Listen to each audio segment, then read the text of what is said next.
And it's our custom here at Beth Adam to read a midrash, a legend that comes out of these particular stories. And we write these midrashim, these Jewish legends ourselves. This one is a continuation of the story we've been reading of Judah and Tamar.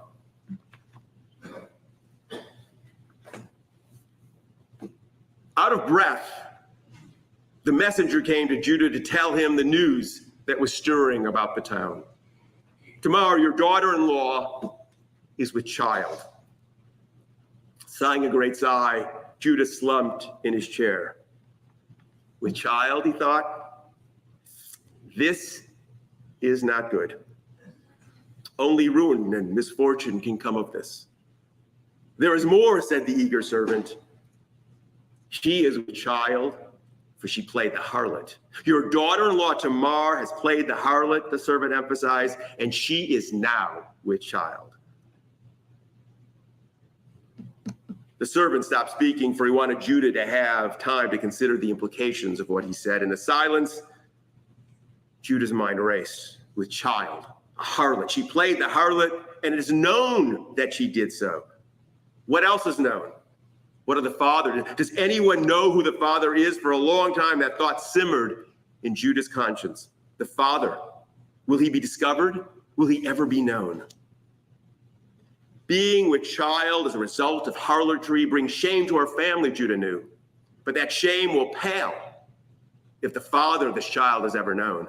This dishonor must not overwhelm my family. It must end now before the drama unfolds anymore. Tamar must be silenced for the sake of the family, for the sake of honor. For my sake, thought Judah, so that my name will never be associated with hers. She brings discredit to the ancestors and to those yet to be. Tamar must not be allowed to disgrace our name anymore. She must not be allowed to be associated with hers. She brings discredit to the ancestors and will never be associated with hers. She brings discredit to the ancestors and to those yet to be. Tamar must not be allowed to disgrace our ancestors and to those yet never be associated with hers. She brings discredit to the ancestors and to those yet to be. Tamar must not be allowed to disgrace our name anymore. She must not be allowed to explain herself or her actions. Dishonor is the greatest shame, and there is only one way to cleanse this abomination. She must pay. Bring her out, said Judah, and let her be burned. Even as those words escaped his mouth, he quivered within. Tamar is to be burned because he, as the head of the household, has the right and has the power to impose such a sentence upon her. Simply his words, he can cease the drama, silence, or end her life. While Judah may have had doubts about his actions, he revealed nothing to those around him. He remained to all steely-eyed and focused. Neither his voice nor his posture betrayed his inner thoughts or turmoil. Relying on the law that says a woman who is engaged to be married must not consort with a man, Judah was secure in his ruling. For even though Judah's son Shelah was not old enough to marry Tamar, she was betrothed to him and thus considered to be Judah's daughter-in-law. Tamar had no choice but to marry Shelah, for she had been married to Shelah's older brother Er, and before she and Er could have conceived a child, he died. That she was now required by law to marry a younger brother to carry on the family name. Suffocated by ancient tradition, Tamar's only choices were to submit to marry the brother or to engage in an act of deception in order to take control of her life. Deception is what she chose. And though the punishment for deception was extreme, no one could question the law, for it had been passed down from generation to generation. Tradition and customs and laws and hierarchy and family structure all worked in Judah's favor and kept Tamar from speaking. Judah assumed that Tamar would be led to her execution, silently, obediently, and there in the midst of the rising flames, the matter would end. Tamar would die, and the name of the father would never be known. All Judah needed to do was wait. Wait until Tamar had been brought from where she was being held. Wait until the executioner's pyre burned hot enough. Wait until a silent Tamar would be silenced forever. And once silenced, Judah would no longer fear that Tamar would reveal her secret. A secret that would scar Judah and his ancestors. Just as Judah willed himself to believe that the plan would succeed, that custom and law would protect his secret, he realized that his signet, his cord, and his rod, those things he carried to identify himself, he no longer had. He had given them to the one he had now seeks to silence. If Tamar were to reveal those items, if Tamar was to show them to anyone and say, it is because of this man, the man who carries these, I am with child, Judah's secret would be revealed. Judah would be exposed, and the future he was now trying to orchestrate would come tumbling down. But Judah knew that Tamar had ached in silence for so long, and he believed she would dare not speak now. Tamar knew her place. She knew her role. And just as Judah believed that no one would question his judgment, he expected that Tamar would die as she had lived, obediently and silently. Standing outside, waiting for Tamar to be brought to the executioner's stand, Judah and the town waited. As Tamar grew closer, the crowd began to murmur, for they saw in her hands what Judah now saw. They saw the signet. They saw the cord. They saw the rod. And now the people knew what Tamar knew and Judah had sought to hide. Judah's plan was ruined. Now his secret was out. He could not act. There was no reason to do so. Tamar was released from her shackles, and Judah returned to his home.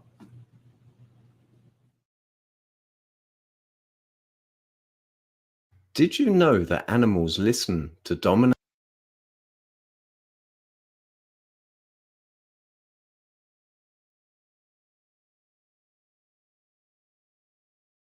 Muted. So I've definitely heard that story before, and I don't think that I heard anything that was quite new. But what does kind of surprise me, though, and I think that might be indicative of something, is that this story takes place right in between the events of what we read last night and basically Joseph being sold off into slavery in Egypt. So it almost seems to imply that even though Judah is the older one, that in a certain sense of the term, that Judah ends up kind of taking over almost like the birthright of Joseph, which is interesting when you parallel that with the actual history of Israel being associated with Joseph and Judah being associated with, well, Judah.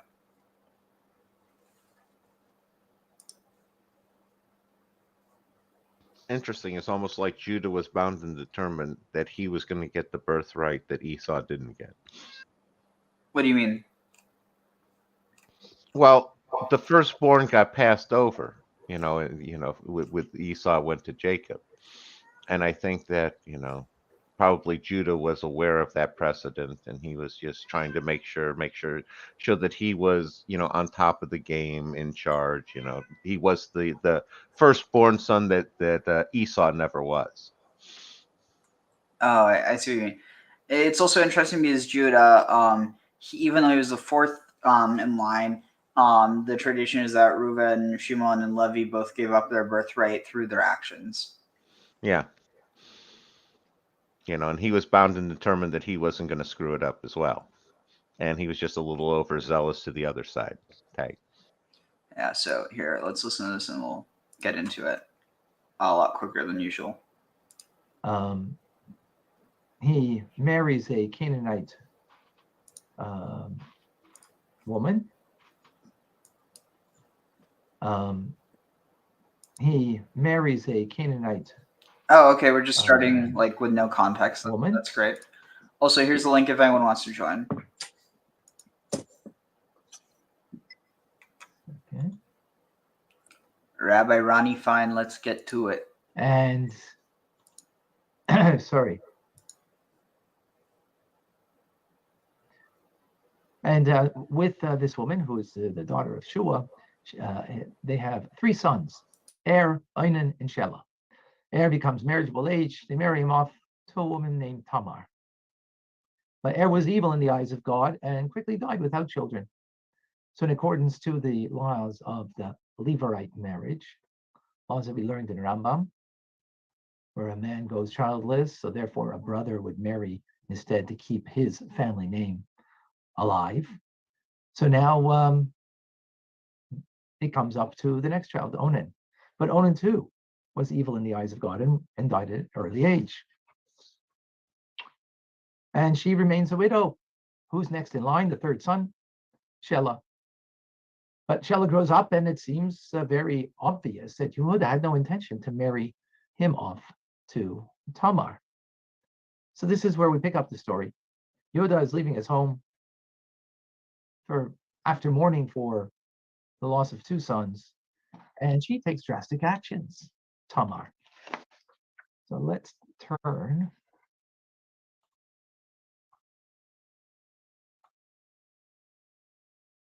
to the next parsha.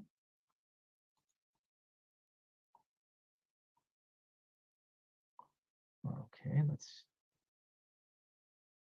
share the page.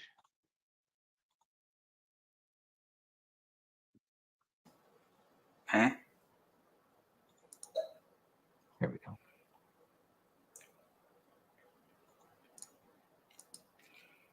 Is it legible? Could be a little bigger. Yeah. Better? We'll start in a few minutes. That way, that will be he'll be talking Okay. about what we were. Many days passed, and Shua's daughter, Yehuda's wife, died. Yehuda was consoled, and he and Chira, his Adulamite friend, went up to Judah's sheep shearers to Timnah. And it was told to Tamar, saying, "Behold, your father-in-law is going up to Timnah to shear his sheep." So she took off her widow garb, covered herself with a veil, wrapped herself, and sat down at the crossroads that were on the way to Timnah. For she saw that Shelah had grown up, but as for her, she was not given to him as a wife. Okay, so it seems like she's not getting him. So when Judah saw her, he thought her a prostitute because she had covered her face. He turned aside toward her to the road and said, "Come now, I will come to you." For he did not know that she was his daughter-in-law. And she said, "What will you give me that I should come to that you you should come to me. And he said, I will give you a kid from the herd. She said, only if you give me collateral until you send it. So, of course, the obvious question is, what's going on over here? Yehuda, a moral individual, he has the intent to be with a prostitute. How do we understand this? So, in the next verse, we're going to see that things are much more than meets the eye. Text number. Next text. Again, the story continues. So he said, what is the collateral that I should give you? And she said, your seal, your cloak, and the staff that is in your hand. So he gave them to her. And he came to her, and she conceived from him. So what kind of seal did Yehuda give to Tamar? So Rashi explains. Rashi explains, and he says,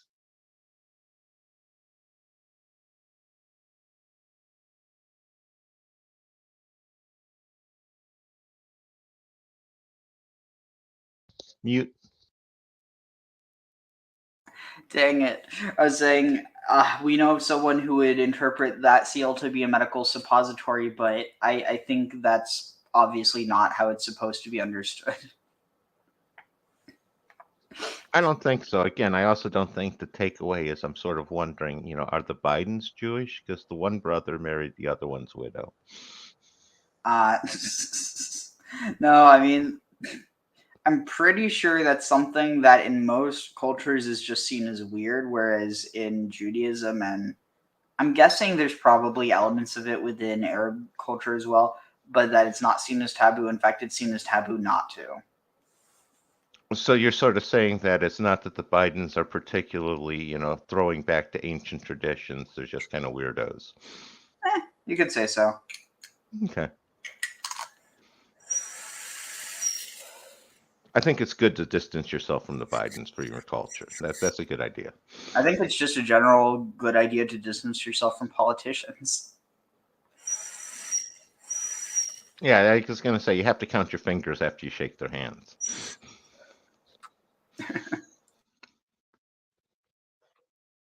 the Targum renders it, your signet and your cloak, the ring that you use as a seal, and the cloak with which you cover yourself. So it's interesting that in Jewish law, marriage is sealed when a man places a ring upon a woman's finger.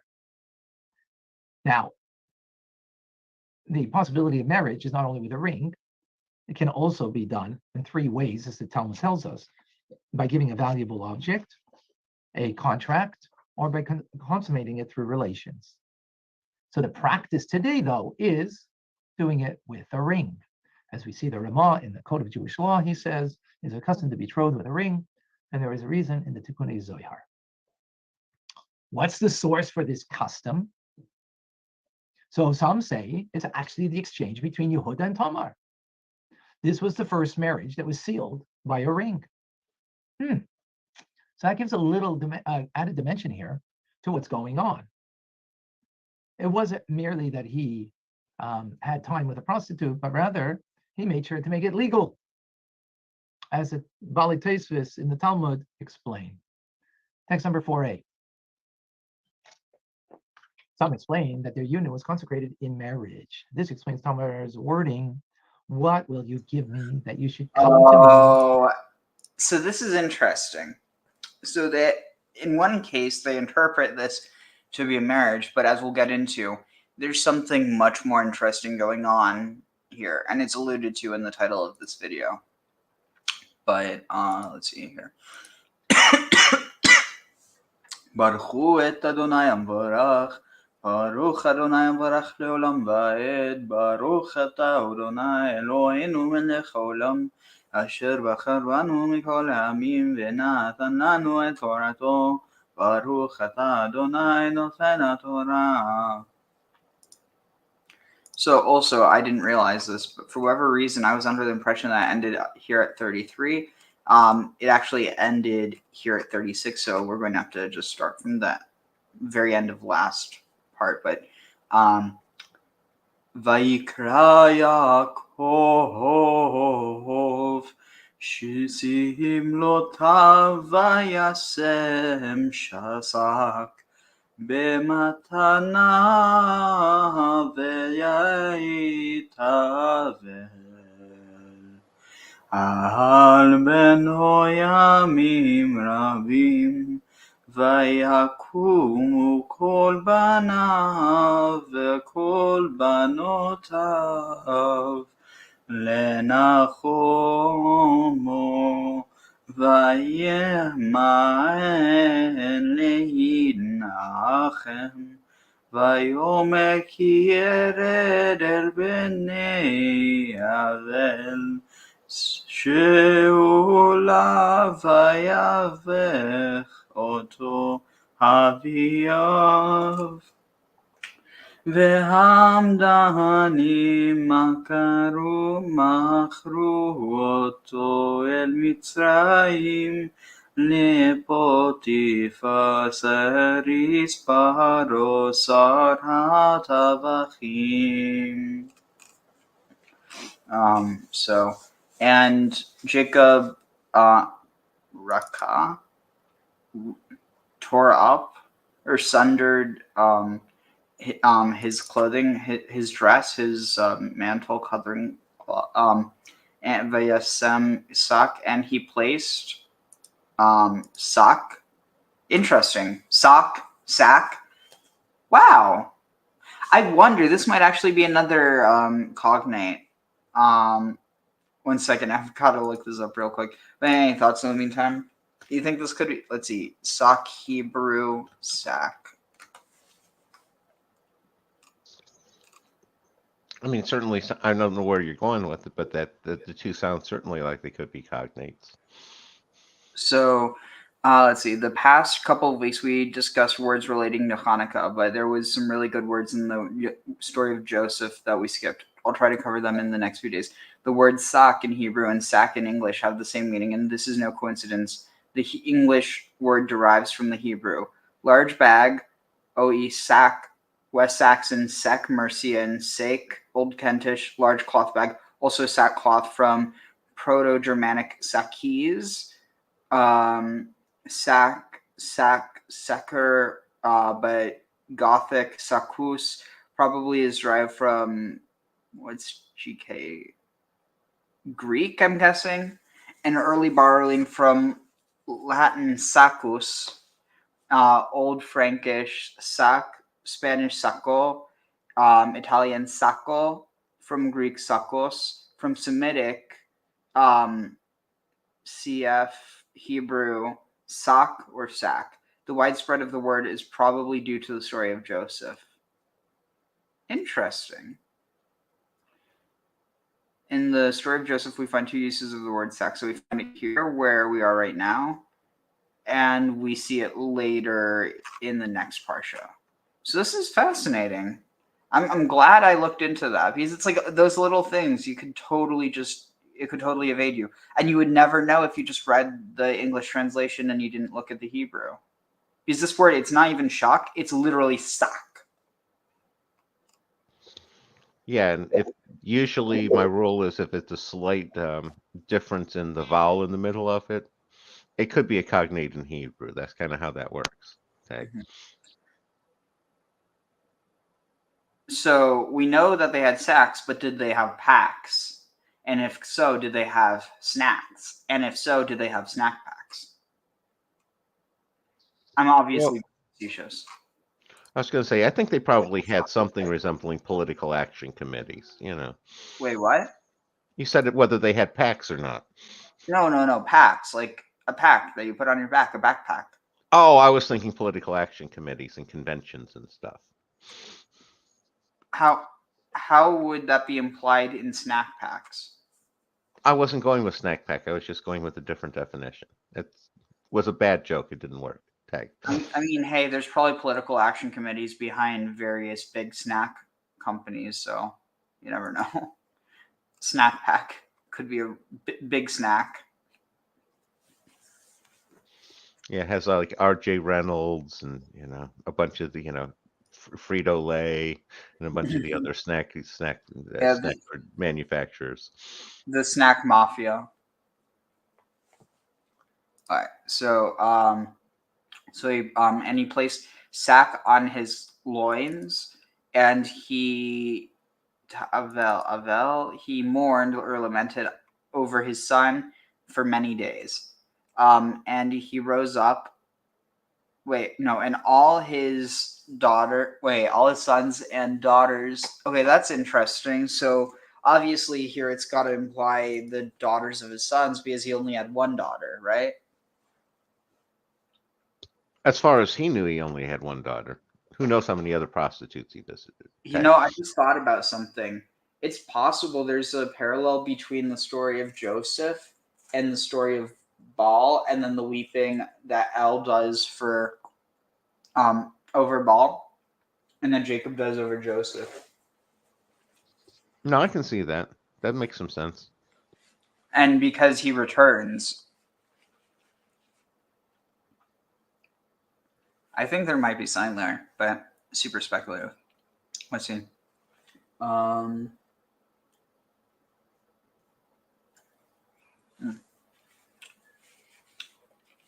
Where are we at?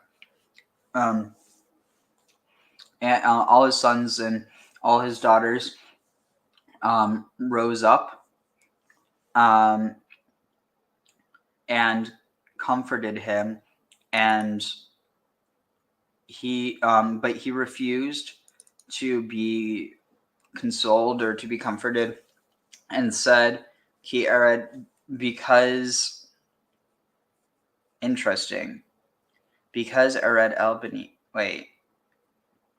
Said that he said that I will go down to my son. I will go down mourning my son to I will go down mourning. Let's see. Let me think. I will go down. Oh wait, that I'm saying that I will go down to my son, lamenting but literally lamenting. I will go down to Sheol, and I will weep. And he wept for him, and his father wept for him. So interesting. What do you think this is supposed to mean? Is it saying that he's going to go down? Is he going down to Sheol, or is it saying that he's going to basically die mourning for his son? He won't be able to. I was interpreting it as to die mourning. Yeah, his son's gonna go down while he's mourning for his son. No. Here it's saying, no, I will go down mourning to my son. It's saying I will go it's not saying I will it's not saying I am mourning for my son who is in Sheol. It's saying, no, I will go down. I will go lamenting. I will go down to my son in Sheol. It's saying if you put it like that, that sounds like a descent. Yeah, no, I mean the word here, ered, is from the root yarad, which means to descend, or to go down, descend, decline, march down, sink down. It's the same root as Yarden. The Jordan River means the river that flows down, basically. So it's literally saying, I will go down, or I will descend to my son. Here, Avel is talking about him. So I will lamenting, because it's here it says, I will go down mourning to. Really, the way that Hebrew is, you can switch around a lot of the words, and so long as you make sure that what word is directed at what, you can keep the same meaning even if you switch the words around a little. But here, so he's literally saying, I will descend down to my son, whilst I am mourning, or I basically I will go down mourning to my son, to Sheol, because it's not saying my son who is in Sheol. It's saying I will go down to my son, and then the Sheolah means to Sheol, and and he wept for. So I'm gonna look at commentary, but I feel like there's two definite. That's funny. I'll talk to Frito-Lay and Snack Packs is giving me the munchies. Prepare the unleavened breads. More like the show breads. That's what will really give you the munchies. But yeah, I was going to say that has to be some really good pot to get the munchies for matzah. just infuse the matzah. But yeah, I mean, I feel like there's two parallel traditions here. There's that of Jacob going down to Sheol, and that of Jacob essentially saying that he's going to live the rest of his life and eventually die and go to Sheol, all while he's still mourning for Joseph. And I feel like that's probably the more orthodox interpretation, because you're not supposed to be able to go to Sheol and come back. Well, you're also not supposed to be able to wrestle God into a tie, and Jacob did that too. So True. Let's see. doesn't sound like Jacob knows his limits very well. Let's see. What's the commentary on this? All right, let's see. Ki ered el b'ni she'ula. The word el, usually translated as to, in this case means the same as all, on account of. Yaakov foresees that he will wind up in his grave still mourning over having been the cause of his beloved son's tragic and premature death. What? I don't quite understand where they're going with that. They were going with your interpretation of he's going to die mourning, and he's one of the reasons he's going to die is he sent Joseph to his death by sending him after his brothers. Tag. Oh, what the dude? This is what? The Datz Kanim, the knowledge of the elders on Genesis. Yeah, this part. And all his daughters, according to Rabbi Yehuda, twin sisters had been born for Yaakov with the birth of all his sons. These had been married by married by their respective half brothers, but literally married off to their respective half brothers, sons of different mothers, according to the opinion of Rabbi Nehemiah. Holy crap! All the sons married wives of Canaanite origin. Wow. So indirectly, this tradition is basically saying that the Israelites were Canaanites, dude. This is wild. Well, it's also kind of saying that their family tree goes straight up.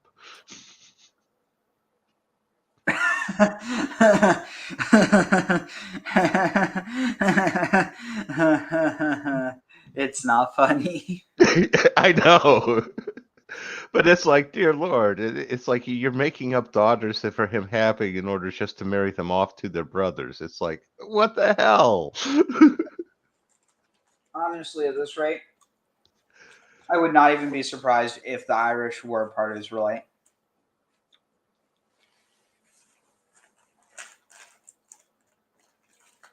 You know why I say that? Well, there are lots of reasons. I don't know why you're specifically saying it. Why? Because there's the whole belief that there might have been a connection, but beyond that, that the Irish did a lot of family marriage. Well, again, it's part of that is they have that balance between the matriarchal and the patriarchal lineages in order to, determine leaders and, roles in the community and stuff. And Irish, women could divorce and stuff. They had lots of rights.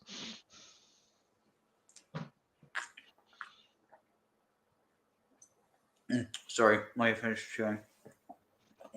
No problem. Yeah, no, that's one of those theories, like the Tuatha Dua Dan and the tribe of Dan. Some people try to build parallels and say that was part of it, especially with that would have been happening about the time of the Exodus. And there's the Irish story about Scota, being a princess of Egypt who ended up going up into Scotland and Ireland. Eponymous name for Scotland.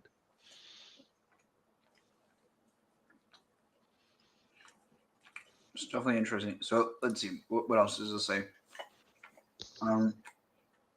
If we are correct, why does the Torah in our verse not speak of all his daughters-in-law?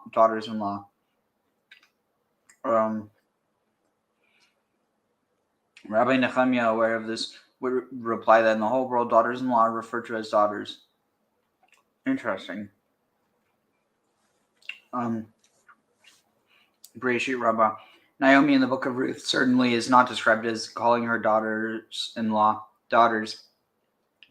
It is difficult to understand Rabbi Nehemiah, as we all know to what length Abraham had gone to prevent Yitzchak from marrying a wife of Canaanite descent. Yitzchak too had commanded Yaakov to not marry a woman of Canaanite descent, and had sent him all the way to Haran to avoid such a union. Nonetheless, Yehuda married a woman of Canaanite descent. Is this Barat Gever Tigro, the daughter of a businessman? According to Onkelos, Ish Kanani means businessman. Oh, come on. No. That is such a poor translation. Kanani, it should be spelled with a kof, not with a kaf.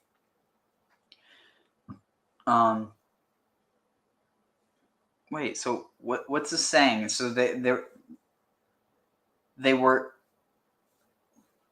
so their mothers were saleswomen? I mean, like, what's it saying?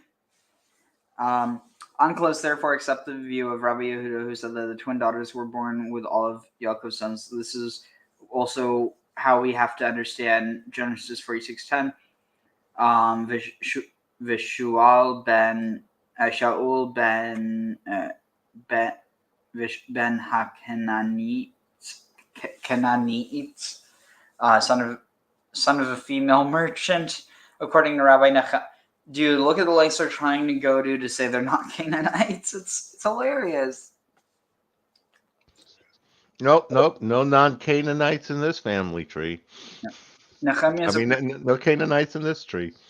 Nehemiah's approach to the subject, there is no need for what sounds like far-fetched solutions to the problem. The word Kanani and Canaanite in either of the verses that bothered us are simply understood as elsewhere in the Bible as people of Canaanite descent. We do have a problem if we accept Rabbi Yehuda's interpretation lacking specific sources in the written text.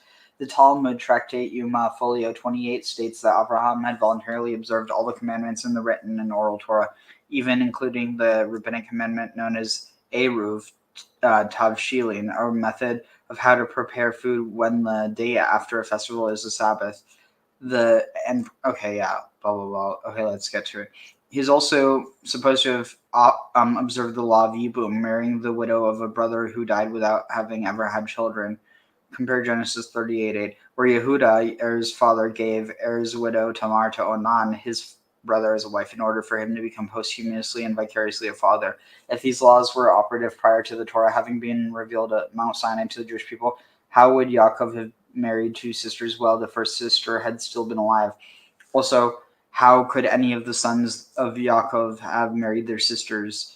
We could answer that although these laws were already known by tradition since Abraham's time, they had not become obligatory until after revealed at Mount Sinai. Our forefathers were free to choose the parts of the commandments they wished to observe voluntarily, even though they had been privy to them through the Holy Spirit.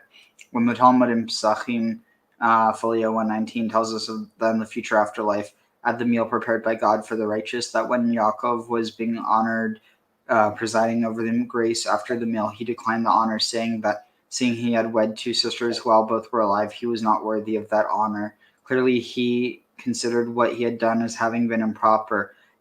It is possible to argue that having been aware that what he had done would qualify for penalty if he would do so after the revelation of Mount Sinai. He felt that he deserved at least a minor penalty. If he decided in favor of committing an act deserving of a minor penalty, he did so because he wished to marry only wives who were personally righteous, and these were hard to find, especially considering the age at which he had a chance to get married. As it turned out, even one of these two sisters, who was a righteous woman, did not by herself bore for him all of the 12 tribes. Interesting. See if I can find anything else. Again, Jacob's a complicated man. Nobody understands him but his women. All right, let's see. Okay. To the grave. She'elah means down below, to the grave. Here, the one who translated the Bible for those who erred in translating She'elah as to hell. Proof of his mistranslation is for the netherworld. Sheol cannot praise thee. They that go down to the pit cannot hope for thy truth. Also in Psalm 139:8. Heaven is the antithesis of Sheol. Is this vis-a-vis? I'm not sure. If I ascend up into heaven, thou art there. If I make my bed in the netherworld, Sheol, behold, thou art there. Similarly, Job states the netherworld Sheol is naked before him. Job 26:6. There are also other verses which proves that Sheol does not refer to hell. Okay, but how come it's saying that he's going to go down? Is it saying he's going down alive or what? Let's see.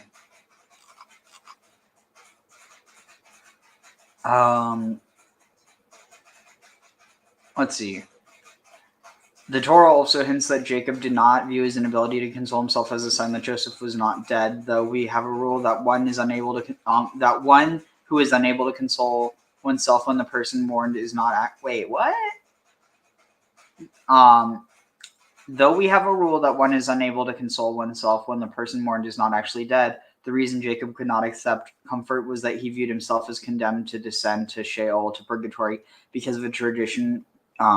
Compare Rashi quoting a Tanhuma on Vayigash. He had that as long as none of his children would die during his lifetime, he could rest assured that he himself would not descend to purgatory. What?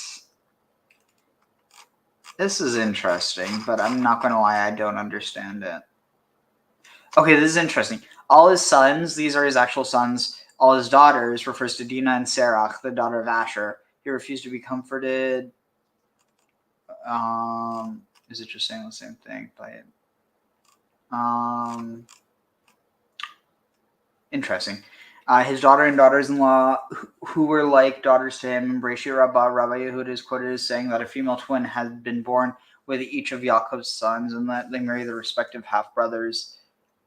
Dude, that's some mythologic stuff right there, you know? Yeah, that's definitely Ogdad stuff, where the brother and the twin sister are married. Interesting.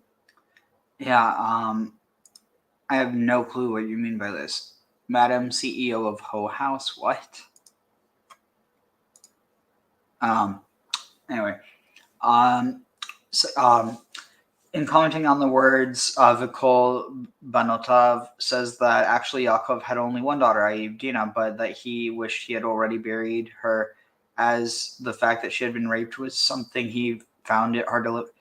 Okay, that's dark. At any rate, we need not take the text so literally, as most people describe their sons-in-laws and as sons and daughter-in-laws as daughters. I will mourn for him. Yeah, Sheol until the grave. I will mourn for him the rest of my life. Interesting. Here, I'm just going to go up to, where was this other one? I'm going to take a picture of that quote.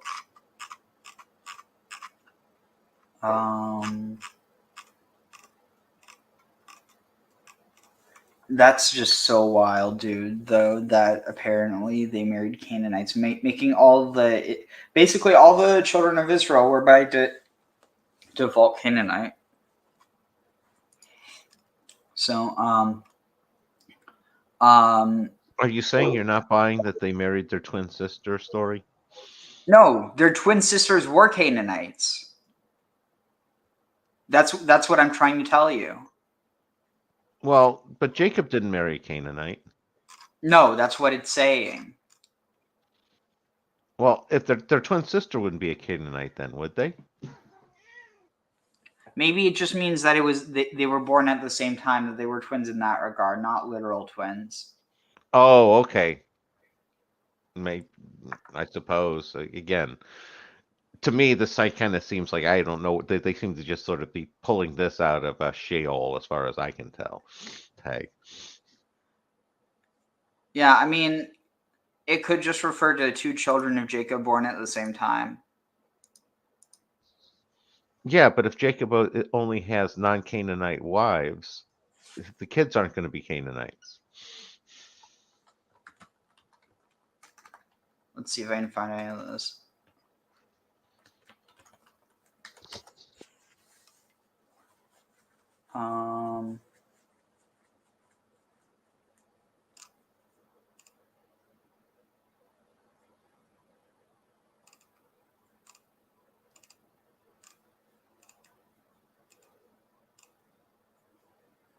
see.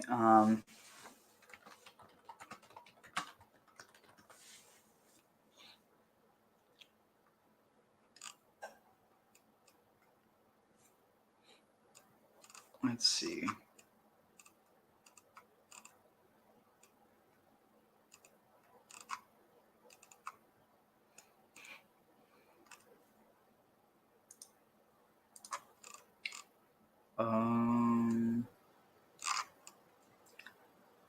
See. Sons of Jacob married their sisters. Why can I not find anything on this? On YouTube, at least.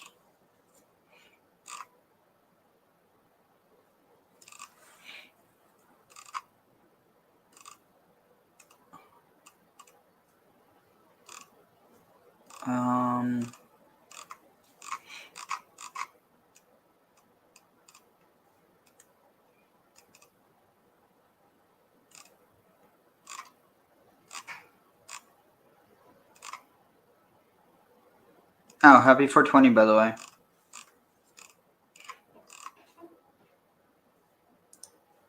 You there? Yeah. Happy 420. Let's see what I can find. Now let's just continue. Midani, and the Midanim, it should be Midianim. Yeah, that's strange how it vocalizes it here. It's not Midanim. And the Midianites sold him, Joseph, to the Egyptians, who sold. Sold him out to Egypt, to Potiphar, the Saris, or the what's the word? Like the vizier official can also be eunuch, but because he was married, that doesn't really make much sense. The official of Pharaoh, the Sar ha-Tavachim, his master chef, maybe master executioner, cook, bodyguard, guardsman. It doesn't really specify. Tavach, I guess steward is how it interprets it. Chief steward. Anyway, so here. So, give me 1 second. Let me see what I can find on that, because there's got to be something. In the meantime, here we can just watch a bit of this, and also I'm going to have a bit of my donut because it's Hanukkah.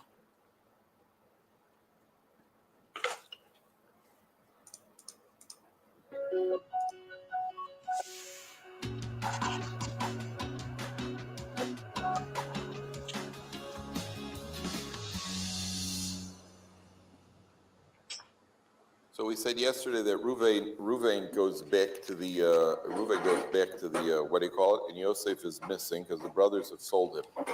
Now, what's interesting is that the first person that they sell him to, it's on page 204. Who is the first group they see? The Yishmaelim. Now, what's really interesting is that there's a remarkable concept here. Do you remember Yishmael when Sarah Imenu decides that Yishmael has to be thrown out of the house? Do you remember why she says he has to be thrown out of the house? It wouldn't be a negative influence on Yitzhak. What was he doing?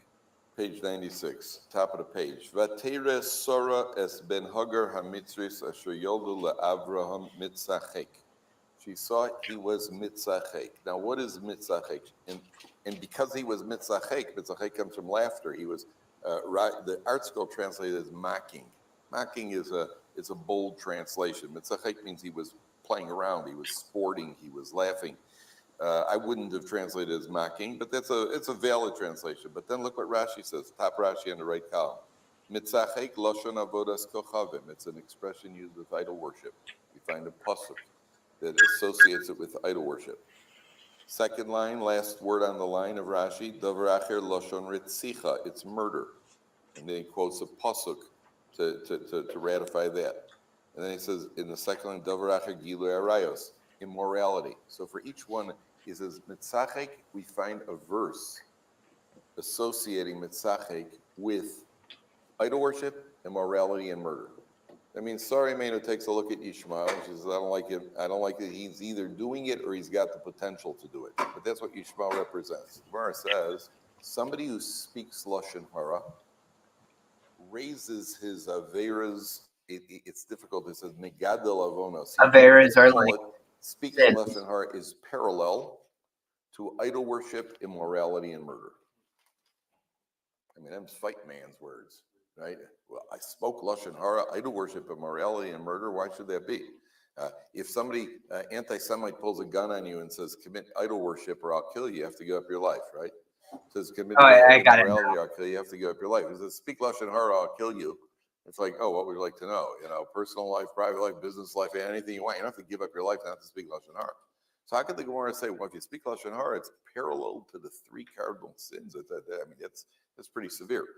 So the Chavetz Chaim explains the explanation. That's a statement in the Gemara. The explanation is like this. The way God works is what we speak about all the time. Mida keneged mida, you get what you deserve. Now, if theoretically it's possible, the person worshipped idols, committed all three cardinal sins, but he doesn't speak Lashon Hara. Strange person. He does everything in the book, but he won't say anything bad about anybody, right? He murders somebody, but won't say anything bad about the guy. Right? So what happens is every time you do an Avera, you commit a prosecuting angel. Every Avera, every mitzvah you do, you create angels that defend you. You create angels that speak favorably for you. If you commit an Avera, every time you do an Avera, then you are creating negative angels. Now, they can only prosecute you if they have a mouth to talk in court. If you're a person who doesn't speak Lashon Hara, there's a piece of tape. You've created these horrific angels, but they all have tape on their mouth. They can't talk because you don't talk. So the instant you speak Lashon Hara, what have you done? You've activated them. In other words, when you speak Lashon Hara, you have now activated, you've energized those angels that you've created in whatever area it is, and it might be idol worship and murder. And as soon as they take the tape off, you took your own tape off because you spoke Lashon Hara. Up until that point, they couldn't prosecute you. Okay, that's whatever that means exactly. What it means is that somehow you're energizing it. Now, what were the brothers accusing Yosef of over here? What was Yosef's flaw? What was Yosef's flaw over here? Yosef's flaw was the Lashon Hara. So since Yosef's flaw was Lashon Hara, who is it that he gets sold to? A bunch of Yishmaelim. Yishmael, who is guilty of Lashon Hara, is the one of the three cardinal sins. So Yosef, who's speaking Lashon Hara, according to the brothers, and is guilty of three cardinal sins, or activating them, gets sold to the Yishmaelim, who are, what's really amazing is, if you look up the Gemara, the statement in the Gemara that somebody speaks Lashon Hara is parallel to the three cardinal sins. The statement is made by Tana, the Bey Rebbe Yishmael. There's a Rebbe Yishmael in the Gemara. He's the one who makes the statement. So somebody who speaks Lashon Hara is what do you call it? Is guilty of the three cardinal sins. It's Tana, the Bey Rebbe Yishmael. Rebbe Yishmael is the name you find in the Gemara. There are people Tanaim named Yishmael. Rebbe Yishmael was a very common sparring partner with Rebbe Akiva. Rebbe Akiva, one of his chavrusas, one of the people he argues with. Why did he get named after Ishmael? Because Yishmael at the end of his days did tshuva. He did tshuva. He died at, Rashi says he died at Tzaddik. So that's why some people, they named it. Nowadays, I don't know. Nobody that I know is named Yishmael. I don't know a Jew named Yishmael. It could be that after a certain period of time when we had trouble with the Ishmaelim, so nobody named their kids. I don't know anybody named Haman either. You know, Haman Goldstein. I never met a Haman. You know, I never met a Haman. There is Nimrod. Nimrod is a popular Israeli name, and Nimrod, the Torah says, was a rat. Adolf, yeah, Adolf was a popular. I don't know. And I knew a guy in Shul named Adolf, and I remember a secular guy I used to play ball with, and I remember him telling me that his father's name was changed from Adolf to Ellen because Adolf wasn't a popular name in the United States in the 50s. So there were not too many Adolfs, right? But what do you call it? Nimrod is a very popular, was, I don't know if it's still a popular name, but like my wife said, name me a kid Nimrod like naming a kid him Haman. And I get that Nimrod. I actually had some secular relatives up north, completely detached from Judaism, completely no connection. And we always managed, my brothers and I always managed our family, tried to keep some sort of, so we were once up there, somebody had died, so we went up there to comfort the mourners.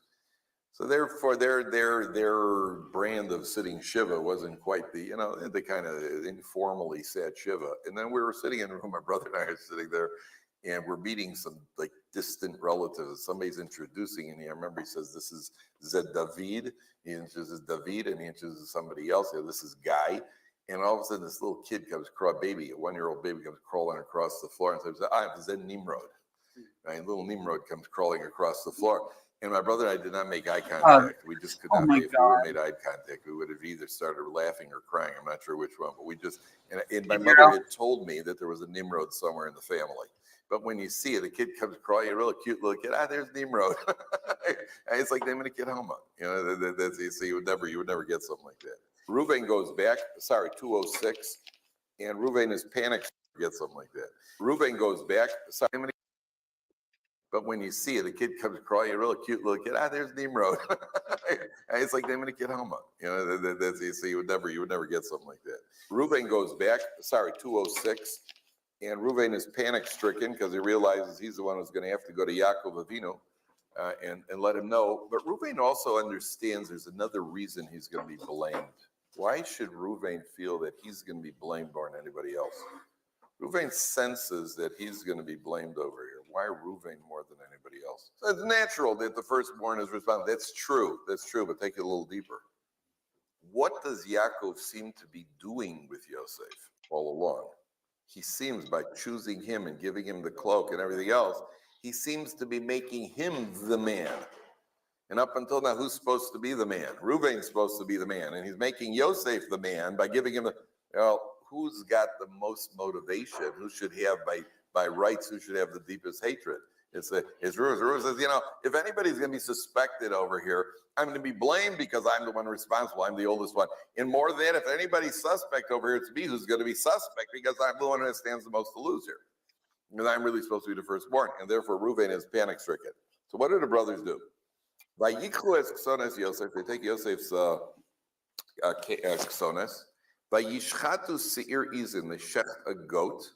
Vayitbulu es uketones badam. They dip it in blood. And Rashi says, why did they choose a goat? Rashi says, because a third line of Rashi, for right column, Damo dome lishel adam. The blood of the goat it looks like human blood. It's similar to human blood. So this will be the form of deception. And then they're going to take. So what do? Vayishalchu es ksonos hapasiv ve'aviu elavim. They send it to their father. Vayomru zos matzana. This is what we found. Hakir na haksonos bin chayimo. Recognize it. Is this your son's garment? Vayakira. Yaakov recognizes it. Vayomer ksonos bini. It is his son. Chayara chalos, who's been consumed by a wild animal. Torah Yosef. Yosef's been. How did that get translated? Yosef's been torn to bits. So what do the brothers do? They dip it in a goat's blood. Rashi says, well, goat's blood looks like human blood. Okay. I don't know how much. Yeah, I guess. But you see, there's also a tremendous defense over here for the brothers. The defense over here. The brothers are covering their tracks in more ways than one. They'll send in the cloak with that. What if Yaakov gets through it? What if Yaakov goes, say, this is very suspicious. This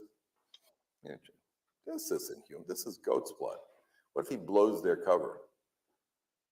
What were you trying to do, guys? Trying to deceive me? What's their defense? Dad, you also deceived your father using goats, right? Listen, Well, Graham, you were spot on. Either you could or you can't. And remember, this goes back to what Lavan did to Yaakov also. What Leah said to Yaakov also when she deceived him, and Yaakov discovers it's Leah, and she says, "Hey, why'd you deceive me?" He says, "Well, is there a Rebbe who doesn't have a disciple? I mean, I learned from you. You deceived your, So you understand. So there's a fallback plan over here in case he blows our cover. So at a minimum, we could say, well, we thought it was okay to do this. Now, of course, it's chutzpah. I mean, listen, selling your brother is not a no pride, no mitzvah either. The whole thing is not, you're not doing the right thing over here, but like you try to cover your tracks as much as you can. The whole thing is, it's only a fallback plan, and Yaakov is deceived. Okay, now, Rabbi Elchanan Wasserman. You've heard Rabbi Elchanan Wasserman, who was the one who was killed by the Ukrainians in the ninth fort in the Holocaust. He was the main disciple of the Chafetz Chaim. Rabbi Elchanan Wasserman was the head of the Baranovich Yeshiva. So Elchanan Wasserman writes in one of he asks the following question: why is it that all through Jewish history there have been blood libels?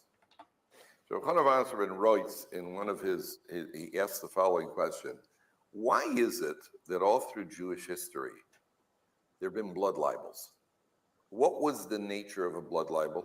It was always the same thing.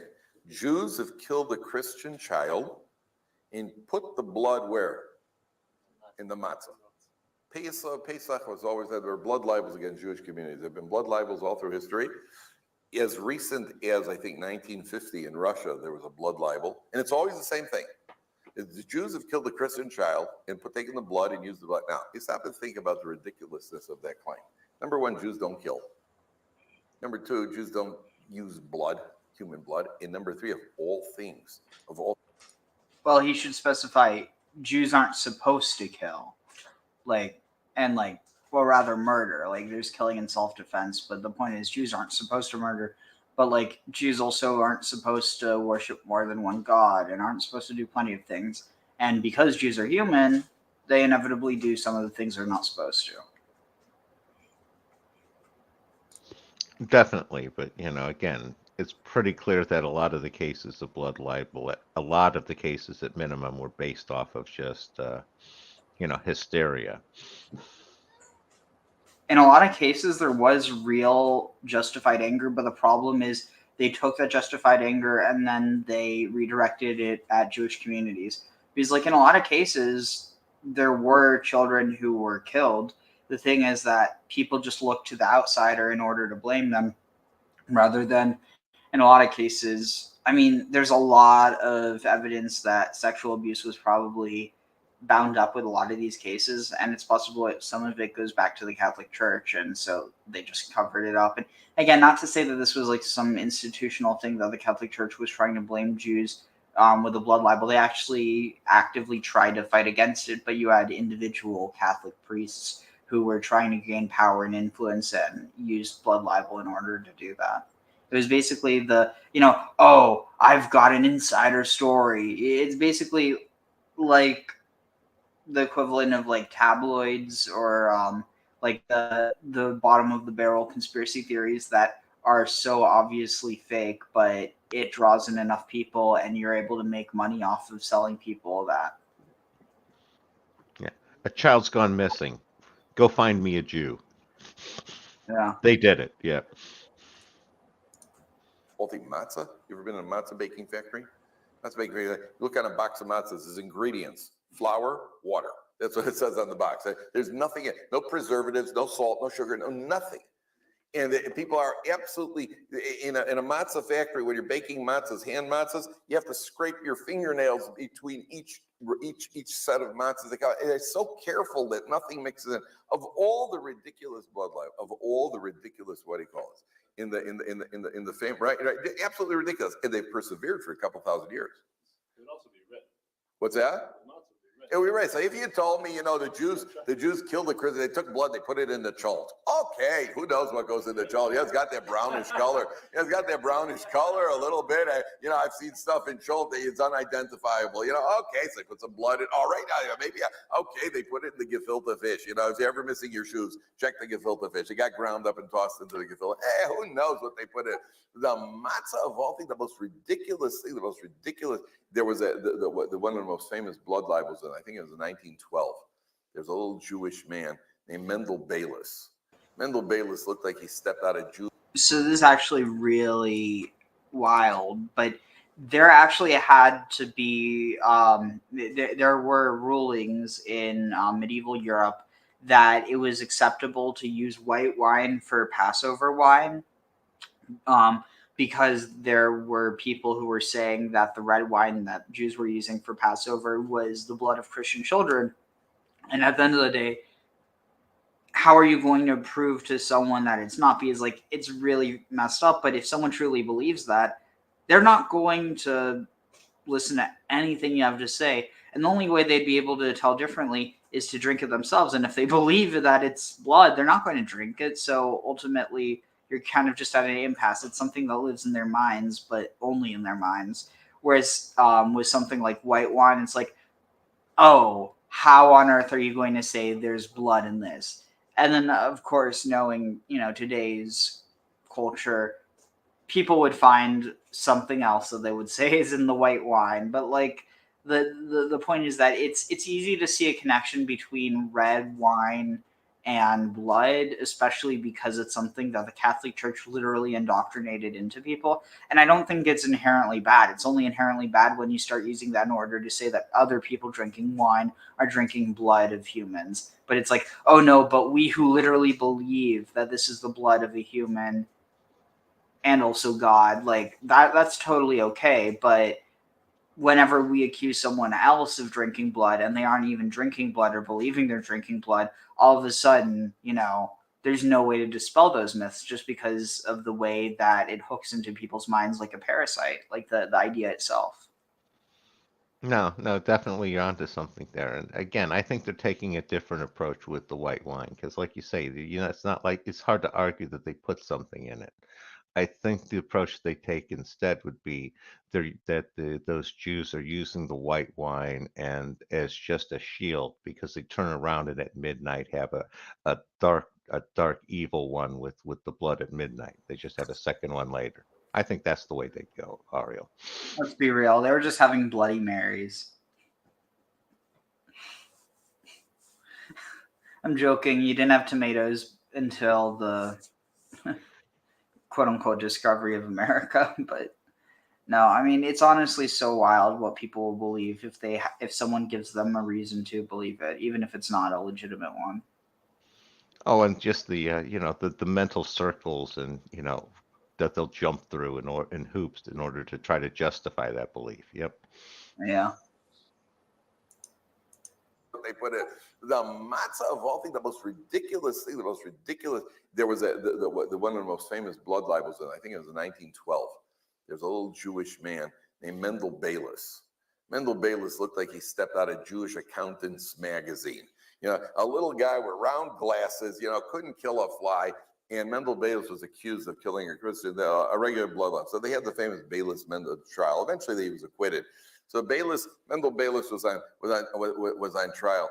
They called in the non-Jewish maid as a character witness in the court case, as a character witness for Mendel Bayless. She said, "Look, I've been working in this Jewish home for years, and Mrs. Bayless, when she opens an egg, if she sees one spot of blood on the egg, she throws the egg out. Jews are not using blood in matzahs. They don't have blood. Jews have such an aversion to blood. One little spot, and she'll throw out an entire egg." That was her testimony. Absolutely ridiculous. It's literally why have blood libels persevered for thousands? If you prick your finger on something, you're not supposed to put it in your mouth. You're not supposed to suck on the blood because that's seen as it's funny because that's actually where the Jehovah's Witnesses get their idea of not using blood products. Is because you're not supposed to consume blood in your stomach. It has nothing to do with anything else, but just by nature of that, it's I don't know, it's just so wild how if someone even looked at Jewish law for a second, they would realize that so much of this stuff is impossible.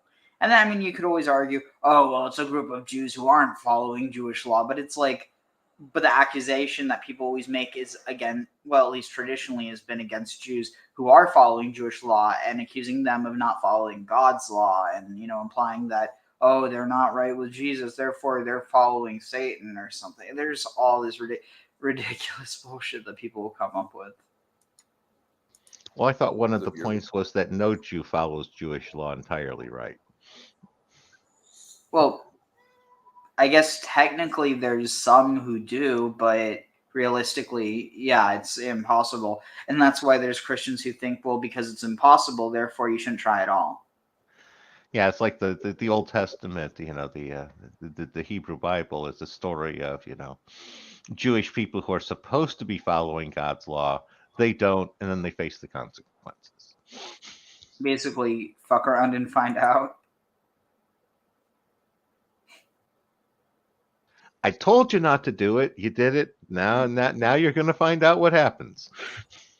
Without an iota of truth, especially since we know that for a lie to carry for any lie to be successful, there's got to be some element of truth in it. Otherwise, people go, why is it? So Rabbi Chanan Wasserman writes, it's a punishment for this over here. Because the brothers deceived Yaakov by dipping the cloak in blood, that activated a decree against the Jewish people that through history, Jewish people are going to suffer the blood libels. A remarkable thing. The blood libel doesn't make any sense at all. They killed a Christian child. So that's what used to happen when they find a dead Christian child. The Jews killed him. Right? That was always how the blood libels are. They find the Jews killed him, and they must have used the blood for what he called. That was how the blood libels persevered. It made absolutely no sense. That's what Rebbe Chanan Wasserman says here. Okay, so they sell Yosef, and they find the Jews killed him, and they must have used the blood for what he called. That was how the blood libels are. They find the Jews killed him, and they must have used the blood for what he called. That was how the blood libels persevered. It made absolutely no sense. That's what Rebbe Chanan Wasserman says here. Okay. So they sell Yosef, and Yosef is sold to Potiphar, a man named Potiphar. Now, the next section of the Torah, next section of the Torah has to do with Yehuda and Tamar, where Yehuda goes off, and there's a whole episode. We don't have time to go into that now. I want you to skip to page 212. Okay, we're going to go back to we're going to go on to Yosef in Mitzrayim, because there are several extremely important lessons over here. Okay, we're not there yet. That's next episode. So let me just take this dab. We'll just continue with this until I'm ready, and then. As if to say, what? Will you betroth me? To which Yehuda responded by saying, I will send the kid. She then said, only if you give a pledge, your seal, your cloak. This means the ring that you use as a seal, so that he betrothed her with a ring.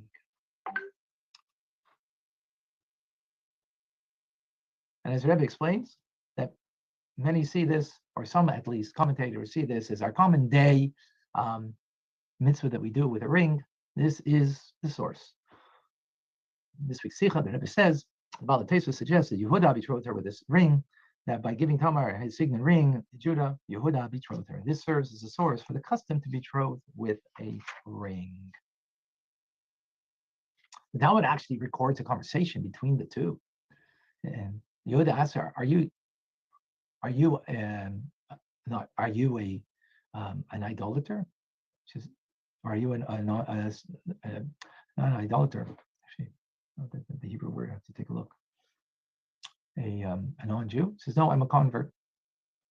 Or perhaps you're married. Says, "No, I'm an unmarried woman." Maybe your father betrothed you without your awareness. Says, "No, I'm an orphan." Or perhaps then you're impure. Says, "No, I am pure." In other words, Yehuda went to great lengths to ensure that there was nothing wrong with this union. Now, that's from Yehuda's point of view. Tamar, on her point of view, the Malbim writes, one of the commentators, he says that Shelah was the third son of Yehuda, was frightened to marry Tamar, and actually had some legal recourse not to marry her or to be the levirate marriage, because the first two brothers had died. And therefore, he rejected her. This is how she understood things. And therefore, being rejected, she's free to remarry her next potential husband. And who could that be from the family? Yehuda. Yehuda. So it turns out that Yehuda and Tamar indeed unite in marriage. And this is the In other words, he gives, including the ring. Oh my God, I feel so horrible for saying this, but I also feel horrible if I don't say this. So in other words, in regards to Tamar, Judah's a bit of a dilf. It kind of looks that way. So the question that we need to understand, at this point, there was no established precedent to effect a marriage by a gift of a ring. So where does this idea come from? Why? Honestly, so I think I'm going to try something new today. We're going to try and do what they do a bit more. So, here. So, Vayehi ba'et ha'hi Vayered Yehuda met Achayav Vayet Qadesha Adulami Shemo Chira. And so it was at that time that that Judah or Yehuda went down, descended a little to his brothers. Went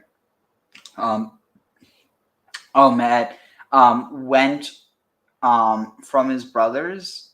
Yeah, went from his brothers, left his brothers, and he stretched out or encamped ad Ish Adulami near like in the proximity of an Adulamite man, and his name was Chira. And what's Chira mean? Noble. Interesting. Chira, I think that might actually, this is saying it's from Chor, which means white stuff. Interesting. Chori, I don't know the context of this. Anyway, oh shoot, where were we? 38. Dang it. Any thoughts so far? The white face of the mountain, the high shining hill, Hur as a mountaintop, high noble. Oh, and it's also, well, there's like Hor, but it's interesting because Har means mountain. Hor means like the mountaintop. Yeah, and that's in this, I forget whether it's Sumerian or Akkadian. Mm-hmm. Any potential relationship like snow-capped mountains? Because that would be white on top of mountains. Yeah, I Well, think that's the context. shining brow, just like sunstrike. Yeah. I think it's likely it could have some context of that as well, though. Vayeresh Ham Yehuda Batish Kenani Vushemo Shua Vayikacheha Vayavo Aleya. And he saw there, there Judah saw the daughter of a Canaanite man, whose name was, and his name was Shua. Wait, so was the daughter of a certain Ushamo, and his name was Shua? Is the same father of Judah? Interesting. So Shua is just the father of the wife. It's and he took her, and he went into her. Vatahar vateled ben vayikra et shemo. And he, and she became pregnant and bore a son and called his name Er. And Er means, it means awake. Oh yeah, like Er means awake or waken. Vataharod vateled ben vatikra et shemo Onan. Yeah, I think I might just read it. And she became pregnant again, and she bore a son and called his name Onan. And Anan, strong, interesting, or vigorous. It's funny because of what Onanut means, or onanism. But Vatosef od vateled ben vatikra et shemo shela v'haya b'chziv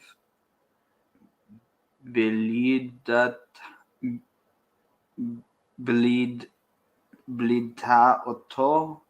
Yeah, singing helps for whatever reason. And she increased again, and bore a son and called his name Shelah, and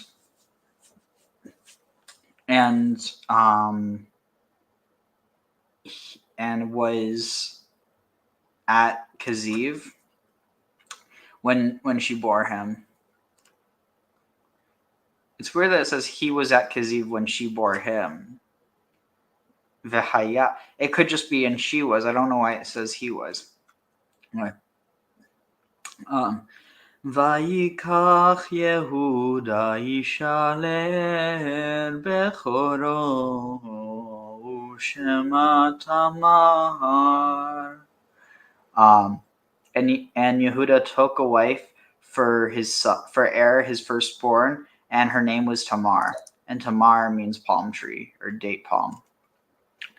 Vayihier bechor Yehuda rabbeinu Adonai vayimitehu Adonai. But the firstborn of Judah, was evil in the eyes of Yahweh, and he slew him, and Yahweh slew him, or took his life, ended his life, killed him, all those things. Yamitehu, caused to die, or put to death, dispatched. Vayomer Yehuda leOnan bo el eshet achicha vayevem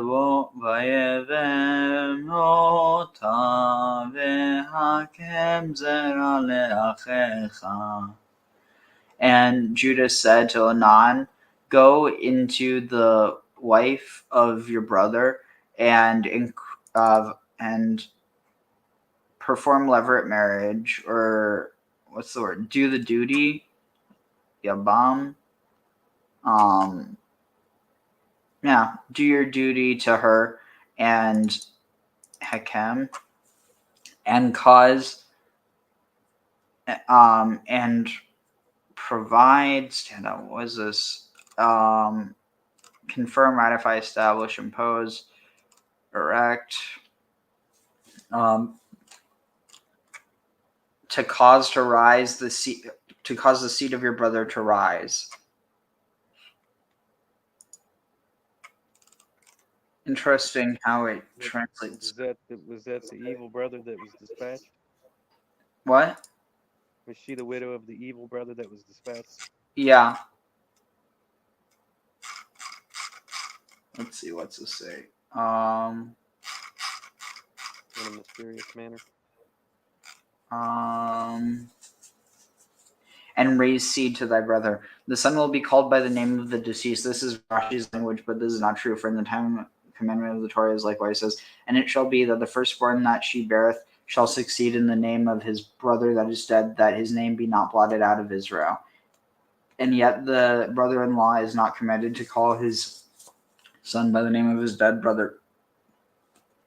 In the case of Boaz, it says, moreover, Ruth the Moabitess, the wife of Machlon, have I acquired to be my wife, to raise up the name of the dead upon his inheritance, that the name of the dead be not cut off from among his brethren and from the gate of this place. And yet she called him Oved, not Machlon. Moreover, it said here, and Onan knew the seed would not be his. Interesting. So, so where was I? Provide seed, cause the seed of your brother to rise. Or cause seed to rise for your brother. That sounds very strange.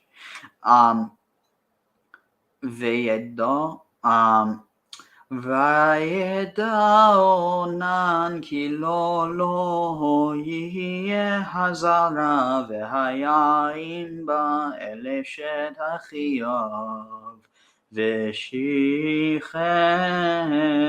arza levilti natan zera leachayav.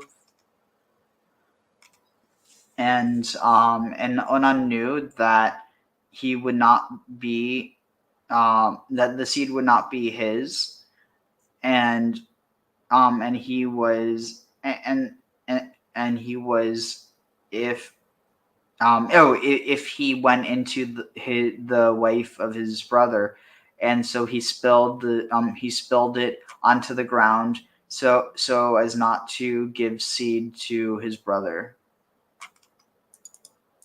Levirate. It's so interesting. Yeah, so as not to. Vayera b'nei Adonai asher asa vayamet kamoto. And what he did, and he did evil in the eyes of Yahweh, and and that which he did was evil.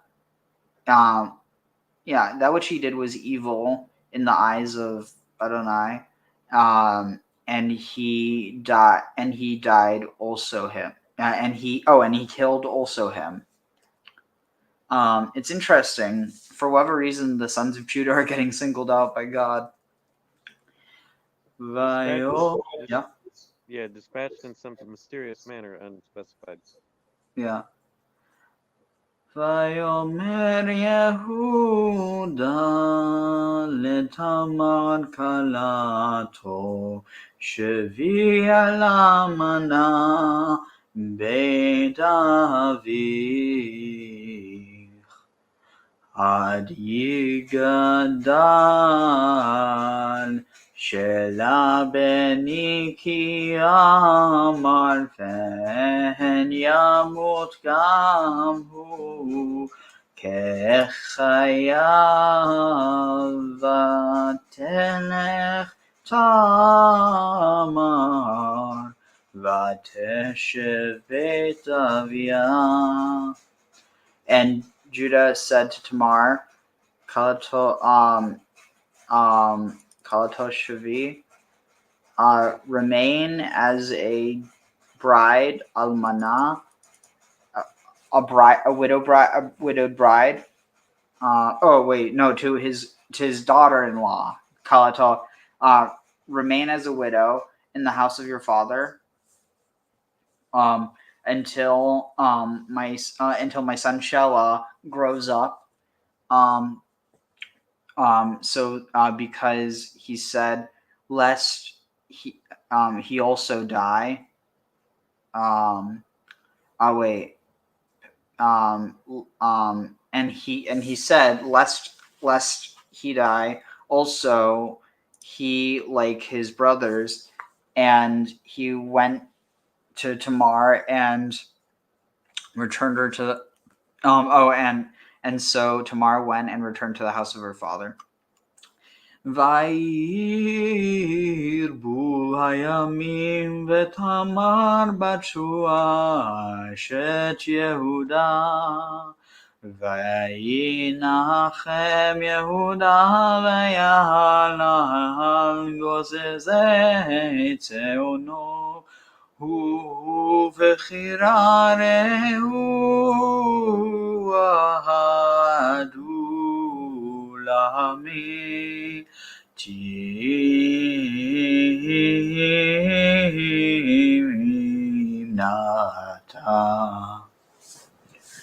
So let's see, and Yarvu, and the days increased, and many days, and many days, or a long time, Vitamat,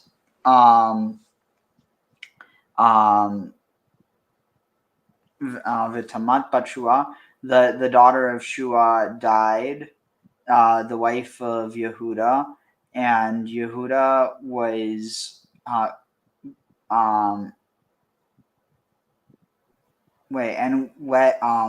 and he comforted, and Yehuda comforted himself, and Vial al Gozazeh, and upon I guess it's saying the period of his mourning, or he was comforted, but that's literally what it was.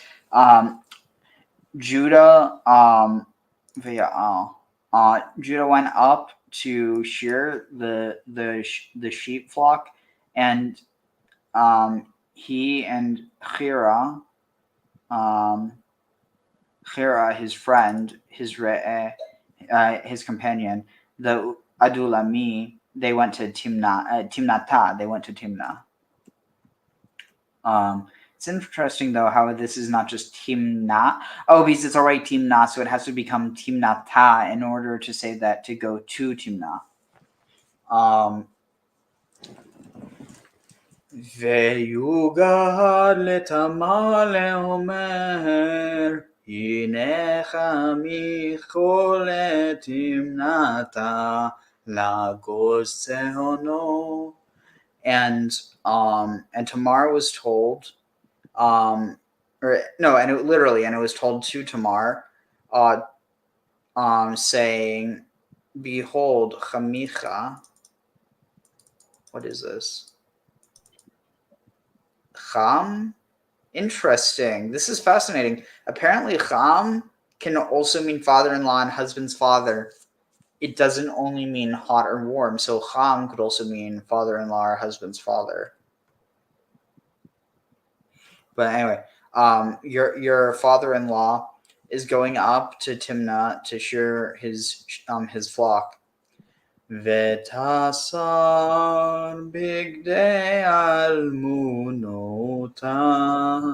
me'aleya vetakas batayif batait alaf vateshev בפתח עיניים אשר הדרך תמנתה כי ראתה כי גדל שלה והיא לא ניתנה לא לאישה. ותסר בגדי. And she turned aside, or like removed the clothing of widowhood from upon her, and she covered Ba'atzif in a shawl, a wrapper shawl veil. She covered herself in a shawl, Titalaf, and she veiled, enwrapped oneself. She disguised herself.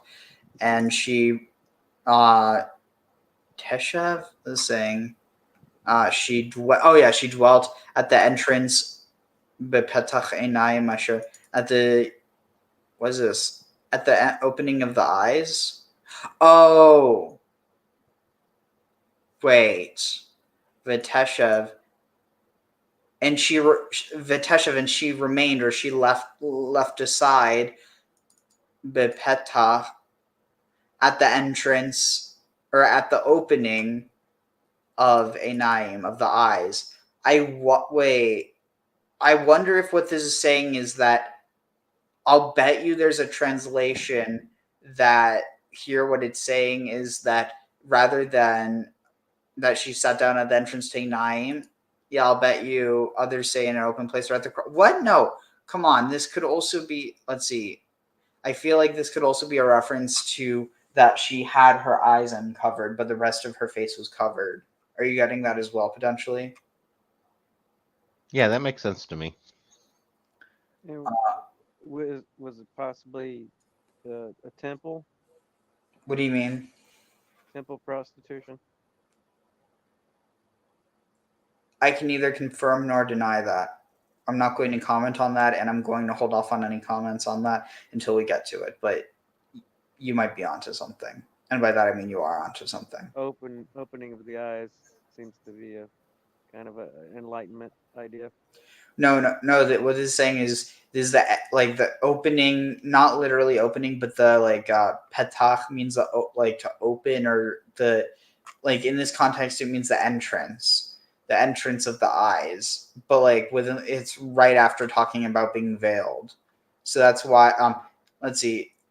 But here's the reason why it gets. Let's see. Wait, could it be a9?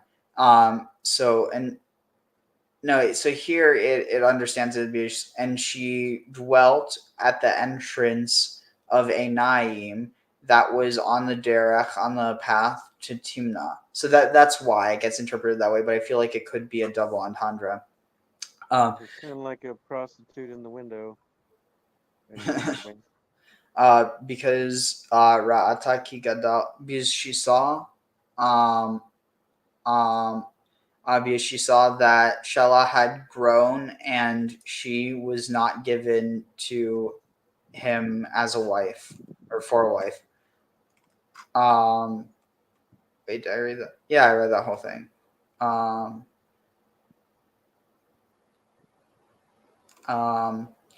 Wait, did I? That's a big day. Yeah, I did. Vayireha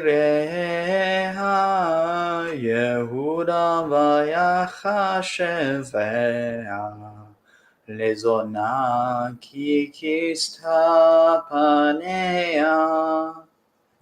And Judah saw her, and he yachasheva. She considered, or he thought to the for the prostitute, lezona, or he thought for fornication. Vayachasheva, and he thought of her. He thought of her as, or literally for, a prostitute, or for prostitution, because kista penea, because she covered her face. So the question is this covering her face in order that she isn't recognized as his daughter-in-law, or is it in order because that's how you do prostitution in that context? I'm going option B. Who was it that whose name meant awake? One of the I think it's the first son. And he was the prior husband of her. Yeah. The opening of the eyes to awake. Interesting. Let's see. Yeah.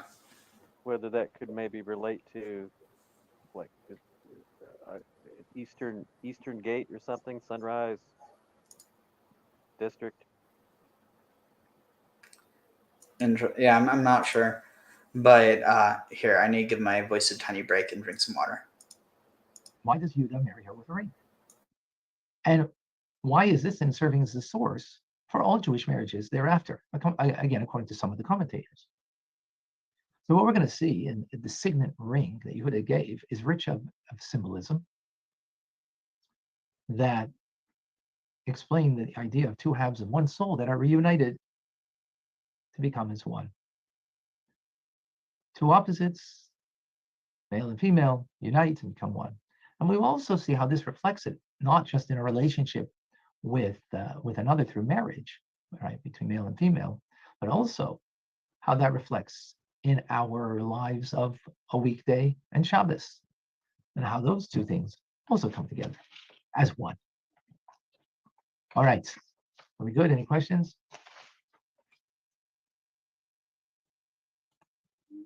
Yeah, are good, folks? Following? Fine. Yeah? Yes. Okay, beautiful.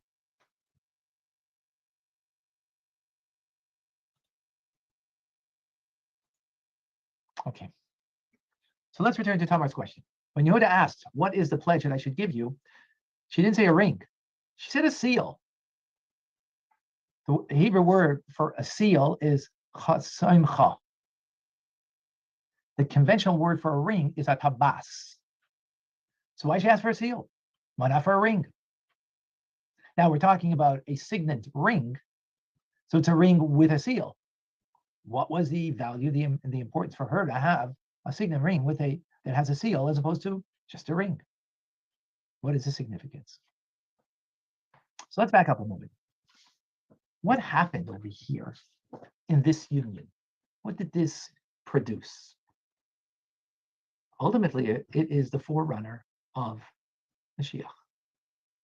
The union here between the two Tamar and Yehuda, that she is pregnant and gives birth. She gives birth to a son by the name of Peretz that has a very distinct messianic ring to it. Let's continue the storyline.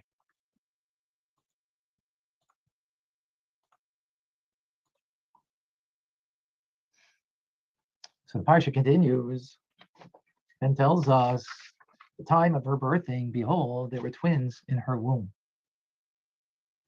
When she was giving birth, one put out a hand, and the midwife tied a scarlet thread on his hand, saying, this one came out first. As he drew back his hand, behold, his brother came out, and she said, how you have burst forth, making a breach for yourself. And Yehuda called him Peretz. And afterwards his brother came out, on whose hand the scarlet thread, and he named him Zerach. So the Medrash picks up on the messianic overtones in the name of Peretz, which literally means who breaches, who ruptures the natural order of things, right? As we saw in the verse over here, Zerach came out first, but Peretz pushed his way and breached and came out before his brother. As the Medrash says, Oh, what's it sound and she like? said, how you have burst forth, making a breach for yourself. This is the King Mashiach, of whom it is written, Jacob and Esau, before them. obviously. Their king passed before them, and God was at their head. So the prophet Micha uses Peretz as a reference to Mashiach, as the name means a disruptor, one who breaches. And that's exactly what Mashiach does. Makes a disruption to the natural order of this world, to transform it from nature that seems to be been there, done that. It seems to be no change, sunrise, sunset. The world is cyclical. There is no change. And comes Mashiach and is going to disrupt it all and turn the world upside down. That which is down will then be on the upside, and that which is now on the upside will be on the downside. Today we honor wealthy people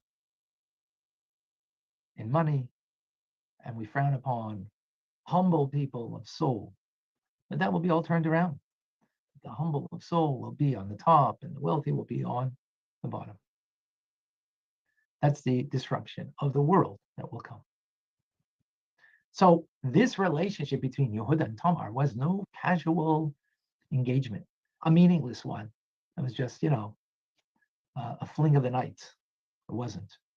It was the future of royalty of the Jewish people that would be born from this relationship.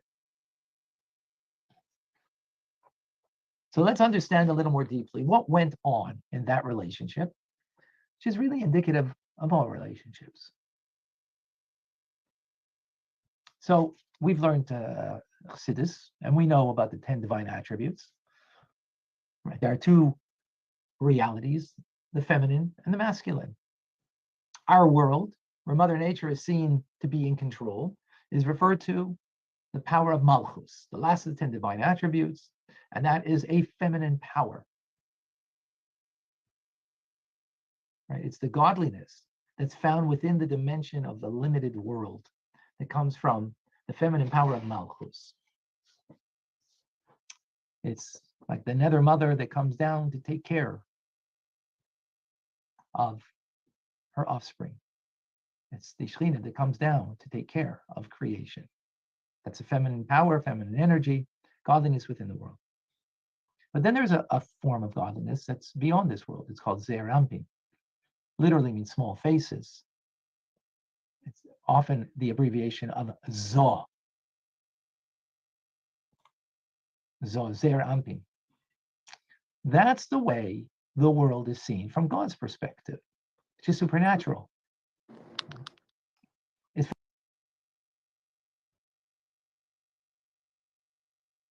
the abbreviation of Zoh. Zoh, Zerach. Zaw. That's the way the world is seen from God's Like perspective, it. which is supernatural. It's focused on the way God sees it and not from our perspective of seeing the world. What was the That's word for masculine the energy. feminine power? So what do we have over here? We have two powers that are opposite one. Sorry, what was that? What was the word for the feminine power? Something like Melchus? Malchut or Malchus. Malchus. Does that Mal- relate to like queen at all? It's the same root. The word for queen is malka or malkat.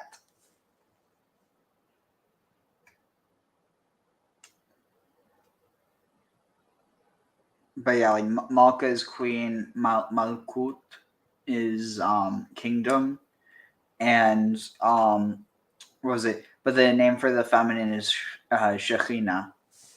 Shekhinah and Ze'ir Anpin. Of the other. We have the supernatural and the natural. And what they need to do is actually unite as one. Our physical world should mirror the spiritual world. Meaning, a union between male and female is a union of Malchus and Zoh that is a reflection of that spiritual union. And this is the idea of a wedding. And this is what the previous Rebbe explains in the teachings of a mimer, of wedding mimer. So he says the groom is called the king, as we see in Pirkei Eliezer. The groom resembles the king, and the bride is called the queen, and the Surah of Malchus is called queen. The Zohar states a king without a queen is not a king, nor is he great. There is meant to be a union of the masculine and the feminine, as it is written, male and female. He created them, and God blessed them. For the groom and the bride take the form of the spheres of Zon Malchus. So, what happens above is reflected down here, and what happens down here. So what do we have over here in a practical sense? Feminine and masculine energy are represented in something of a cosmic event called childbirth. You know, intuitively, we feel that childbirth is something supernatural. The Talmud explains is because it takes three to tango. It takes mother and father and God. What does it mean? Why is that? Because think of it. You know, I mean, we're just used to it because this is part of the way of the world. But because there's a union between masculine and feminine, between father and mother, therefore there's a child that's born. I mean, how do we get there? Okay, so, you know, okay, well, again, we know that that's part of nature and the way of the world. But when you think about it, it's quite a supernatural thing. Because what we have here are energies that are supernatural of Zoh, and then the energies that are natural of Malchus. They unite together above, and that allows for the union down here below of male and female, that it should bring something godly. What is the godliest thing that could be done? Is to create life itself. That's why life is sacred, is because God is the force of all life, and that a mother and father can come together and create life is intuitively, we feel supernatural. We sense the awesomeness of what happens in the birth of a child and all aspects of it, because there is this supernatural union with the natural. They come together as one.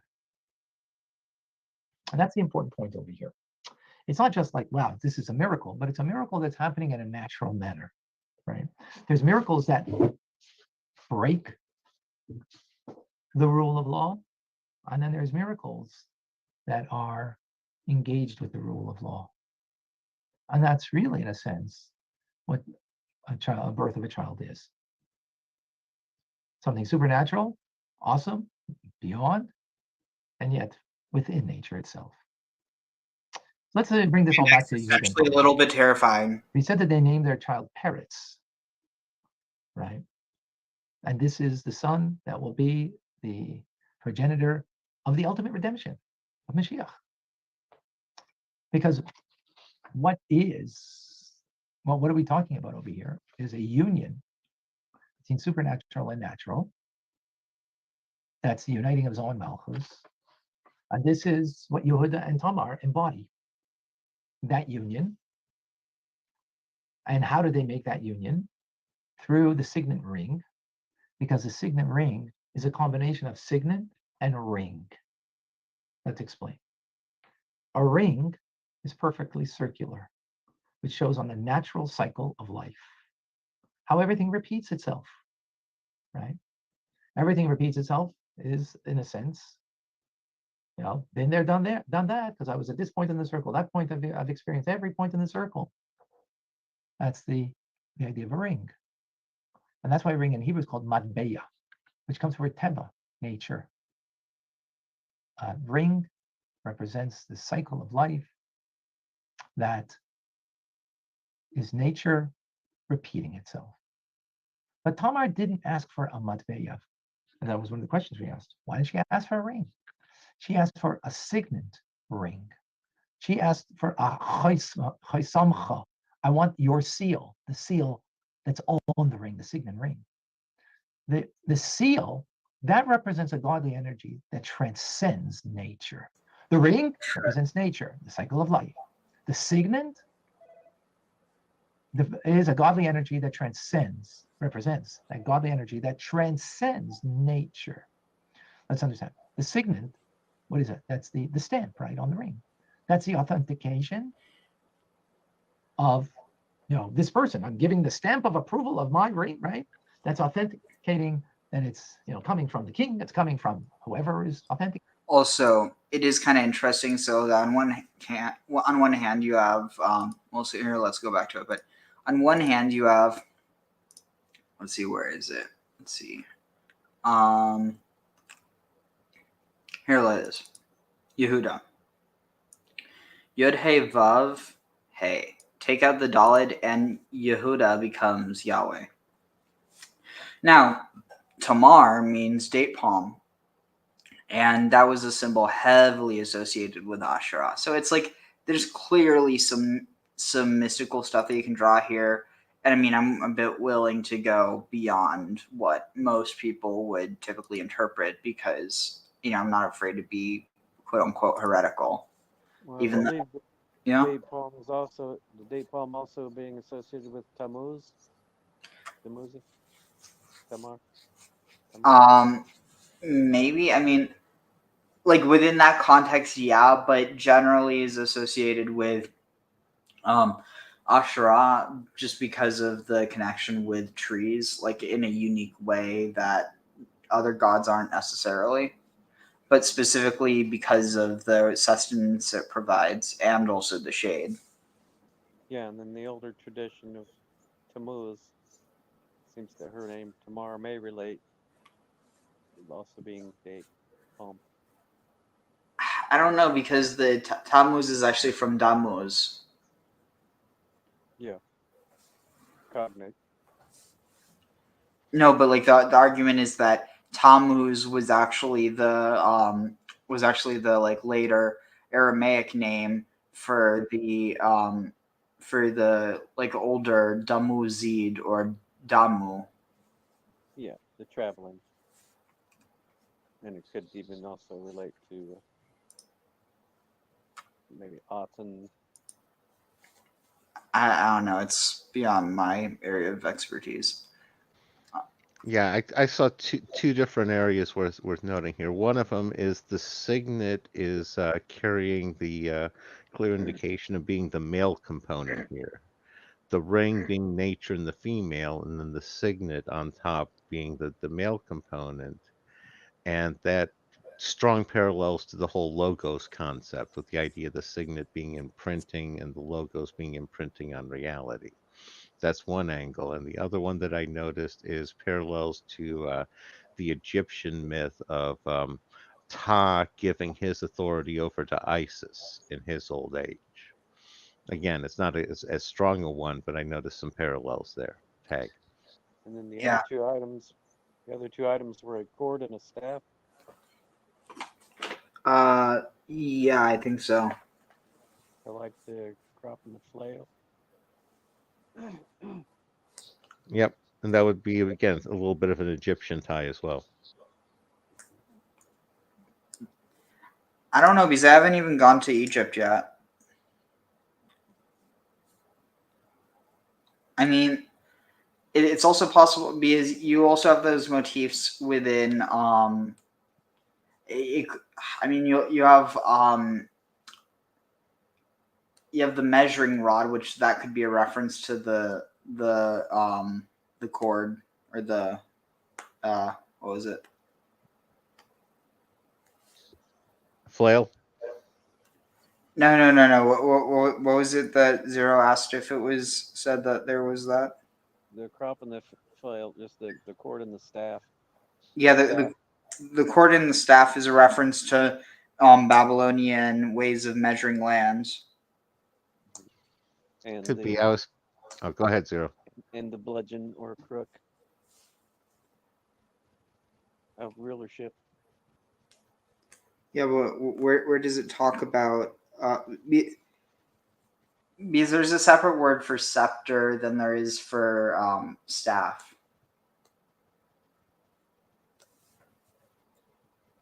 You could also see that as involving, planting it in the ground, measuring from the staff. Yeah.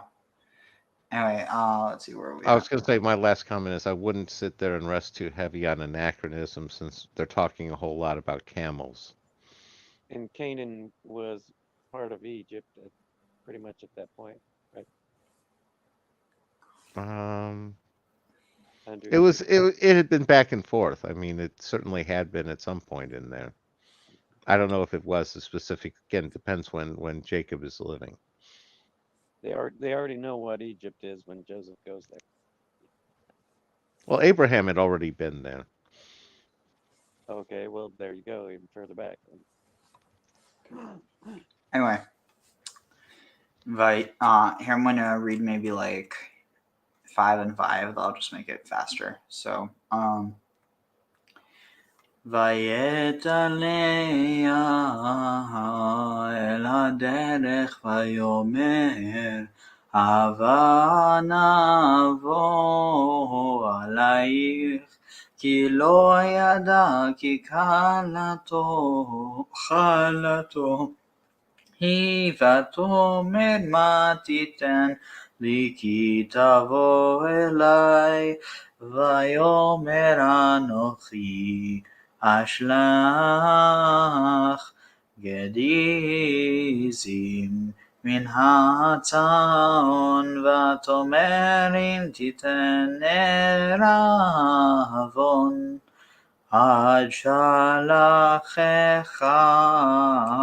ויאמר מה הערבון אשר אתן לך ותאמר חטאו חותמך ובאתי לך ומתך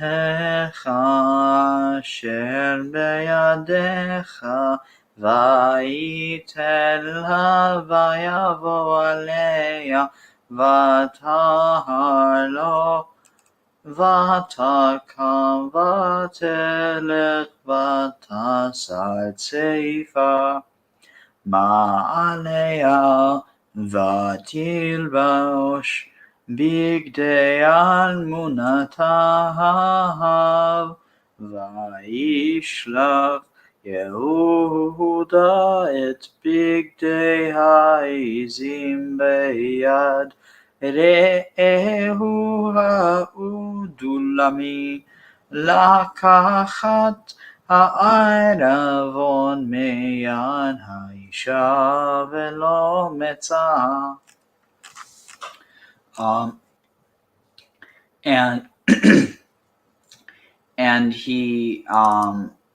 And he stretched out from her.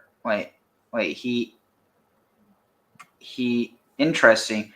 It can be perverted, inclined, bent, bowed, pitched, turned. He turned to her he turned to her to the road and said, Habana, please give me Hava, please give. I will go into you because because he did not know that she was his daughter-in-law. V'to omer. Oh, this is funny. V'to omer. Like v'to omer matiten. V'to omer. And she said, "What?" So here, Tamar, Vatam, like it doesn't say Tamar, but Vatamar Tomer. It's like here it's saying she's there, even though it's like not directly saying it through Tomer, because it's like Tamar is in there, but it's like hidden. Like, does that make any sense? Definitely. What will you give me if you go into me? Vayomer, and he said, I will deliver a goat kid from the flock. And she said, if you give me eravon, a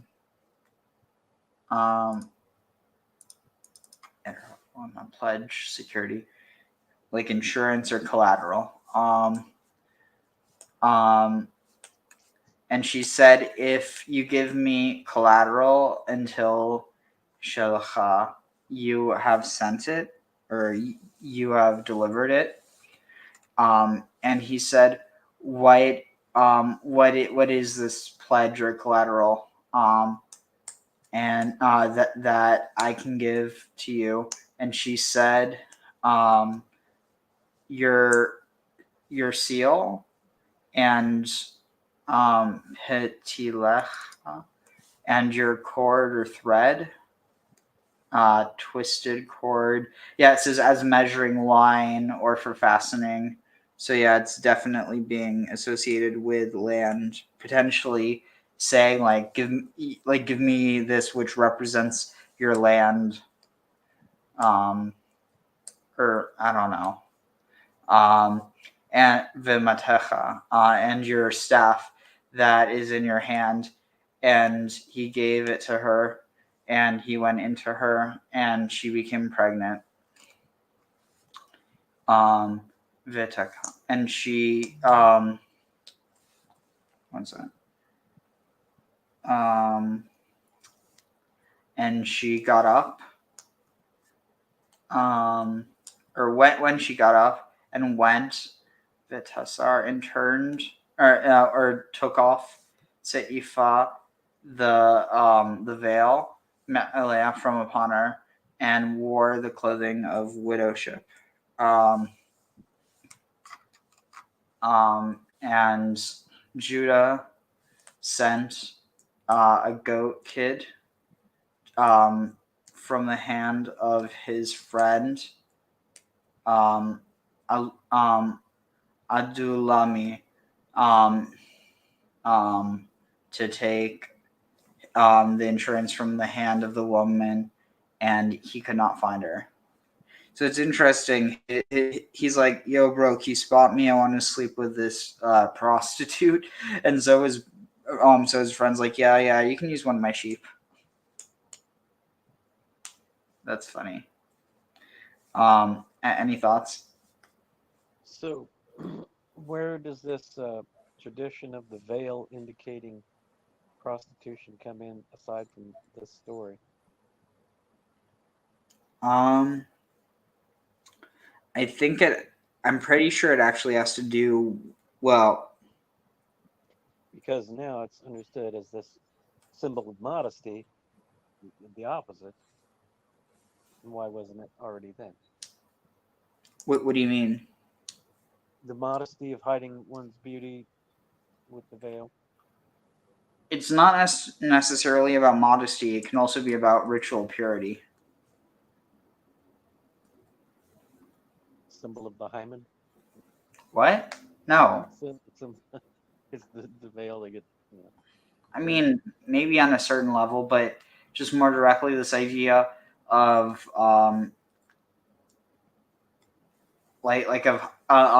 of keeping that which is sacred hidden. It's not necessarily modesty so much as it is like this idea of that which is divine should not be seen by all.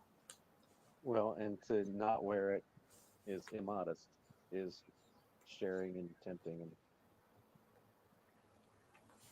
and the only other reason I could see is that so you don't see how ugly the prostitute is. I mean, come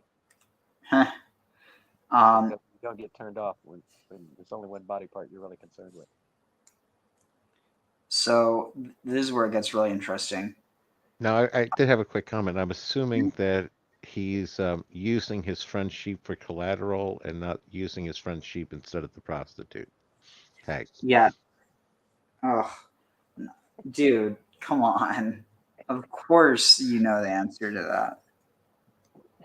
The way these people behave in these stories, you never know, Ariel. Fair.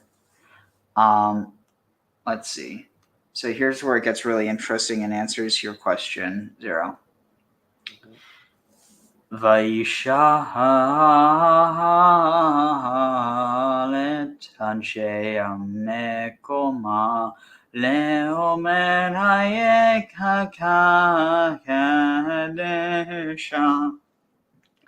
היא בעיניים על הדרך ויאמרו לא הייתה בזה קדשה וישב אל יהודה ויאמר לא מצאתי וגם אנשי המקום אמרו לו הייתה בזה קדשה ויאמר יהודה תיקח לה בני אלבוס הנה שלחתי הגדי הזה אתה לא מצא אותה ויהי כמשלוש החדשים יגו ויוגד ליהודה לאומר זונתה תמר כלתך וגם מנהרה לזנונים ויאמר יהודה הוציאוה ותשרף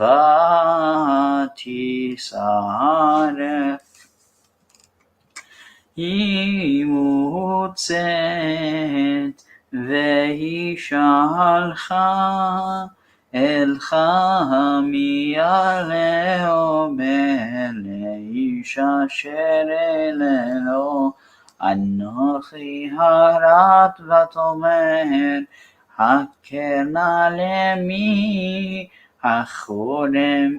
החותמת והפתילים והמטה האלה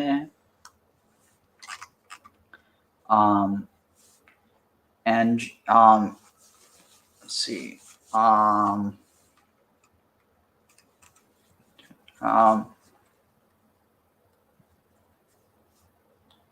and he asked the people of the place saying, yeah, Where'd that hoe go? Saying, where did the Qadesha that was at Enaim on the derech, on the path or on the road, and they said to him, there was here no Qadesha. So Temple prostitute. yeah. So the thing is, it only says before zona or like prostitute, but here it says Qadesha. So we're under the impression that he's under the impression, or rather we know that he's under the impression that she's a Qadesha.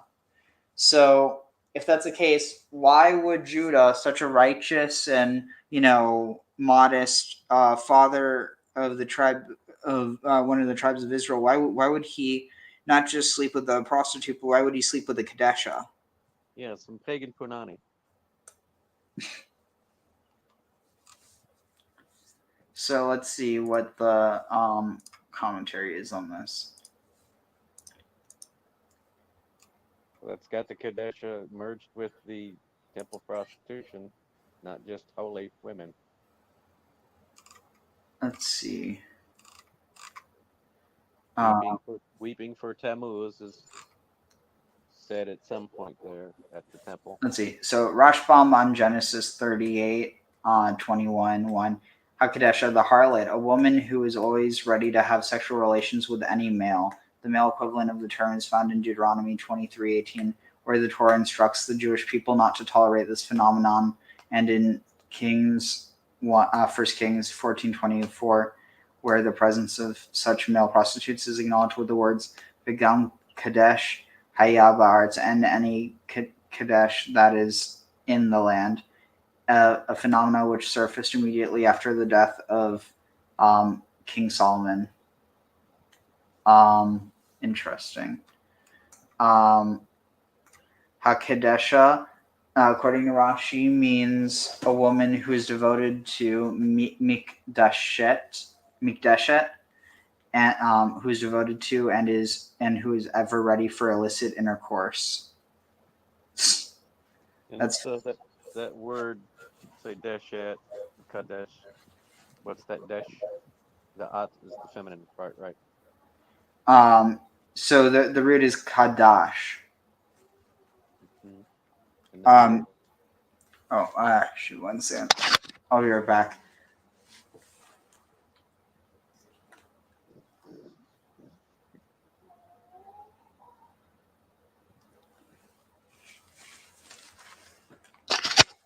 Sorry. So the root kadash means to sanctify, to make holy, or to to sanctify something in the name of. So here you can see. so is that a compound two word? No, it means sacred, but let's see what it says here. Commentary. So the esh part, I'm thinking of it being connected with ashev, but is it also similar to or kadesh or kadesh? No, eshet means woman.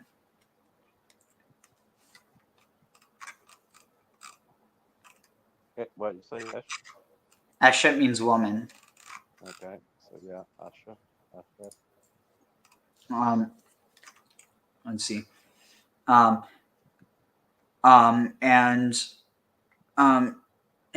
Judah said, and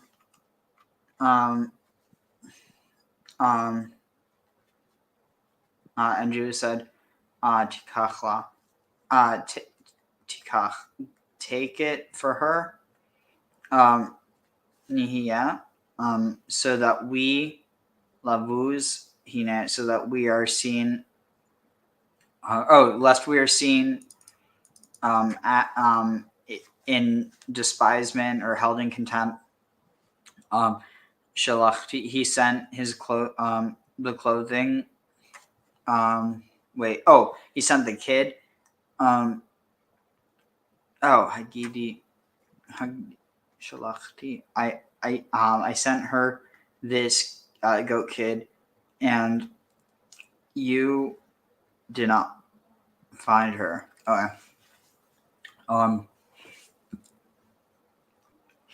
And it was Camille Shlosh. Shilshol. Camille Mishlosh. And then Shilshom, I think, also means the same thing. How about the syllable kad? What? It means like. But it can also be like or about from 3 months or 3 months ago or 3 months later. Via God, Judah was told, saying, Zanta Tamar. Tamar has Zanta Tamar Kalatecha. Your daughter Tamar has prostituted Your daughter-in-law Tamar has prostituted herself. And also, behold, she is pregnant from or for her prostitutions, or for her fornications. And Judah said, Hotsiua, bring her to be burnt. Or what's this? Go out and cause her to be burnt. This is dark. Yep, it shows the power differential for sure. Yeah. Double standard. She was found and she was sent to her father-in-law, saying to the man that she saying to the man that was to him that was for him. I am pregnant. And she said, Haker not recognize this, or see this, examine this. This is the this is wait, ha'ela. Lemi ha'ela. So to who are these seal and cord and staff? Dun, dun, dun. So, God as fortune. Think of the Frank Sinatra song, or his rendition, "Luck Be a Lady Tonight." Qadesha is Lady Luck, Lady of Fortune. Where are you getting that from? Qadesha. What do you mean? It's a compound word. Luck, lady. Where are you getting that? It just seems to be there. Fisha. You said Esha's woman, right? No, Eshet. Aleph Shin Taf. But really it's from Isha, so it's Aleph Shin Hey.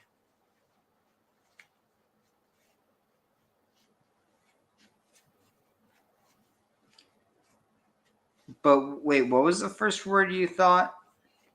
With Gad is luck, fortune, god of luck, fortune, related to the Cod part.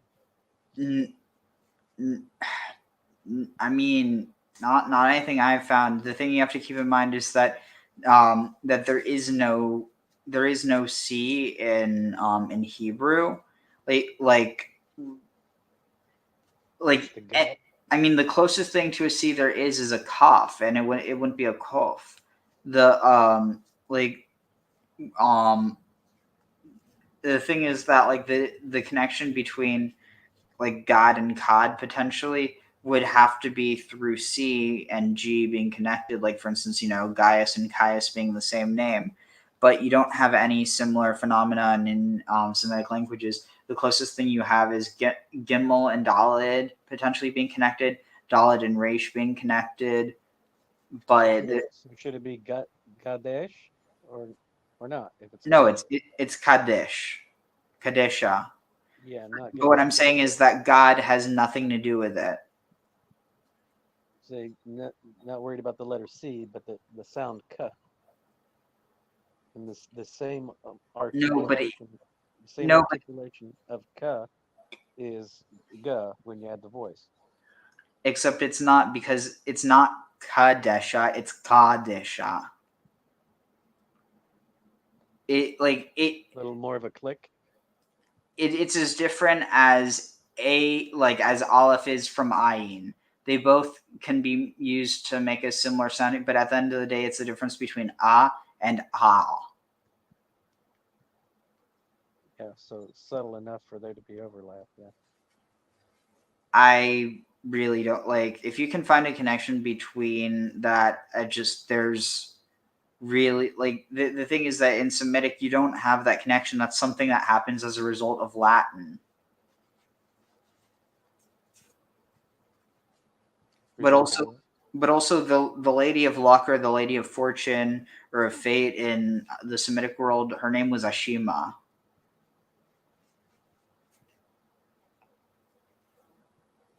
Like it just honestly, it feels Yeah. like this example. It's like you're like I mean I get it. Like it would feel cool if it does, but like even so, what connection is there between Qadeshas and this idea of a woman of fortune?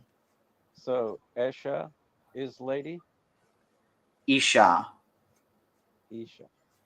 And then Ashima is the part of that that means woman, the Ashi. No, uh, I mean you could argue that the same with Ashura, but it's really tentative. Like it's really hard to say. It's just at the end of the day, It's like the B and the V, you know, I mean, no. But B and V are more different than those sounds are. what sounds? Odd, you know, the top, shop, you know, it's pretty close. No, because you can make v, ava, ava. It B is bilabial with both lips. V is the top teeth to the lower lip. v, So v, v, v. but is bilabial, two lips. V, I forget the term, alveolar, Va, or no, that's va, va, labiodental. va. I'm telling you, what probably is the case with Hebrew is that there's these primordial pronunciations which combine both pronunciations. Like for instance, rather than having ta or sa for taf, it was thaf, and instead of having vav or wow, it was wow, wow, wow. Well, you have all the other, you know, Sumerian terms that have come in, you know, Egyptian stuff that, you know, like the hor, it's core, it's hor, you know, and yet they all have a related meaning, and they transcend the culture into a whole other culture. It's not a great leap. Anyway,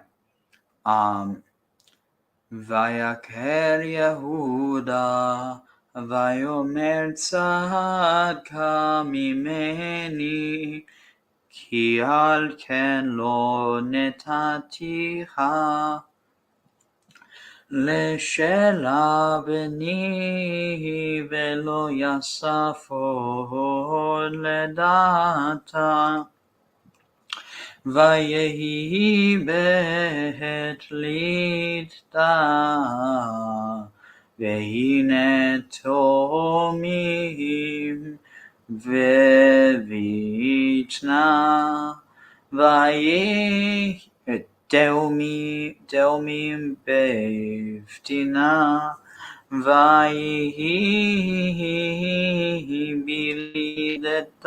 בלתה ויתן יד ותיקחה מיילדת ותקשור על ידו שני לאומר זה יצא ראשונה ויהי כמשיב ידו והנה יצא חייו ותאמר מה פרצת עליה פרץ ויקרא שמו פרץ ואחר יצא חייו אשר על ידו השני ויקרא שמו זרח.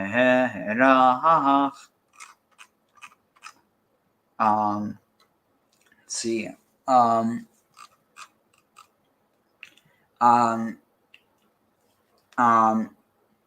She was found and she was sent to her father. Oh wait, you already read that. And Yehuda recognized and said, "She is more righteous mimeni than I am, because upon this,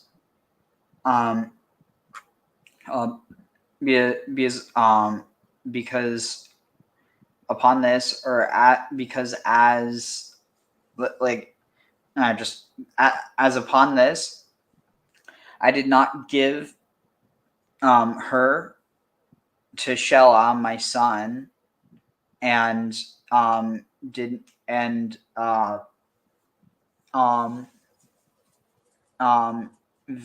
Yasaf, and he was not again, and he did not know her again. And what what's interesting? It almost implies that like this happened, and then he did not know her again. So it almost like implies that she was a virgin for the rest. Like even though it's not how it works, like it almost seems to be connected to that same idea of being left alone until being put away until she gives birth, almost. In so much as it, let's see, he was mine. Okay. And so it was at that time that she, at the time for her to give birth, that they beheld, or that there were Teomim twins, Bivtina, in her womb, or in her belly, in her beten, and he built, and it was when she was giving birth, or when she was in labor, that Vayitem Yad, that one of them gave out his hand, Vatikach Hameyaledet, and took hold of Hameyaledet, and the Meyaledet, and the interesting, to bring forth, begat, gender, or travail. Yeah, so it's like to bear forth. So it's like a midwife, I guess.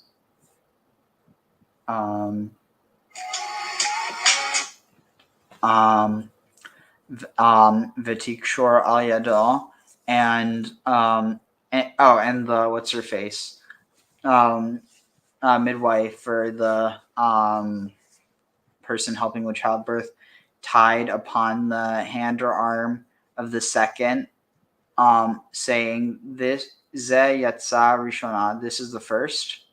Wait, what? Oh, al yadoshani. Al yadoshani. Oh, upon his hand a shani. Tied a crimson upon his hand. Sorry, I read that as shani, which means second. But it could also be al yadosh. Wait, this is interesting, because there is a potential that, because here this just says scarlet, it doesn't say anything. Vatik short. I wonder, because there's a way that this could be read as al yado, the hand of him, the second one, saying this one came out first. So she could have switched them around. Well, does he end up coming out second, though his hand came out first? It doesn't actually say.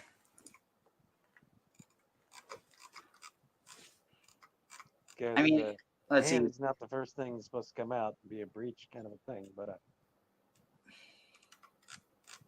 so presumably rolling back in. Let's see. Okay,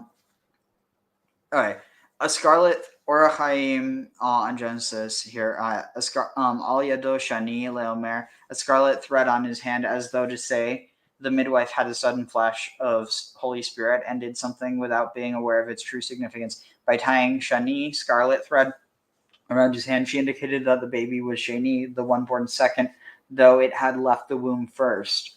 The Torah adds the word leomer, meaning to say that this one emerged first. Although the midwife said so, the truth was the reverse. The red thread was reproof. Yesh im lim surat.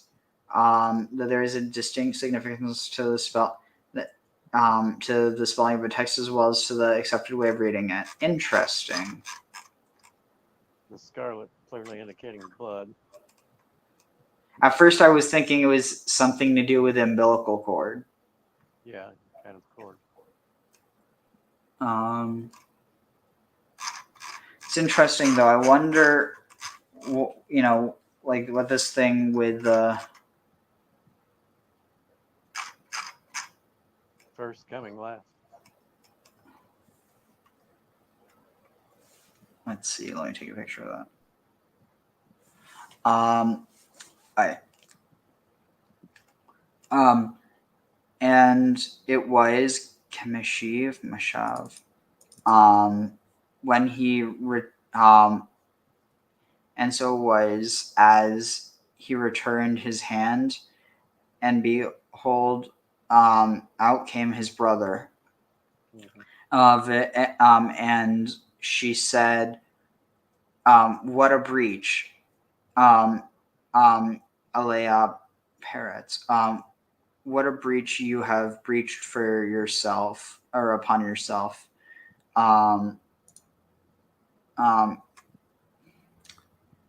Vayikra, and she called his name Peretz or Paretz. I don't know why here it says a pa. It should be Peretz. And after that came out his brother that upon his hand was the scarlet, or that was upon his hand the second, not scarlet. And she called his name Zerach. And Zerach means dawning or shining. Interesting. What does Peretz mean? Breaching or like to break through.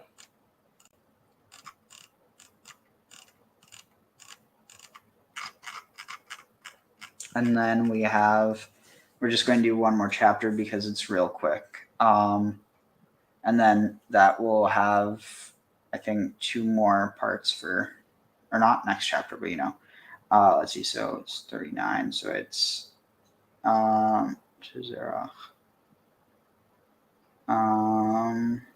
Okay, yeah. So I'm going to take a quick break to use the restroom, maybe get a quick snack, and to continue a bit more of this. But y'all have any thoughts before we continue?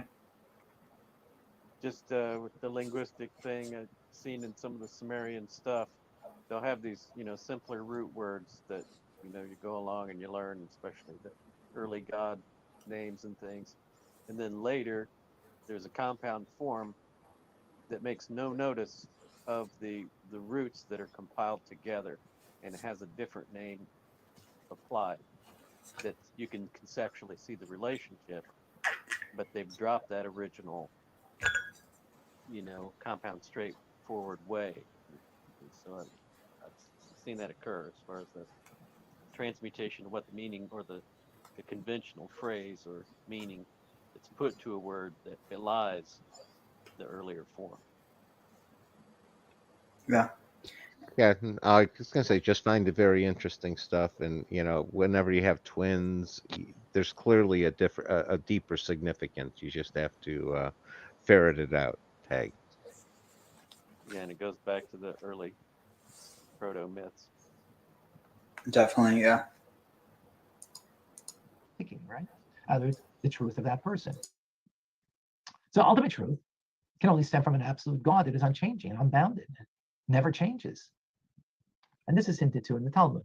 The Talmud tells us, Tractate Shabbos, it tells us that that the seal of the Holy One, blessed be He, is truth. So God has a seal. Not a ring, but a seal. And what is that truth? Meaning, truth is something that's totally consistent. As the word emes in Hebrew is the first letter, the middle letter, and the last letter of the Hebrew alphabet, meaning from beginning, middle to end, is unchanging, constant. Beyond the changing of tides, of fashion, of values, it is never changing. It's always true. That's God's seal.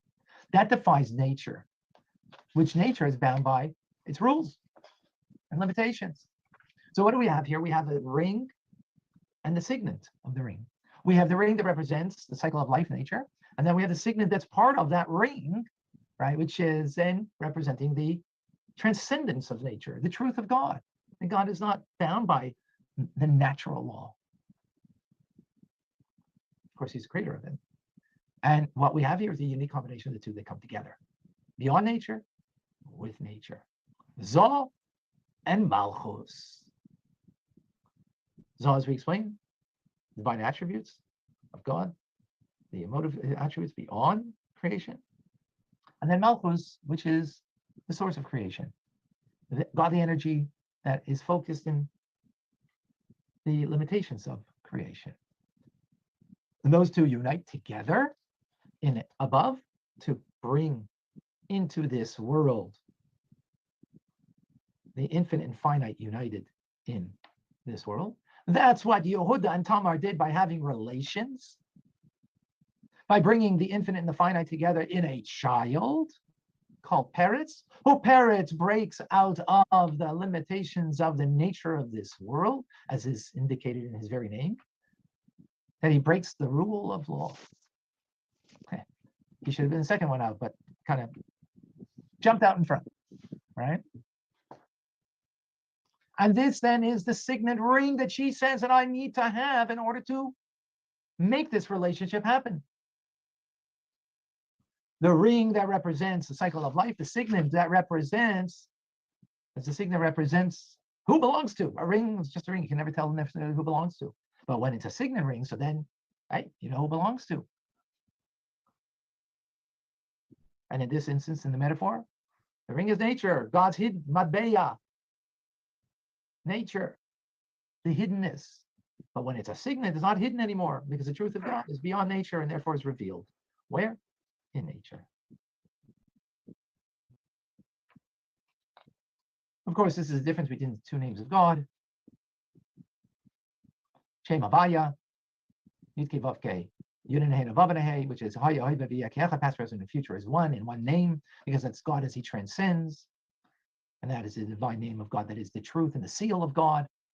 And then you have Shem Elohim, which is numeric value of 86, Elohim, Tevo, which is 86 nature in Hebrew Teva. The word Matbeya is 86, which is God within nature. So what do you have over here? You have the union of the two that come together, right? The two opposites coming together, bound together in a ring, bound together in a union between two opposites, male and female. You can't get more opposite than that. There's all Malchus, as it represents. And that two opposites bring a divine light of a child, an awesome thing that is beyond nature, within nature. And in this particular union, it brings the ultimate, the one who is going to bring the light of God that's beyond nature, within nature, and show that nature is nothing else but a divine light. Peretz, the son of Yehuda, who Mashiach comes from.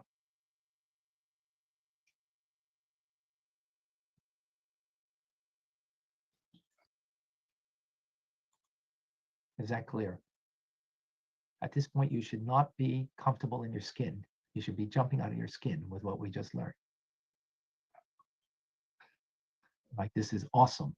An awesome thought and teachings that brings so many different ideas together, and you see the harmony between all of them is beautiful.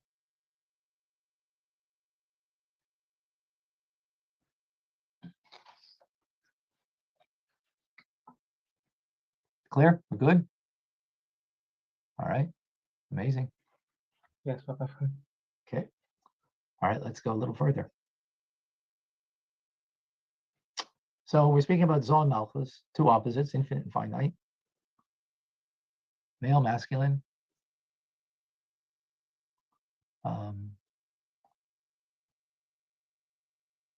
union between Yehuda and Tamar. With all of that in mind, let's look at the following medrash.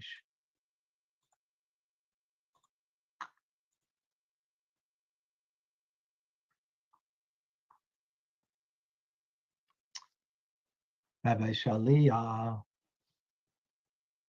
said to Rabbi Yishmael Bar Yossi, have you heard from your father what on the seventh day God finished means? What does it mean? Neva and the rabbis discussed the matter. Neva said the analogy is a king who makes a wedding canopy, decorates it with beautiful paneling. What is still missing? A bride to enter into it. In this way, what was the world still missing? Shabbos. God created everything, right? The king, he made the wedding canopy, he decorates everything beautiful. There's one thing missing, the bride. What's that? Shabbos. What was the world missing? right? Shabbos. The rabbi said the analogy is a king who formed the ring. What was missing? A seal. In this way, what was the world missing? Shabbos.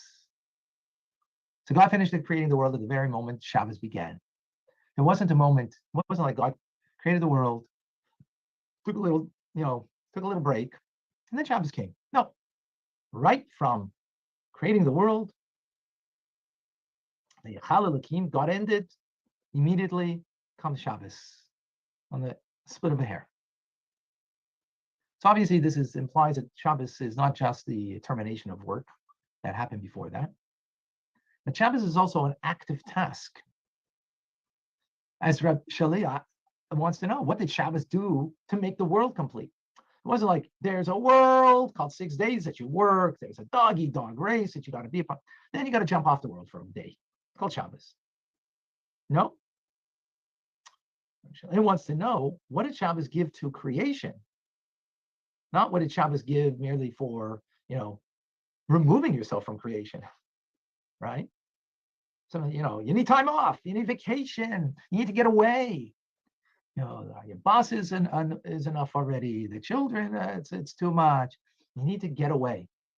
You'll come back. But that's like living in two different worlds. A weekday workaholic world where money, accomplish. And then, okay, enough. I got to give that a break and I just got to jump off. And no. Shabbos brings a completion not for the day of Shabbos alone, but it brings completion the 6 days before it. And we have two analogies to understand this, right? We'll start with the second analogy, the seal of God. Oh, we understand what a seal is, right? A seal is attached to the ring. The ring is the mundane 6 days of the cycle of life.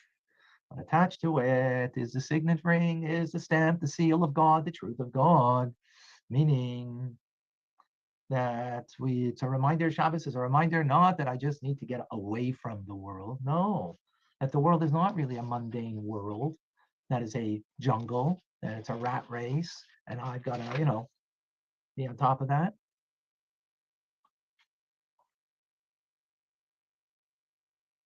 Right? No, as the Minchas Chinuch says, the message of this mitzvah, behaving in this way of rest on Shabbos, is meant to awaken an awareness of the greatness of the day and instill in our hearts a belief in the creation of the world. For in 6 days, God made it. By resting on the seventh day, we remember the creation of the world.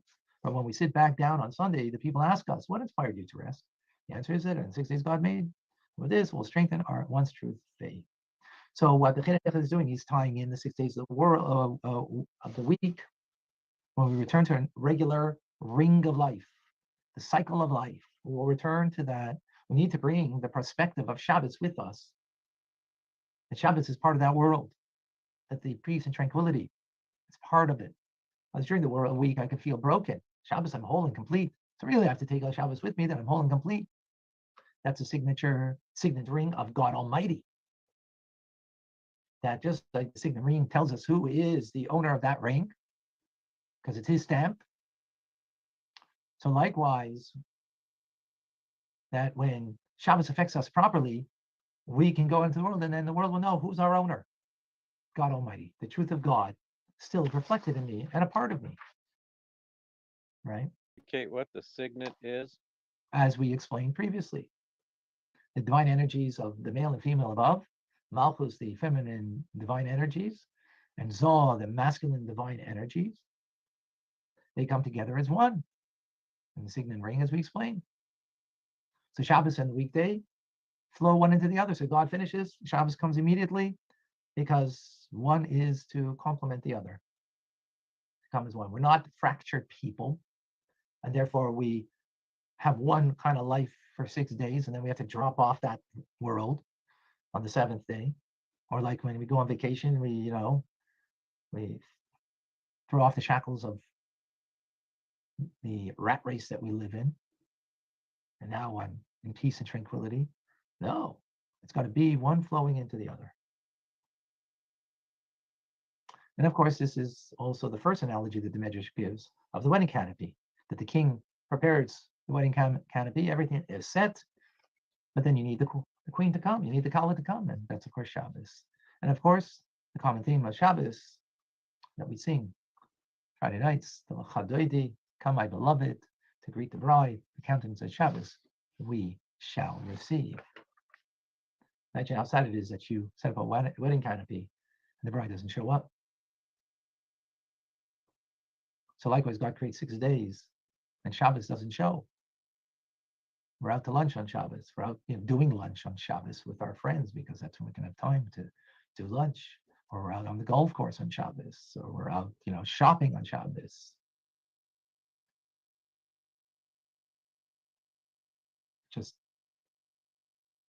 So no, the bride didn't show up. God creates a world that should flow into the queen coming to the canopy. And this is exactly what Shabbos should do for us. It should move us, not only that we have a wonderful Shabbos, but that the weekday is also a very different weekday by the inspiration of Shabbos. So it ties this all in this week's Sicha. A seal is not its own independent entity. Rather, a component of the ring does. When Yehuda, for example, the seal simply proved that the ring belonged to Yehuda. So it is with Shabbos and all miraculous things. It is not something separate from the 6 days of creation. Rather, it is the 7th day of 6 days. It brings completion to the world. In the words of our sages, what was the world missing? Shabbos. This means the perfection of nature itself is achieved by drawing the supernatural into it. Just like the ring is a cycle of nature, and the signet is that which represents beyond, right? God is, his seal is truth, transcendent of the human condition. But they come together as one. The signet and the ring come together as one, beyond nature, within nature, and therefore we get a taste of beyond nature on Shabbos, that we can then take that taste and bring it into nature of the 6 days of the week, and we inject it. Right? And therefore, the ring is no longer a ring, but a spiraling ring. So therefore, we're not just been there, done that, another Shabbos under the belt, another, under the same old. It's not the same old, because when Shabbos, where you get this true spiritual, transcendent nature of what Shabbos is, it inspires the weekday that even the mundane activity is not the same old, it's something new. And in Shabbos, where you get this under the same old, on that, another Shabbos under the belt. Right? And therefore, the ring is no longer a ring, but a spiraling ring. So therefore, we're not just been there, done that, another Shabbos under the belt, another, under the same old. It's not the same old, because when Shabbos, where you get this true spiritual, transcendent nature of what Shabbos is, it inspires the weekday that even the mundane activity is not the same old, it's something new. We see the newness, the goodness, the beauty in a regular mundane activity. And where does this all come from? Our story of Yehuda and Tamar. Any questions? So the bronze serpent. Welcome to some people I didn't see at the beginning of the class. Jeffrey, welcome. Diane, I think, no, I saw you maybe. Michelle. What was that you said? And Sarah. What And the signet would seem to be, maybe be the bronze everybody else serpent. I said hello to. I think so. If I didn't, Where are you getting that? hello now. Just that You don't all say hello at the same time. the only graven Or symbol goodbye. Or goodbye. in the lineage so far that would, the signet has, have a particular image. Not necessarily. It can just have the name. Yeah, it would be that would be the image, would be the writer. Yeah, but like you implied that there was something inherently like. Well, just the way he was talking about the spiral. Oh. I see where you could get that from. Let's see. And that, were they using wax and papyrus by that point? Because, it comes from the cylinder seals of the clay Sumerians were using. It says originally, Honestly, I'm not sure. where they would roll So Yosef goes, it into the clay. Yeah, I think the Egyptians had the same type of seals as well. And again, I think it was for clay back then. I don't think you needed the paper in order for the wax to come into play much. Tag. Which points it, towards the kind of cuneiform and then hieroglyphic. it says like this. Vayosef hurad mitzrayim. Vayosef is taken to Egypt. Vayiknehu Potifar sris parasar hatabachim. He's a chief butcher. Ish mitzrim miyara yishmaelim asher horidu shama. And then the Torah says at the top of 2:14. Vayi Hashem es Yosef vayi ish matzliach. He was very successful. Vayi bebeis adonav hamitzri. Now you got this Hebrew slave who sold down to Egypt, and he's everything he tells. He's very successful. Vayar Adonov, second line on 2:14. Vayar Adonov ki Hashem ido. His master sees that God is with him. V'chol asher hu oseh Hashem matzliach biyodo. Right. So what does he do? Vayimtza Yosef chen be'einav. Yosef finds favor in his eyes. Vayishar, so he serves him. Vayifkedeu al beisa v'chol asher yesh lo nasan biyodo. He gave him everything. He puts Yosef in charge of everything. I mean, rags to riches. He comes down there. He's working. This is a very high government official. And he immediately takes Yosef, and he sees Yosef successful, and the guy is blessed, and he ascribes it all to Yosef. And then it says like this. Go to Pasuk Vav. We'll go to Pasuk Vav towards the end of the page. It's the seventh line from the top. This is where the adventure starts. Vayazov kol asher lo biyad Yosef.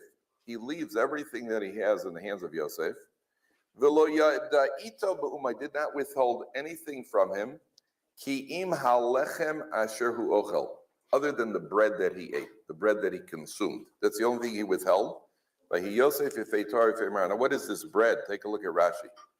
Take a look at Rashi. The bread is not just bread. Says Rashi, es halechem. It's the second line on the right column. Second line, right column. Ki im halechem, says Rashi. He ishto, to reference to his wife. To reference to his wife. The Torah uses a discrete euphemism. Instead of saying the man, well, he gave him everything except his wife, it says he gave him everything except the bread that he consumes, meaning his wife. Okay, now, I'm going to show you something incredible. Do you know that what is this offering that we bring on Shavuos? On Shavuos, there's an offering called Shtei Halechem. 2 breads that we bring on Shavuos. Okay, the Shavuos, which is the holiday that celebrates the giving of the Torah. So there are these 2 breads that are brought, and they're made as chametz, and they're offered on the Shtei Halechem, which are brought with the sheep on Shavuos. It's called the Shtei Halechem, the 2 breads. So the commentaries point out that why are we bringing an offering called 2 breads specifically on Shavuos, which is the holiday when we receive the Torah, number 1. Number 2, normally breads that are brought are not allowed to turn into leaven. They're not allowed to turn into chametz. They were brought as matzah. Yet these 2 breads on Shavuos are brought as chametz. Well, fascinating, interesting, and nothing's by accident in Torah. So the answer is, you see, chametz always represents the pleasures of life. What would you rather eat? Nice soft bread or hard brittle chametz? Right? Chametz represents ego and it represents pleasure. Bread puffs up, that's ego, and bread represents pleasure. So you have chametz represents the 2 areas where trouble starts: ego and the pursuit of pleasure. Okay, now on Shavuos, the Torah is given. What is it that we acknowledge on Shavuos? What has Torah done for us? This is one of the greatest misconceptions of anybody who's not observant. People look at Torah and think, right, if you become Torah observant, there goes your pleasure in this world. You're going to be Torah observant, so you got some sort of deal. You'll take the world to come and you'll abandon this world. That's one of the biggest misconceptions when it comes to Torah. Torah doesn't cause us to lose anything in this world. To the contrary, by activating self-control in this world, we enjoy this world more. If you're out of control, you get burnt out. When you're out of control with anything, you get burnt out. You start taking it for granted. It means it loses any real meaning and any real. All right, let's get back to it. Let's see, where are we at?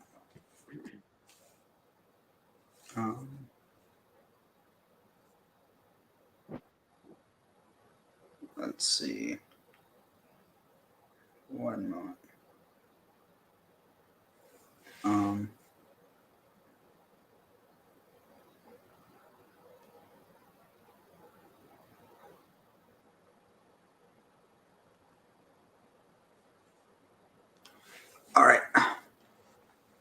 see what's to say about Zerach.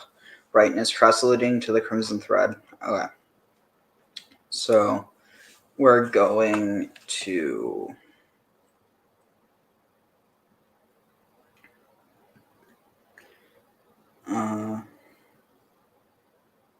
let's see, where was it? Shoot, it closed down, so I need to reopen it.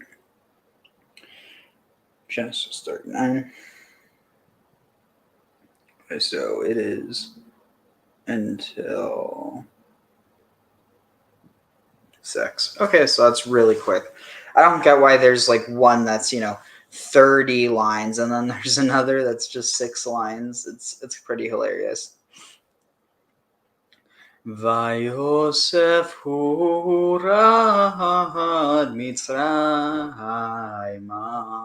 vayiknehu Potifar saris paro sar hatavachim ish mitziri miyad ha'ishmaelim asher horiduhu Shama. And Joseph Hurad was taken down to Egypt, and he was purchased by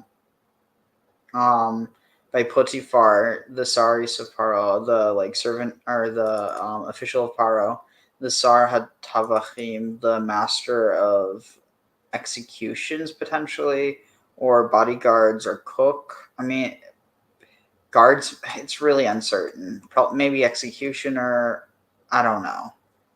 I'm just going to say the guard. no, because there is no idea of captain of the guard. It's more so this idea of like a tavach means to slaughter, to prepare. Oh, the So butcher. yeah, so maybe like the master butcher of Pharaoh. Ish Mitzri, an Egyptian man, bought him from the hand of the Ishmaelites that brought him down there. And so it was that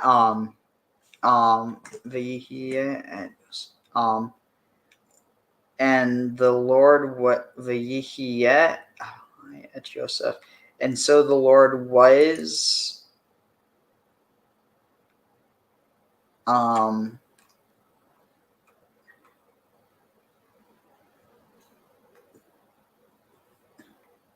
Vayeshev Adonai et Yosef.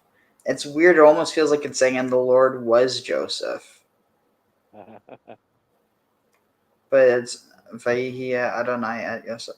And so Adonai was, it doesn't say with Joseph. That's the key thing, was Yes, the latest indication of apotheos, like avatar of God, like Christ is the Son. oh wait, here. One of the meanings is to accompany or to be with. So it can mean why everyone would bow. The heavens would bow. So the Lord accompanied or was with Joseph, because the thing is, he can have that within it. It's just uncommon. And Adonai was with Joseph, and he was. So it's interesting. So here it means and he was, but here it means he was with. So I think that is pretty fascinating, nonetheless. Yeah, differentiation there. Both And he was a man matzliach, a man of success, or a prosperous man, and he was in the house of his lord, the Egyptian, or of his Egyptian lord. Wait, did I read that? Read that right? No, I didn't. Vayehi Adonai et Yosef, vayehi ish matzliach. Vayehi beveit Adonai av ha-mitzri. Sorry, I read that. Ve'ayara Adonav ki Adonai Actually, no, here, because it's so close, I feel like it needs... Vayara Adonav ki Yeva ito v'chol asher hu oseh Adonai matzliach beyado. And when he saw his lord, or his lord, and when his master saw that the Lord was with him, and all that he did, Adonai matzliach beyado. Adonai was the success of his hands. So it's interesting because here it's paralleling Vayera Adonai ki Adonai. Like, I'm just reading that because I was just trying to automatically read Yud He Vav He as Adonai, but basically here you have Adonai versus Adonai, his Lord versus his Lord. It's kind of funny.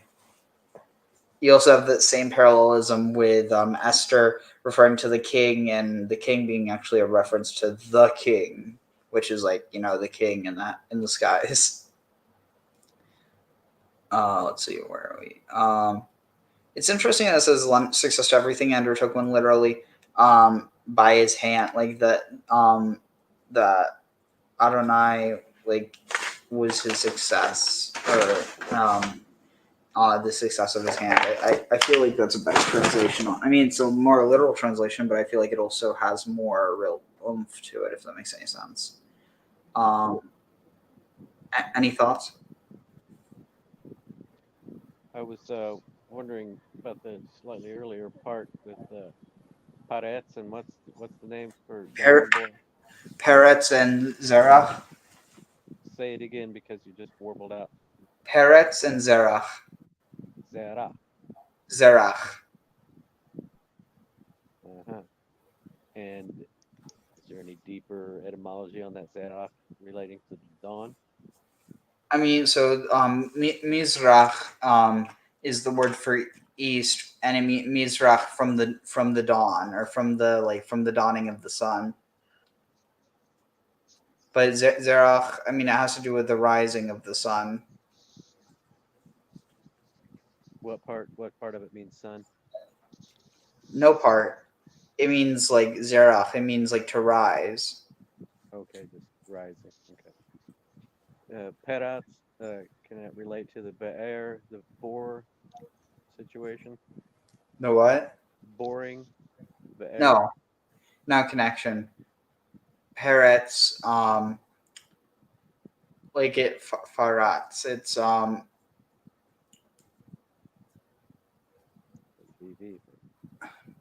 breaching, boring, ordering, drilling. I was just thinking about the clarity of them. It's an idea of breaching out, not breaching in. So breaking out, not breaking in. Or, digging out, not digging in. But digging, yeah. So the sun setting into the underworld, and then the sun rising. Interesting connection. Let's see, where are we at?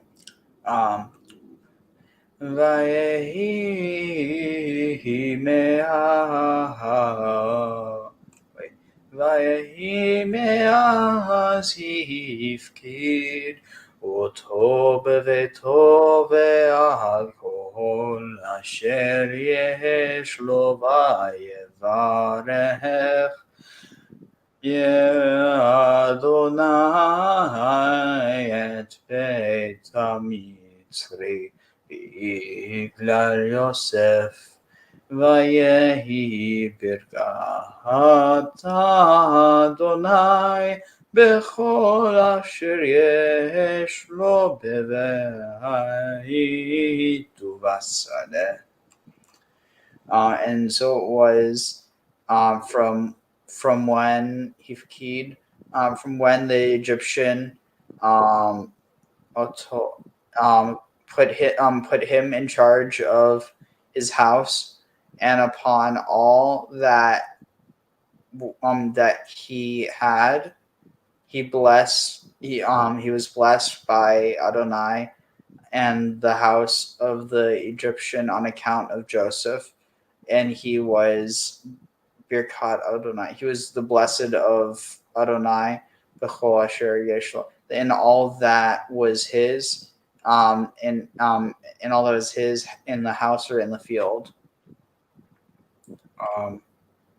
Here it says the blessing of God was upon Birkat Adonai b'chol, was in or on all that was his. Okay, that makes sense.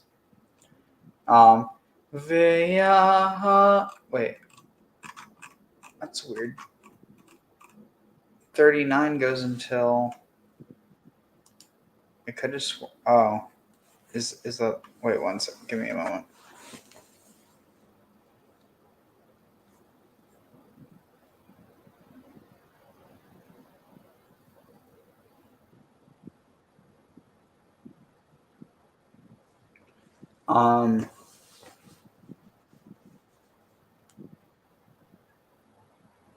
Let's see, where am I at? Okay, until 7.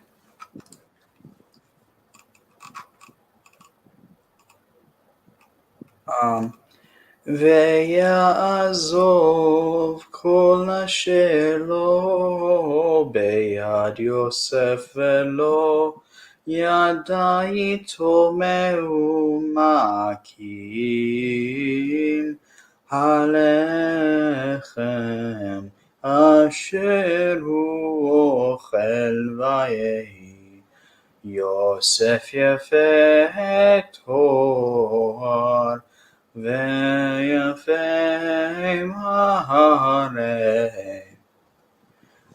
the Yazov, and he left all that was his in the hand of Joseph, and he did not know Itol.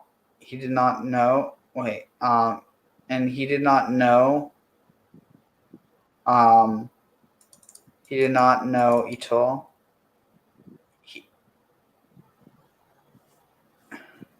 Let's see. He did not know its Meuma. He did not know anything because im halacham, because if the bread was his to eat, but he paid attention to nothing save the food that he ate. Interesting. That's weird. And so was that Joseph would wait and now Joseph. But it implies like and now Joseph, like as if he wasn't before. Maybe it's just implying because like now he's now he's of status as well. But and now Joseph was beautiful in Torah in form and beautiful in mirei in sight or appearance. So let's see. Yeah, this is probably a good place to call it. I'm just going to take a few dabs because I usually do before I go to sleep anyway.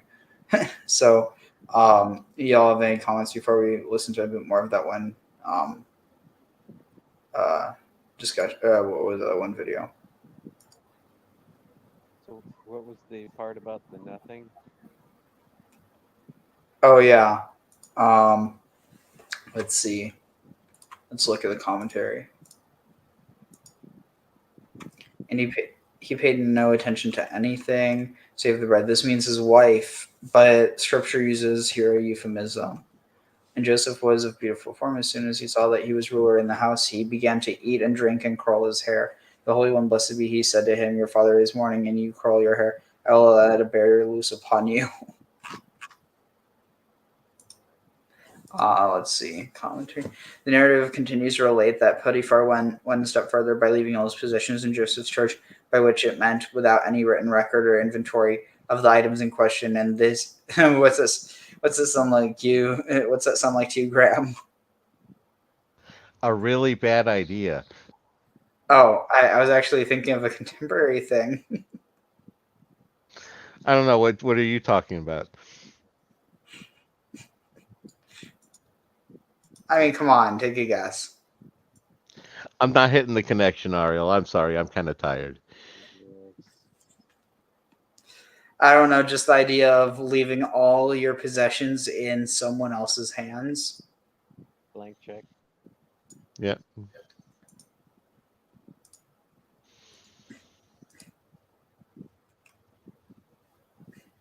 Still not ringing any bells. No, it's not. Was it? Was it Aeon Byte did a video did a Oh, Wexler. Okay, yeah. Yeah, Wexler was Epstein. no wait oh I thought you're no and he's Potiphar. Yeah, Wexler is Pharaoh and Epstein is Potiphar with Yep. yeah. And Potiphar. Wait, what? No. Epstein would be Joseph, and Wexner would be. Oh, you're right. You're right. One step down. Yeah. Damn, you must be tired. I thought you would get that for sure. So on a certain level, that's already kind of like him being an heir. Interesting. Let's see, and he appointed him over his household and handed over all his possessions to him, his treasures. Yet his master was aware of what was in the house, and Joseph would account to him on a daily basis. However, once he had observed his success and his uprightness of character, he was not cognizant of anything in Joseph's possession, insofar as he did not demand any reckoning from him, as is customary amongst administrational delegators. This, then, is the true import of the phrase, he abandoned control of all his possessions. Let's see. Interesting. After Scripture has praised Joseph by recording that God was with him and that he was successful, thus causing him to find favor in his master's sight, it continues to lavish yet more praise on him by relating that he was of fair countenance and handsome appearance, on account of which he found favor in the eyes of his master's wife. Does he have any title? He's not Vizier yet. I think that's kind of what's implied. I don't know if it ever directly says it. Yeah, that's pretty much what happens when he gets control of all the guy's property and all. But there's some presumption that he would be involved in the Egyptian religion and ritual. Well, he ends up marrying Osnat, who it's basically the Canaanite form of Asenuit. And is she the priestess? Wait, what is that? Some say the bread which he did eat is. Sorry, I'm just trying to see.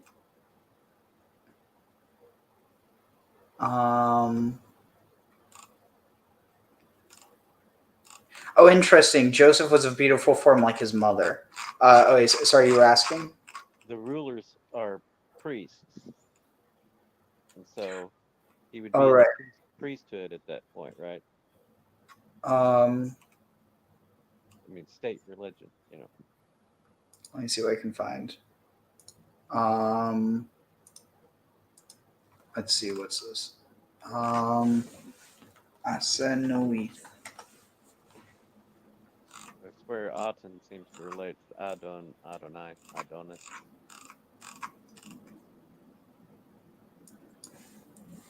The N priest of An. Back to the Samaria.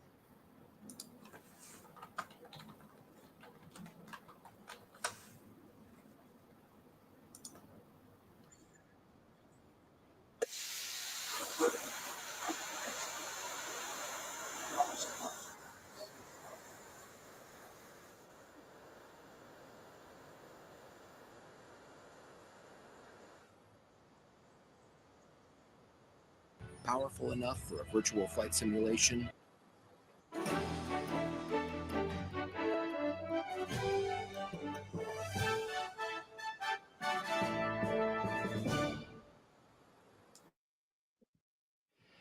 Joseph was a type of the Lord Jesus Christ. Joseph was elevated by Pharaoh to be the governor of Egypt. And Pharaoh gave him a wife.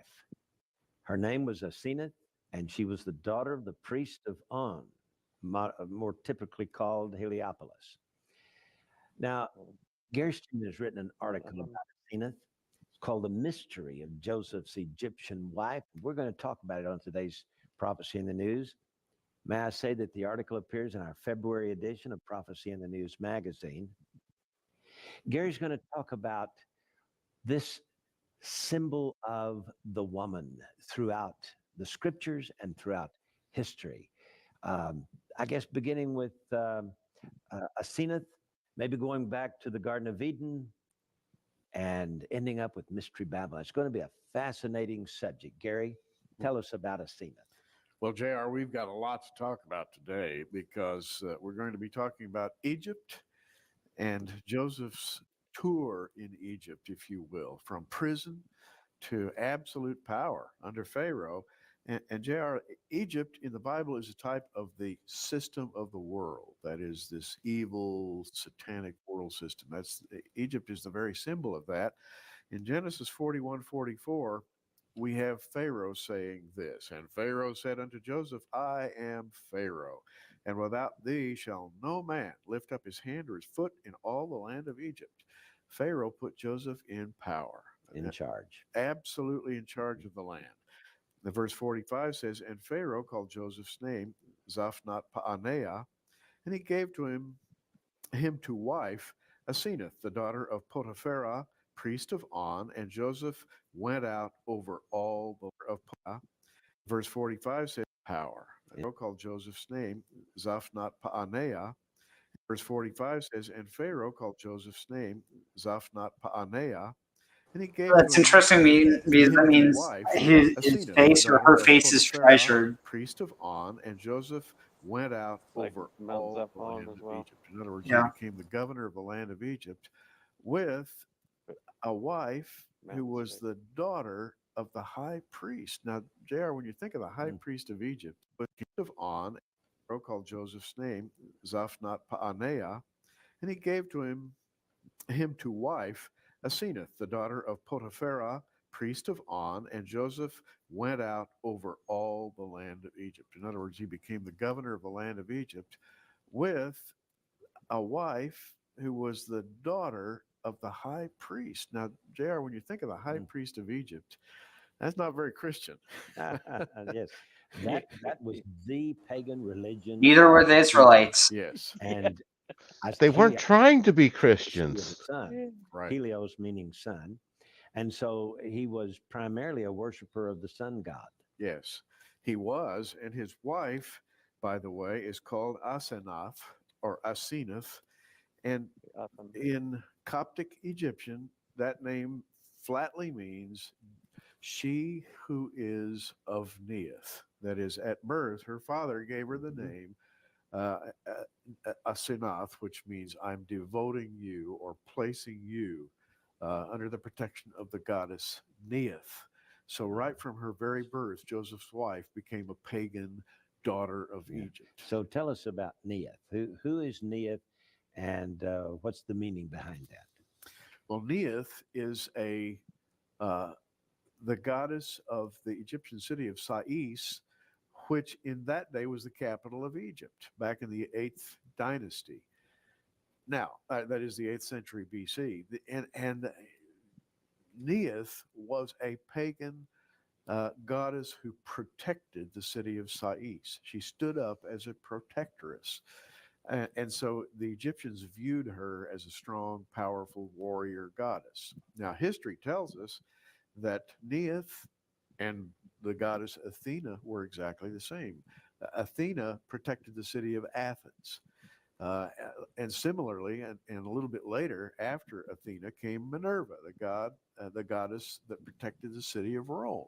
So Neath is a type of a protector goddess. She stands over a city and protects it, and the people pay homage to her figure, to her name, They would give money to her. If in a way they would tithe to this goddess in order to Holy get that crap. blessing and I protection. didn't for the realize. I city. thought it was And actually, Nuit. No, this is Neith.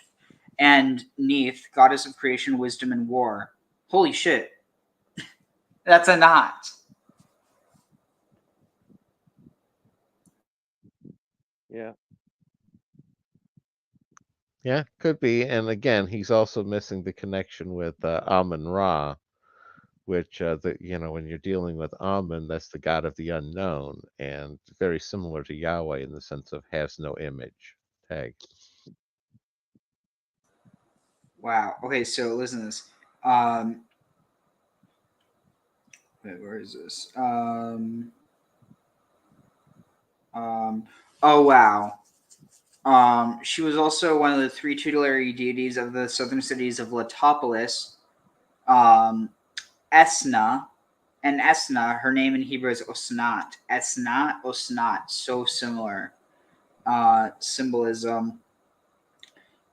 In her usual representation, she is portrayed as a fierce deity, a woman wearing the red crown, typically holding or using the bow and arrow, and others a harpoon. Neith is also goddess of war and of hunting, and that is the symbolism depicted most often. Her symbol was also 2 arrows crossed over a shield.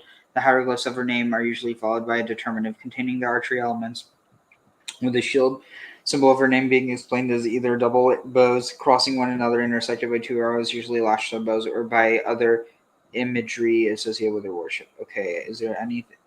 Let's see. She's also such cosmic epithets as the cow of heaven, a sky goddess similar to Nut or Nuit, and as the great flood Mehet Weret, as a cow who gives birth to the sun daily. Interesting. Let's see what else I can find. Yeah. Is that Osnat, Asnat? Could that sometimes be a sh instead of a s? Well, you're saying Ashnat? Uh-huh. I mean, potentially, but why? It just makes it a little closer over to Ishtar. And Inanna was the goddess of war. Honestly, I don't even think. No, because you have sorry, I'm like trying to use multiple parts of my brain at once. Interesting. The Sumerians were all up in there early. I'm telling you, they seem to be satellite. City became a feminine mystique. Right. When we speak of cities today, we speak of she.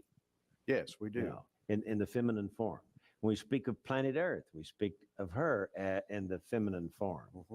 Mm-hmm. Mother Nature is in the feminine form. And so this idea of the woman protector of the city is more like a mother protecting her children, isn't it? Absolutely. And this whole concept of the Earth Mother distilled down into the goddess goes back to Nimrod.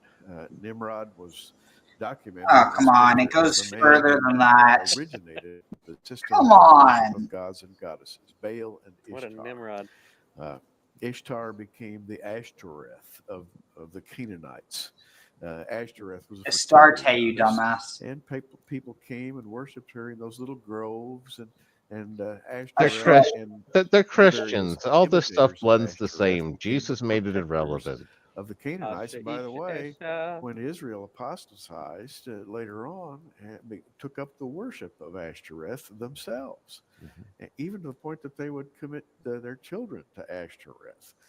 So again, you have this goddess principle being thought of as she who protects and provides for us.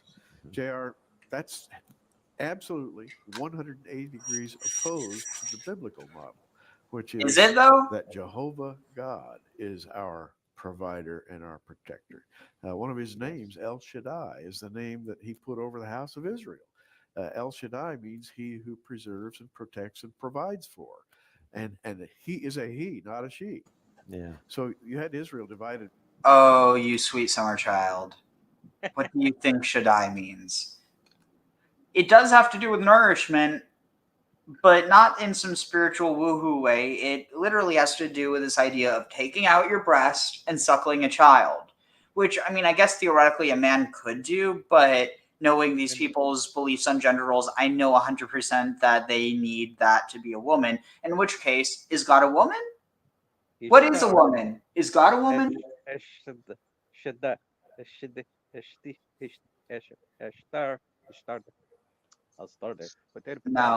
No, dude. I can't help but keep flashing to H.P. Lovecraft every time he says Astaroth.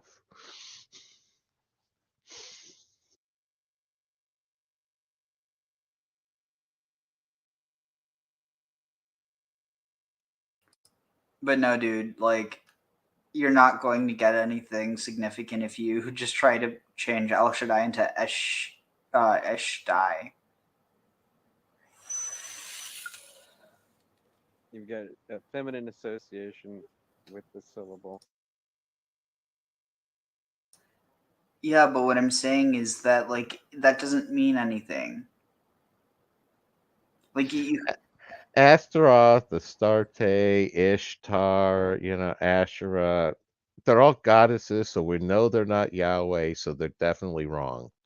That's all he knows. It reminds me of what was it in The Dictator, how there's the one security guy where he's like, the guy's saying that he's not actually an Arab, and he's like, no, it don't matter. You could be Jewish, you could be Arab, you could be from Africa. If you're not white, you're an Arab. So Shaddai is often translated as Almighty, right? Poorly, because that requires it to be Shaddad and then the second Daled to be dropped, but that still doesn't change the fact that what is the Shaddad of? It would have to be like, but even then it could be Shaddadeh. So like it would be El Shaddadeh or El Shaddad. So the fact that it's El Shaddai means that the Yud is modifying the El. That's saying the God of the Shad. El Shaddai. And because it's not Shadi, Shadi would be breast or my breast. So Shadi would be either my breast or like in compound the breast, but Shaddai is the breasts. So El Shaddai is God of the breasts, or the breasted God. So what the D there indicate on the Shah? What? Just the Shah element. Like I was going to ask you if before you said Shaddai relates to the breast and everything. I was going to ask you if Shaddai related to a woman in any way. So shad means breast. Shin by itself just shad just means that. It's just it.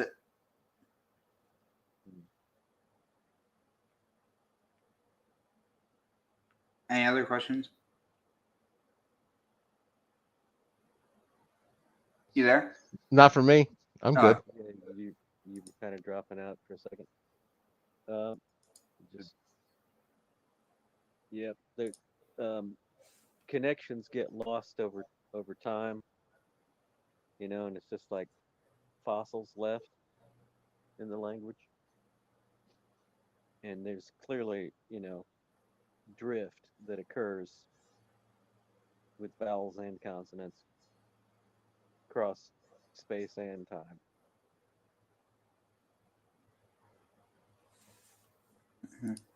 Basically, I mean, like the thing is, if you can make an argument with Grimm's law, I'm not against it. It's just to say that this consonant changes to this consonant without any indication that that is how it was done.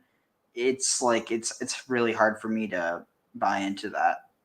When you're talking about goddess, holy, women, divine, feminine, and it's conceptually all interlaced throughout. Yeah, but that doesn't change the fact that Hebrew is constructed in a certain way, and you can't just break that paradigm for like spiritual reasons. That comes in at a certain point. It's just like They didn't have writing at first. In writing changes or solidifies language in a way that's different than spoken language. No, and I becomes get the rule.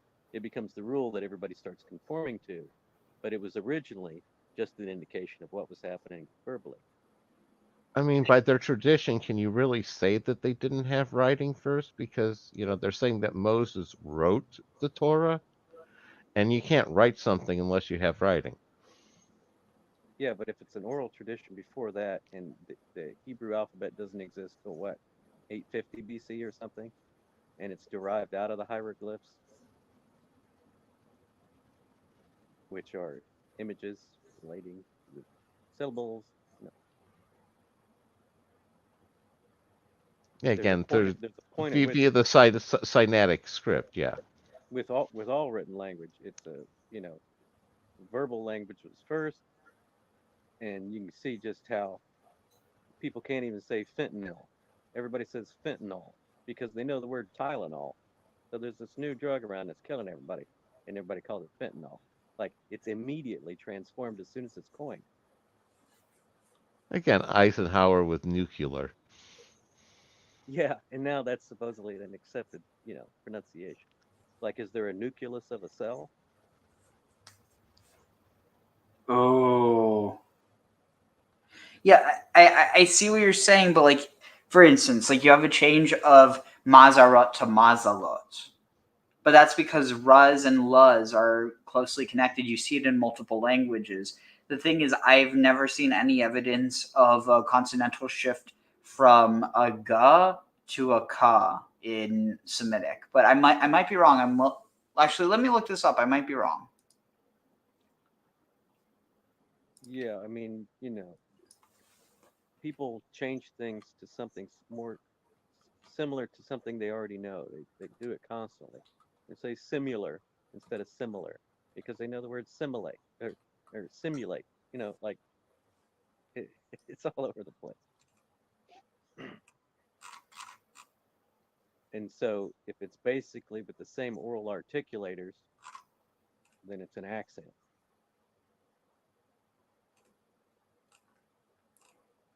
Let's see. So your and an, your m's and n's, your t's and d's, your s and sh, your f and the. Let's see if I can find anything. And just because it's continually spelled one way doesn't mean that most people are pronouncing it in that way. Like the word nuclear, it's still written nuclear, but everybody says when they read it, nuclear. How are you going to know that from the writing? You only know it from hearing it correctly. That everybody says nuclear instead of nuclear because the writing stays nuclear.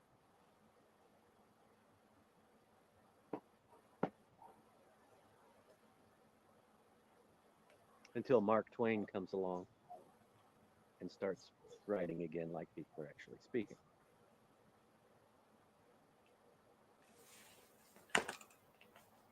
Here. Check this out. Triple treat, but only from Pizza Hut. No one out Pizza Hut. I was abducted by the RDA.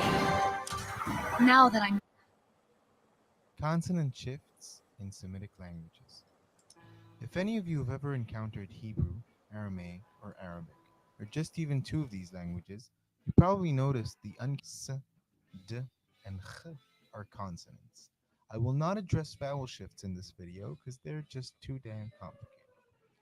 Let's start with some simple when we interfere just to solve some problems that this comparison poses. First of all, just to make sure, consonants are generally the sounds made when we interfere with the airflow in our mouths. Sounds like p, s, d, and ch are consonants. I will not address vowel shifts in this video because they're just too damn complicated. Let's start with some simple examples. We'll start with the word for book. We'll go from right to left because these are Semitic languages and it just makes more sense, I guess. The word for book in Hebrew is sefer. The same word in Aramaic is sifra. You see that both of these languages have the same consonants in this word. In Arabic, this is actually an old word and quite obsolete today. It's sifa. If we look only on the first consonant in these words, it seems that a Hebrew S is compatible with an Aramaic S and with an Arabic S, right? Well, it's a little bit more complicated than that. Let's look at the word for tooth. In Hebrew and in Aramaic, it has a sh sound. Arabic has the same sound as before, s.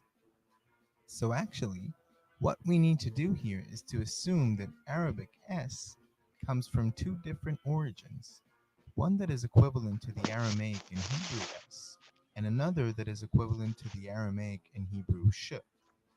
There are a whole lot of examples for this shift. If you want to look for the words person, peace, and five in all three of these languages. So, sound changes are simple, right? Let's complicate it just a little bit more with the word for eight. This time we'll start with Arabic, just because it's awesome. Now, some of the vowels here are long, but we'll ignore that completely. Oh, the This shift time, from in ta to Arabic, sha.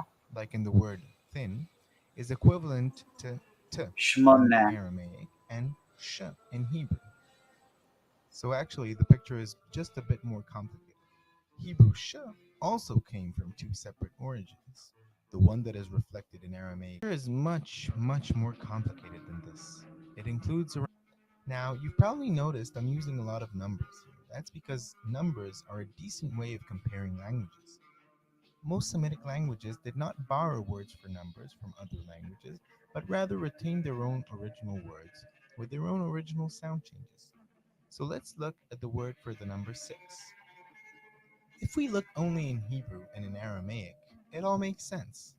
But why does Arabic have t, where it doesn't have th?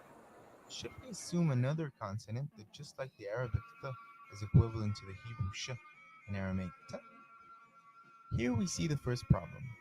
But luckily enough, we have data from other Semitic languages to help us understand the phonological process that happened. Amharic would be a great example for this, and so would the dead languages Akkadian and Sabaic. I didn't find any normal fonts for Sabaic, so I actually had to draw it myself. Sorry for that. Now, you see that these languages had some pretty similar consonant shifts to the ones that we saw before, but I'm not going to talk about them now. This actually means that the Arabic sit comes from a historical sit. This makes a lot of sense because this would explain the doubling of the consonant in Arabic and in Aramaic. This doubling also happens in Hebrew, but only in the conjugation and is simplified in the end of the word. Sorry for that. This is a phonological process called coalescence. Coalescence is when two different sounds affect each other until they become something that is a little bit of both.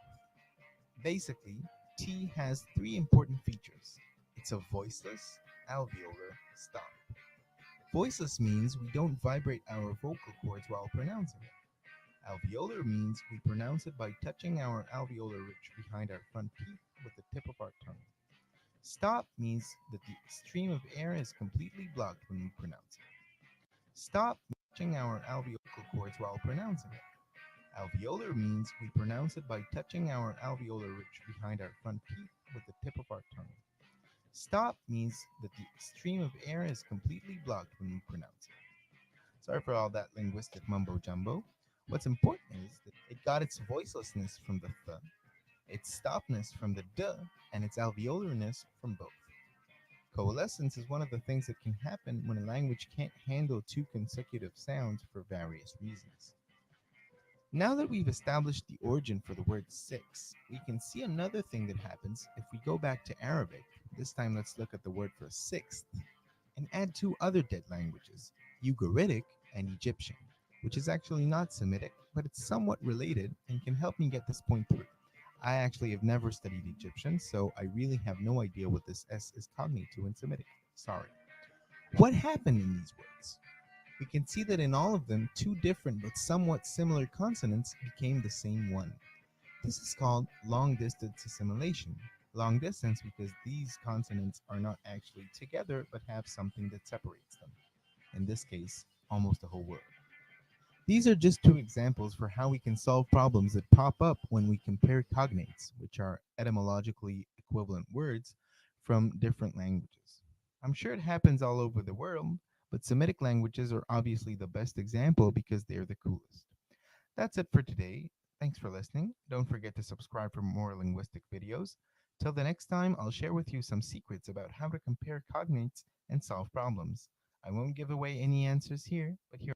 Are you a med student struggling to keep up with the endless stack of lecture slides in med school? Are you tired of trying to memorize thousands of facts without truly understanding the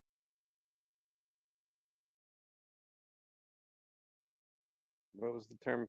Confluence? I forgot. There's also a kind of a divergence, like is going on now with the word important. People are saying important, like no, you didn't, instead of didn't. And that's a total different sound that's put in there structurally. I always laugh at the ones that say impotent instead. Yeah, and you have it with the Cockney, like with John Lennon would say bottle instead of bottle. And they only do it at a certain point in the, like when it's in the middle of the word. They pronounce T's. It's not like they don't have a T in the language. But in certain instances, they just don't like to say it. Linguistics. Last video. It's been over 2 months since my last video, but I've caught up on my schoolwork, dealt with my finals, and finally graduated high school. Now I'm looking forward to heading off to college, but before that, I'm excited to be spending most of this summer doing what I love most, making videos for you guys. And what better way to kick off the summer than by covering one of the most important ideas in the history of linguistics, Grimm's Law. If you watch my channel, odds are you're pretty into linguistics, so there's a good chance you've already heard of Grimm's Law. All languages in the world go through sound changes, where gradually over time some sounds in that language change into others. And although linguists love listing and classifying and sorting all these different sound changes, Grimm's Law is not only by far the most famous sound change ever described, but it's one of only a few with its own name. It describes one of the ways Proto-Germanic changed as it evolved from Proto-Indo-European, and at least in my mind, Grimm's Law isn't just a sound change, it is So that's the key thing, Proto-Germanic. the sound change, a reputation which springs from the fact that Grimm's Law is quite possibly the first major sound change ever described by modern linguistics. Grimm's Law was discovered in the early 1800s, and linguistics at the time was a really, really new thing. I mean, yeah, there were ancient traditions of linguistics that went back a long way. Aristotle had spent no small amount of time describing ancient Greek phonology, and in India, people had been studying linguistics for thousands of years, largely out of interest in preserving Sanskrit, the liturgical language of Hinduism. The modern scientific tradition of Western linguistics, however, might be said to have begun in 1786 with Sir William Jones in a speech he gave to the Royal Asiatic Society in Calcutta. This was during the colonial era in India, and Sir William Jones was an Englishman who had been appointed to be a judge in Bengal. While he was in India, he became obsessed with Indian culture and, being a well-educated Englishman who knew a fair amount of ancient Greek and Latin, started to notice similarities between these languages and the ancient Sanskrit that the Indians had preserved. So, in his 1786 speech, he proposed that the three languages were descended from a common ancestor, which we know today as Proto-Indo-European.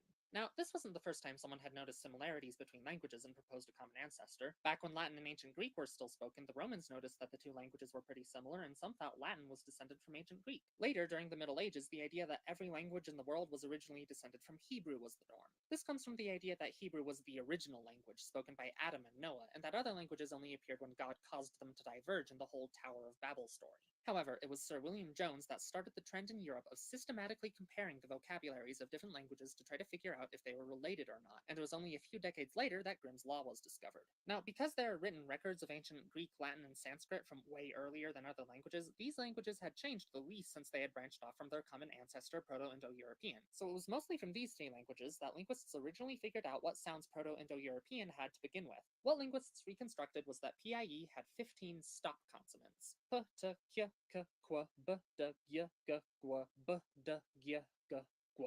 If you can't tell the difference between the last two rows, don't worry. I'm not that good at distinguishing them, and we don't really have good equivalents in English. Just know that the third row is supposed to have a little puff of air after each sound. They also had some nasal consonants, some liquids, some semivowels, probably just one fricative, probably some laryngeals, and of course it had a whole bunch of vowels, but they're not as interesting, so I'm not going to talk about them. Point is, all of these 15 stop consonants started merging with each other after all of the different branches of Proto-Indo-European started splitting off from each other. But in each branch, it happened in a slightly different way. In Sanskrit, they started pronouncing qu, gu, and gu without the w after them. them, merging them with the normal k, g, and g. At the same time, the sounds with y after them started being pronounced as a funky s sound, or as a j sound, or what I only know how to describe as a really, really weird h sound. Meanwhile, in ancient Greek, k, g, and g merged with the normal k, g, and g, while qu, gu, and gu merged with some other consonant depending on what vowel came after them. Also, the whole bottom row.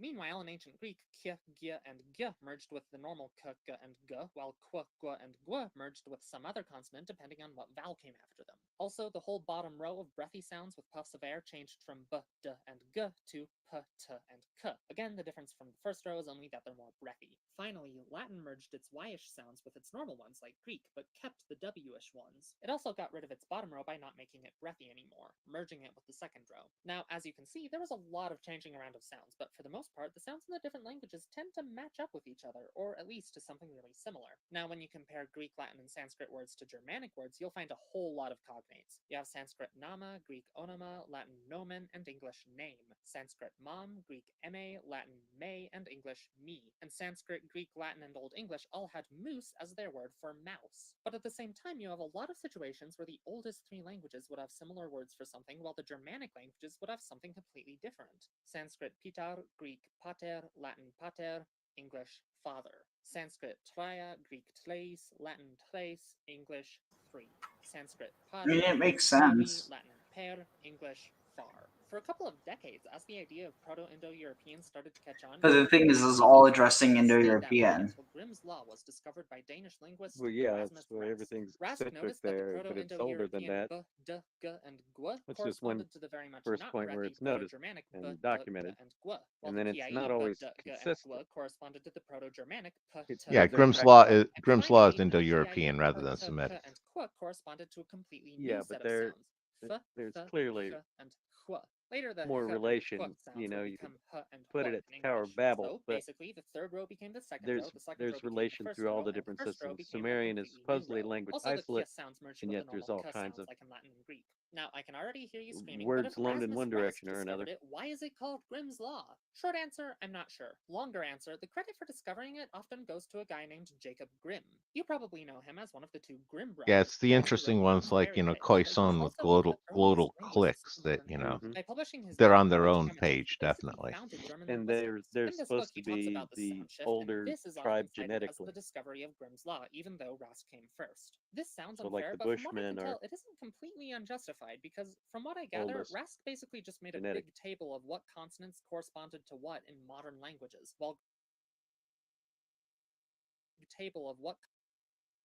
consonants corresponded to what in modern languages, while Grimm was like, these groups of sounds turned into these groups of sounds in Proto-Germanic. I wish I could present that with more certainty, but most of the sources I found were really vague about who said what, and I'd go read the originals if it wasn't for the fact that I can only ever seem to find them in the original German. If any of you know German and feel like rummaging through these things, let me know if my assessment is accurate. Either way, there's actually a fair number of people, including myself, who think that Grimm's Law should actually be called Rask's Rule, although, granted, I only believe this because alliteration is awesome. Now, all of this is interesting academically, of course, at least I hope you think so if you've watched this much of the video, but I also think it's interesting because it's actually helped me a little bit with learning Spanish. Spanish is the second most commonly spoken language in the US, so I think a lot of you will probably find this interesting. Notice how English has question words that start with WH. Who, what, when, where, and why, while Spanish has QU and CU question words. Que, que, cuo. and cuantos. That's because in Proto-Germanic, originally they started with qu sounds, but because of Grimm's Law, they changed to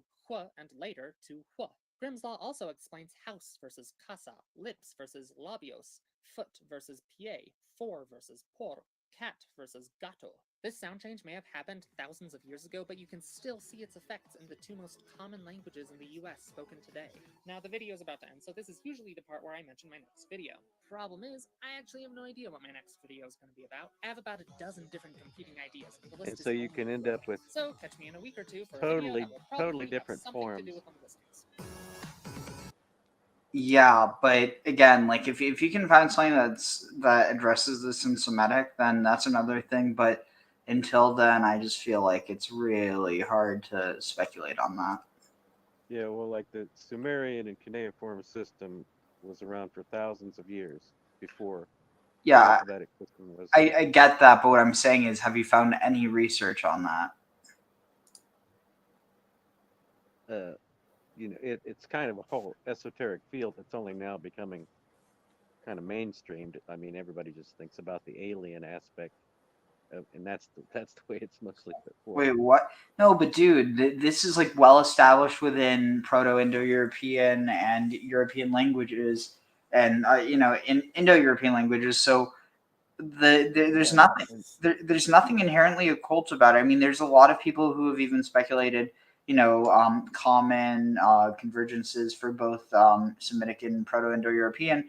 But the point remains is that, like, until I've actually seen someone making the argument, like, and backing it up with various examples, not just making speculations like, oh, this could be this. I mean, there's nothing wrong with doing that, but the only problem is when you're asserting that, oh, this could be that, unless we have like already established reasons for why that could be the case. Like, well, I think if they can put AI analyzing all the tablets, I don't think there's a lot of people working on that, like Champollion figuring out hieroglyphs. But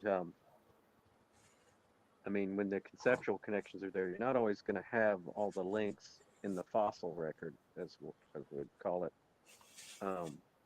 No, I get that, when you have the rituals, when you have the temples, when you have the traditions, when you have the calendars. Yeah, but I have a real that line up that show them to be related. Yeah, but that's a hop and a skip away from saying that Qadesha means God Isha. You don't think the Isha part in there is indicating it's feminine? No, no, because what it is, Kadesh means holy, and then the Hey, which makes it Ha, which changes it from Kadesh to Qadesha. That's the feminine part. The male form is Kadesh, and you don't have, like, you could say, oh well, the Esh is Ish, but like at the end of the day, you're going to have that with any word, like I'm trying to think. Yeah, it's not necessarily that it has to only be feminine either, but that's one of the semantic branchings. But what I'm saying is that Qadesha, even say that was like a potential case. What is the connection between a Qadesha and a lucky woman? A holy woman of the temple, the priestess. But I'm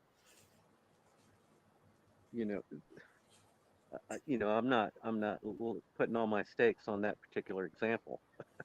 But there are discernible patterns. Like I say, there'll be words that, when you look back at the more fundamental forms and the root words that are put together, and they become phrases. Like Nin means lady in the Sumerian. I think it's Sumerian, not Akkadian. Is that right, Graham? Yeah, I'm pretty sure. And so, but later on, you have gods that have Nin in their name. So that original kind of meaning has gotten lost because he was named after a mother god. So Nineveh, the Library of Nineveh, was an earlier Library of Alexandria type of effect of amassing everything together. And so you have these forms that are later that don't say anything about lady, even though Nin is right there at the beginning of the word. It doesn't refer to a goddess or anything, but in the older form, the root words are there all lined up. But the modern meaning, or the current colloquial usage, doesn't mention that. Yeah, basically repurpose a word. If you're not using the word the old way, why not repurpose it for a new way? Yeah, well, they become these titles, like these epithets that the rulers get. They just become a yada yada. You know what I mean? It's just like, yeah, like Marchion becomes Miriam. Yeah, they'll, it just becomes an epithet that people aren't looking into the original meaning of it. They just know it as like president or, So commissar. So I'll give you an example. So Margaret, I think, is it Barker or Baker? I forget her last name, but she's proposed that Devora was originally Gavira, and that has that Semitic shift from ga to da because the letters are near identical in like if you look how they were written in Paleo Hebrew. So it was very easy for that shift to happen. Whereas what you're saying with like a kof to a gimel, I'm trying to think. No, there's really no similarity because if you look at let's see, Paleo Hebrew.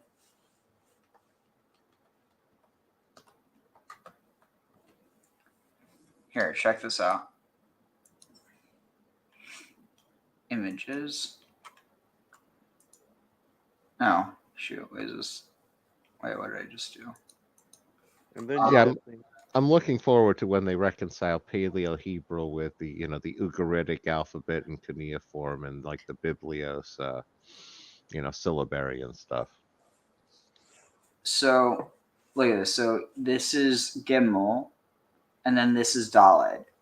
So you have this basic shape, which I mean is like in Unicode, but how it at one point was very similar. You just have this basic shape, like da da.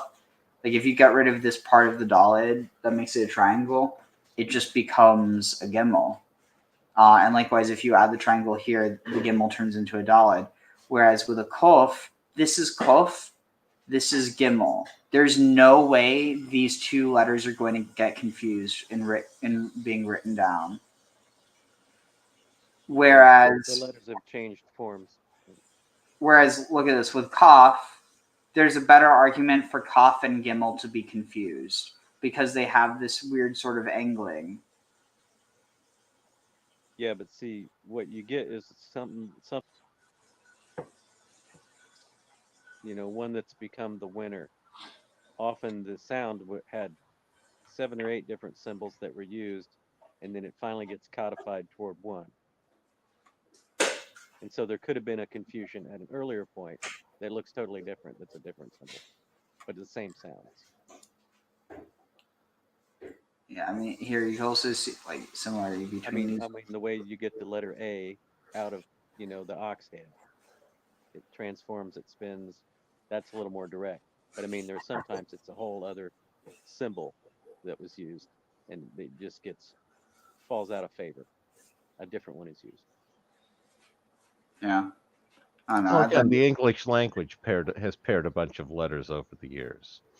It adds some, a J gets added, and then they pair some off as like a letter like born, and a bunch of them get paired off over the years. So it's always changing. And then when you had like whole cities wiped out in wars, maybe only a handful of words survived from that city, and filter in somewhere because the last living guy migrated over to the next village or whatever. And so that survives as this kind of form that's not tethered to anything else. And so you don't know the origin of that or the connections over to this other place. It's just here.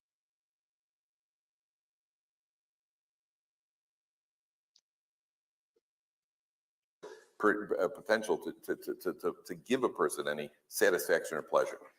There are 2 areas of bread in the physical realm. There are 2 areas of physical pleasure. One is the area of food, and the other is the area, obviously, of immorality or immorality, be that as it may. What the Torah refers to, these 2 forms of pleasure, are both referred to as bread. There's bread in the literal sense, which is food, and there's bread over here in the euphemistic sense, which represents women. Cake. Those are the 2 areas of physical pleasure. There are no other areas of physical pleasure. Those are the physical pleasures of life. On Shavuos, we take 2 breads and bring them as an offering. We are acknowledging that Torah is what allows us to enjoy the physical pleasures, and as long as we control them, they don't control us. And therefore, we bring the 2 breads, and that's why Mrs. Potiphar is referred to as bread. Okay? Then comes the biggest test we're going to find any male has ever had in history. A person who is completely into food. Take food first. You can eat food and get to the point where it's revolting. Stuff yourself to the gills. And you can get to the point where you don't even appreciate it anymore. It loses any sense of any real appreciation. I remember when I was about 19. I was about 19, 20. There was a place, I found a place in Chicago that sold pistachio nuts at the time were a luxury. I think pistachio nuts cost like $6.99 a pound, right? For pistachio nuts. That was the standard. We found a place in Chicago that was this it was a snack outlet. They made candies. None of it was kosher. Somehow we came across this place. We discovered this place. They sold you a 5-pound bag. It was a factory. A 5-pound bag of pistachio nuts for $5. At the time, pistachio nuts were $6.99 a pound. 5-pound bag for $5. So every Friday I would drive down there and I'd pick up one of these 5-pound bags of pistachio nuts for our family. We'd have for Shabbos. But after a few times of doing it, it didn't have the same, it wasn't as enjoyable as the first couple of times, because after all, this is the norm. You lose your sense of appreciation. Okay, now, if ever this is true, in food for sure it's true. If you have what do you call it? If you have a steak every day, you don't have the same appreciation. You have a steak once every 2 weeks, you really enjoy the steak. If this is true for in the area of food, in the area of marriage, and in the area of morals, for sure true. Why is Jewish marriage so successful? Jewish marriage is so successful because of the enforced separation. Because there's an enforced separation between husbands and wives. So then the Gemara says that a husband and wife get to experience their marriage night once a month, because there's a renewal. In the area where there's no control, and it's just, no rules, so very quickly things become dull and boring. And in the Torah way of doing it, that's why Torah marriage is one of the reasons, among others, why Torah marriages are so successful. Because you don't take it for granted, because there's a limitation. Once there's a restriction and limitation, there are rules. The rules enhance it, and so instead of making it worse, it makes it better. And that's the way it is with everything that's done with self-control. It's not forbidden to eat. You just have to control yourself. You can't eat certain foods. You can't do. So camps. Those who the bread thing. You remember the episode you were doing on the Egyptian hieroglyphs? All right. What about it? We had gotten into how I believe the final feminine t ending with the glyph was like a half loaf of bread, and then we found an example. Like I intuited, oh, wait a minute, about the cross buns, the cakes to Asherah type of thing, and then there was an example of one that was a circle with an X. And you can relate that right now to the letter T. Oh, interesting. Yeah, it's just it's been a while. Maybe bring it up when we talk about the next one. But yeah, the feminine Shaddai, ending being a bread. Those who through apostasy. Oh yeah, I know what you're talking about now. Toward the goddess. Now, Moses did not miss this opportunity to go back to the Garden of Eden and explain to us that Eve was deceived by the serpent. Yeah. And so the Lord told Adam and Eve that she would try to rule over him, but that he would succeed in ruling over her, or something to that effect. Tell us about that. Well, back in Genesis 3:15 and 16, you have what has been called the oldest prophecy in the Bible, in which God cursed the serpent for having tempted Eve. And to the woman, the Lord says, I will put it's amazing. Joseph as a type of Christ. It's been said for a long time that there are over 50 similarities between the life of Joseph and the life of Christ. And of course, one of the major similarities is the fact that Joseph took a Gentile bride.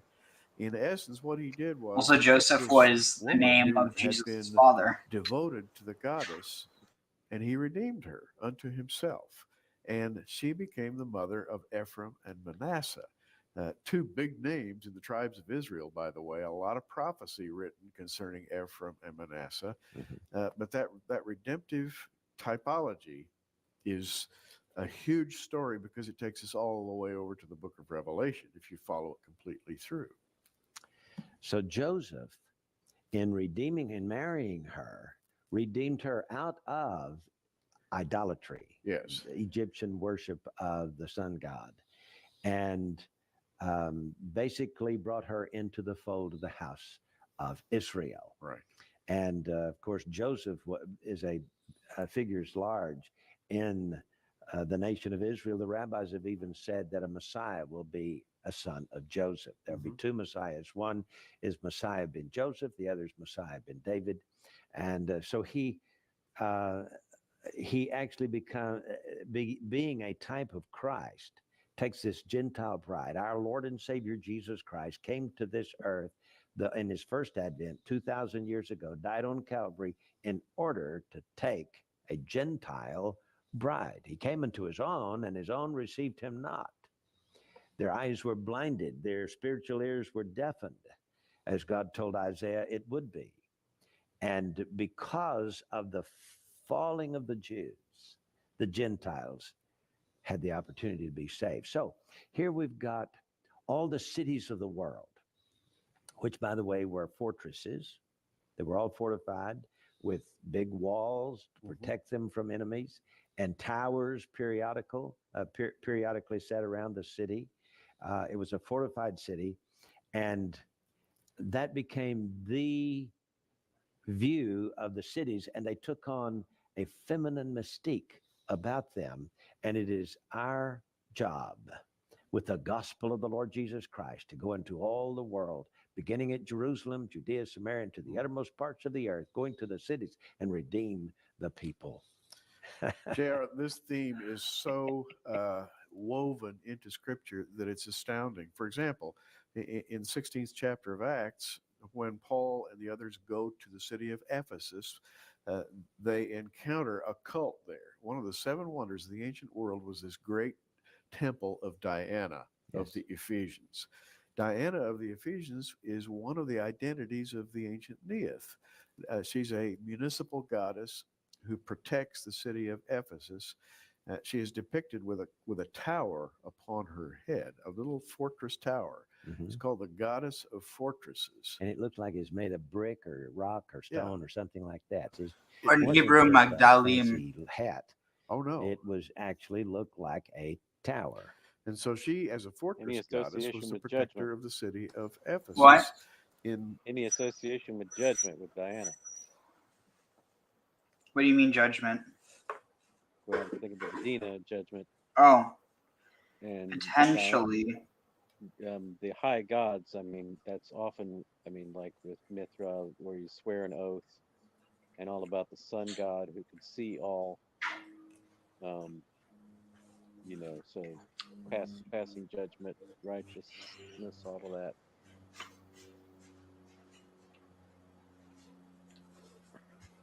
I'm not sure. This fabulously beautiful temple, one of the seven wonders of the ancient world. I wonder why it is that Paul spent 2 years of his life in Ephesus. I wonder why it is that the Apostle John became bishop of the church at Ephesus. Yes. God sent those men right into, if you will, the heart of the beast. Right into the heart of Diana's territory. And they had great spas. Spent 2 years of his life in Ephesus. I Great wonder what? why it is that They the had great Apostle John spas. became bishop of the church at Ephesus. Yes. God sent those men right into, if you will, the heart of the beast. Also, Right that into wonder of the the world heart had of burnt Diana's down by territory. Jesus' day. That's right. And he wrote the book of Revelation with Mystery Babylon. You suppose Diana had something to Well, do how about with his the linguistic inspiration? relation I think between so. I think so. Oh, Yosef yes. and Yeshua? What? What about the linguistic relationship between Yosef and Yeshua? Linguistic? There isn't one.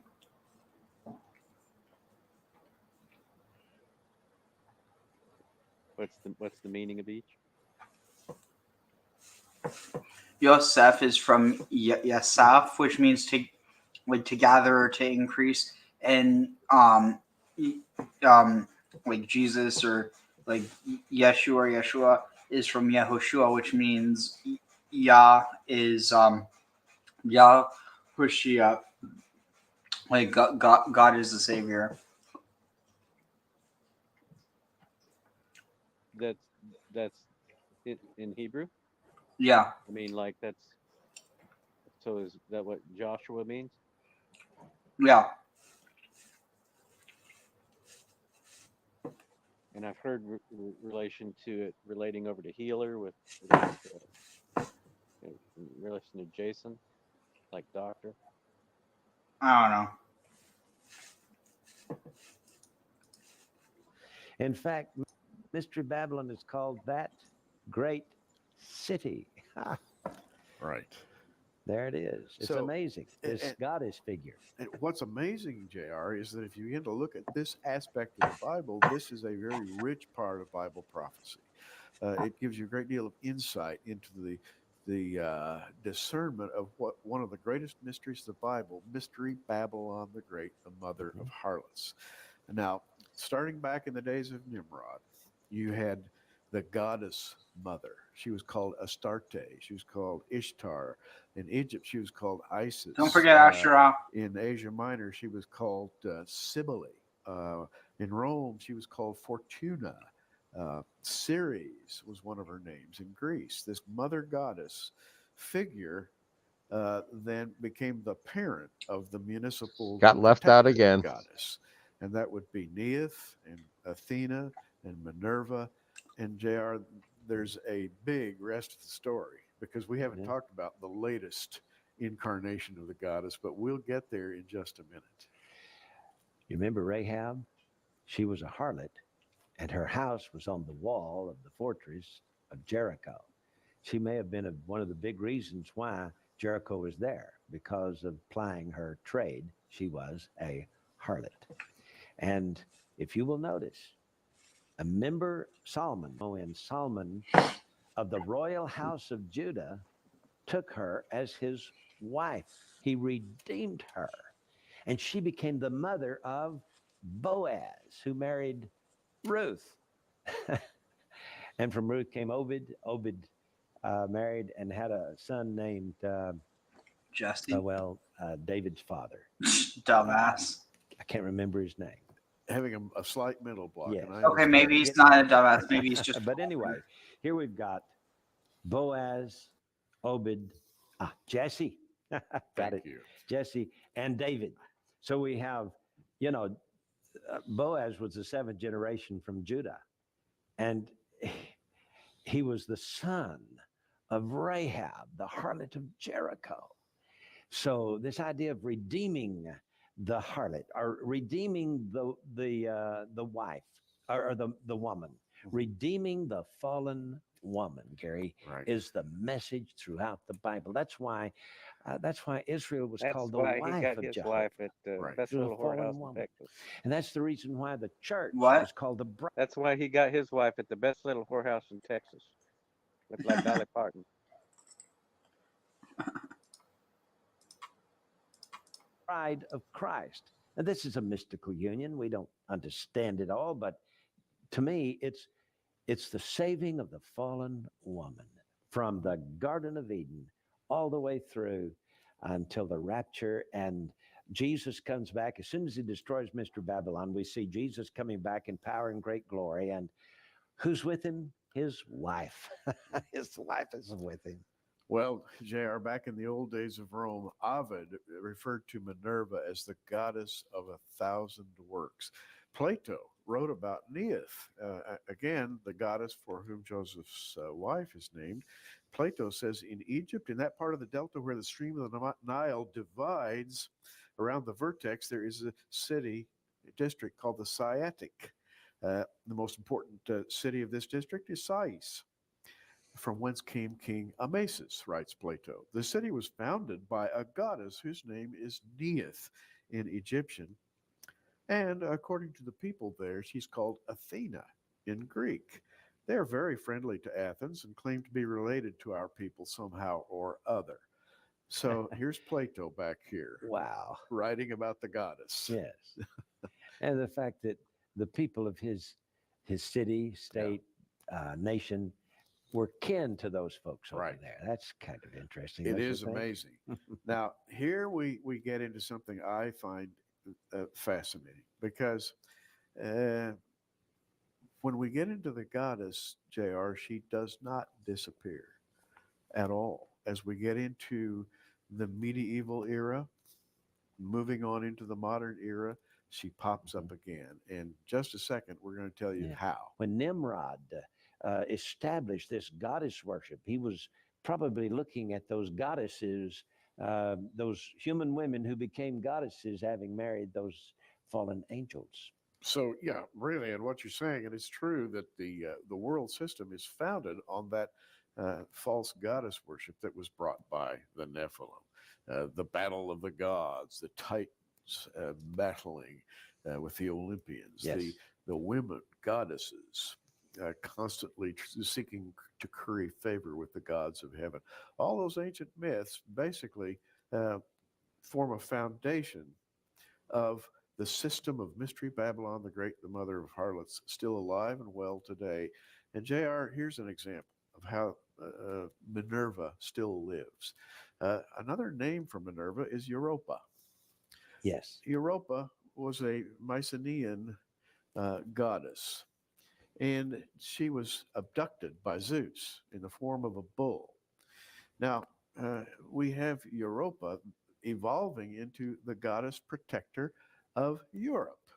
You will find her statue in the front of the European Parliament building in Strasbourg and in front of the European Union headquarters in Brussels, Belgium. You'll find statues of Europa. And riding the bull, even. Riding the bull. Yes. And JR, this takes us right to Revelation and the woman and the beast. Absolutely. But what's this Europa doing as a protector goddess of Europe? One could make the case that she's doing exactly the same thing as another protector goddess. She's named after Columba, which is Latin for the dove, but we call her by another name. We call her Columbia. Mm-hmm. And maybe you've gone to movies and seen that movie opening. Statue of Liberty is her. Up and holding a torch and all those stars shining around her. And then right at the bottom it says Columbia Pictures. Well, that's the picture of that goddess we're talking about. JR, she wears a Roman toga and she stands in New York Harbor and she holds up a torch. And she's called the goddess of liberty, but essentially, if you go back and look at the history of her foundation, she is none other than an incarnation of Neith, Athena, Minerva. It's the same goddess with a different name. Well, let's talk about Washington, D.C., our beloved capital. Yes. You will not find a statue of Jesus or Moses or Solomon or any of the biblical characters. You will find a statue of liberty. Yeah. Sitting right atop the dome of the Capitol building. And so this. Is he dumb? That's not a Statue of Liberty, genius. Yeah. With a different name. Well, let's talk about Washington, D.C., our beloved capital. Yes. You will not find. Other than an incarnation of Neith, Athena, Minerva. It's the same goddess with a different name. Well, let's talk about Washington, D.C., our beloved capital. Yes. You will not find a statue of Jesus or Moses or Solomon or any of the biblical characters. You will find the statue of liberty. Yeah. Sitting right atop the dome of the Capitol building. And so this idea of the woman protector of the city is Mother Nature is in the feminine. Oh shit! What happened? And so this idea, the helmet, the national, and Allen's wreath of the state's capital, same thing. It stood over the fathers. But he presides that are standing beside each of our founding. And so this, and by the way, inside the dome of the Capitol building are all these Greek gods and goddesses that are standing beside each of our founding fathers. You will not find Jesus there or any Christian symbol. Fascinating. Well, JR, she presides from the Capitol dome, this goddess Columbia, and her district is called Columbia. You have to be pretty dense not to get the significance of that. Washington, D.C., the D.C. stands for District of Columbia. And she is the one who gazes over the whole city and gives her protection to it, just as Athena stood over the city of Athens, just as Neith stood over the city of Sais in ancient Egypt. JR, it's the same thing. It's alive and well, and she's called officially. Our government refers to the lady on the Capitol dome as Lady Freedom. And I quote, "The bronze statue of freedom by Thomas Crawford is the crowning figure of the dome of the United States Capitol. The statue is a classical female figure of freedom, wearing flowing draperies." Let's just call it what it is, wearing a toga. A Roman toga. A Roman toga. Her right hand rests upon the hilt of the sheathed sword. Her left hand holds a laurel wreath of victory and shield of the United States with 13 stripes. Her helmet is encircled by stars and features a crest composed of an eagle's head, feathers, talons, 420 a reference to scream. the costume of Native Americans. A brooch inscribed U.S. secures her fringed robes, that is a toga, and she stands on a cast iron globe, that is, she's standing on the world, okay? Secures her fringed robes, that is a toga, and she stands on a cast iron globe. The eagle's brooch inscribed U.S. secures her fringed robe, composed of an eagle's head, 13 stripes. Her helmet is encircled by stars and features a crest composed of an eagle's head, feathers, talons, a reference to the costume Looks like a chicken. of Native Americans. A brooch inscribed U.S. secures her fringed robes, that is a toga, and she stands on a cast iron globe, that is, she's standing on the world, okay? That's an easy symbol to interpret. She's the goddess of the world. Goddess of the world. And of course, her motto is E Pluribus Unum, the national motto of the United States. And she is surrounded by the symbols of Roman power, such as the fasces, the bundle of sticks, and the hatchet. All of the toga, the helmet, the sword, everything takes us right back to Minerva, right back to Neith. JR, the goddess is alive and well. Now, you recall how Christians tried to take over the government in the last 40 years or so, and how we've so miserably failed. Because every time we get somebody in there that we try the last few is years going to be a dedicated Christian and do things They were ethically just and getting morally warmed up. correct, they fail us. Yes. And so we are called of God to bring out of her a people for his name. We are not there to save her, but people out. So I want to list. I want to read to you from Revelation. Now, this does not mean that it's the United States, but it says, "Come out of her, my people." And that's what we're trying to do, winning souls to Jesus. Well, it's a fascinating program, Gary. This is J.R. Church and Gary Stimmen. Until next time, keep looking up. Yes, my people come out of her. She was That's at how they're the, born. She was at the what was it? The eyes of opening. What's that? The opening of the eyes. Yeah. Do certain things. But when you then have it, you appreciate it much more as opposed to getting burnt out from it. People, if you take a look at people who live with life without rules, do these look like happy, content, fulfilled people? Or do they like people who are just burnt out of life? They just don't look, they got nothing to look forward to. They've taken away any of the excitement of life is gone. They're burnt out. It's meaningless. It's in the secular world today, people coming off of a college campus, what does marriage mean? A couple lives together for 5 years, then they get married. Well, what we do? Oh, well, why do that to yourself? All you're gonna do is make it worse, not better, right? So in Torah, the self-control is what helps us. And the Torah doesn't say you're gonna be a priest. The Torah doesn't say you're gonna be an ascetic. To the contrary, you're gonna enjoy life and you're gonna enjoy all the pleasures that anybody else does. You just have to do it with the rules and a little bit of self-control. And therefore, there's a much greater appreciation for it. Nobody in the world enjoys food as much as a Torah Jew enjoys Shabbos. It just can't be. You got the fanciest French restaurant in the world. Nobody's going to enjoy the food as much as when you get to a chont after davening Shabbos morning. A good chont with some Jack Daniels next to it. I mean, you know, that's to get some show, all right. And then you lie down and take a nap afterwards. Yeah, you know, I mean, it's like a drug.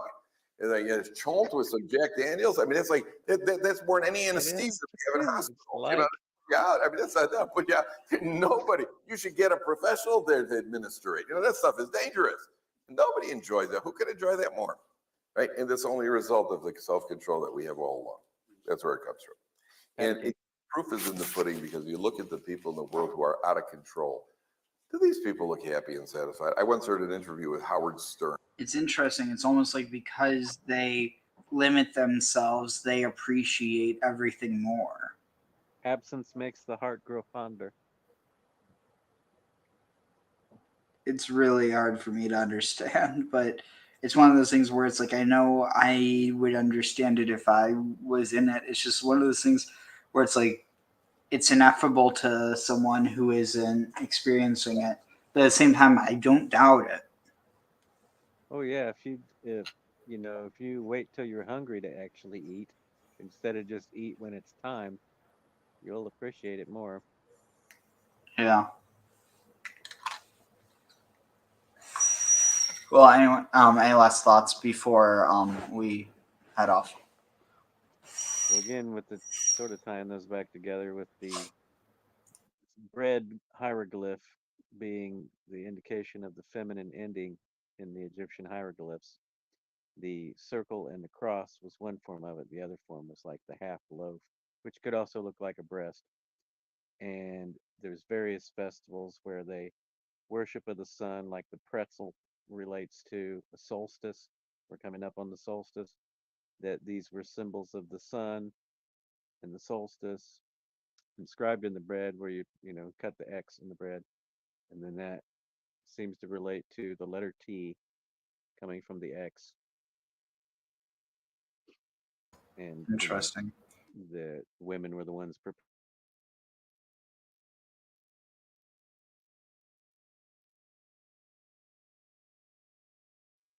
man shall not live by bread alone, but bread.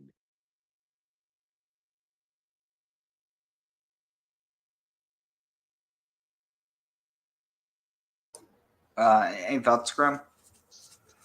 Yeah, no, it was interesting to get into some of the philology and some of like the Grimm's Law and things like that, when different change of pace. And what were the different goddesses that you were relating together? Neat, Anat, and who else? And Athena. Well,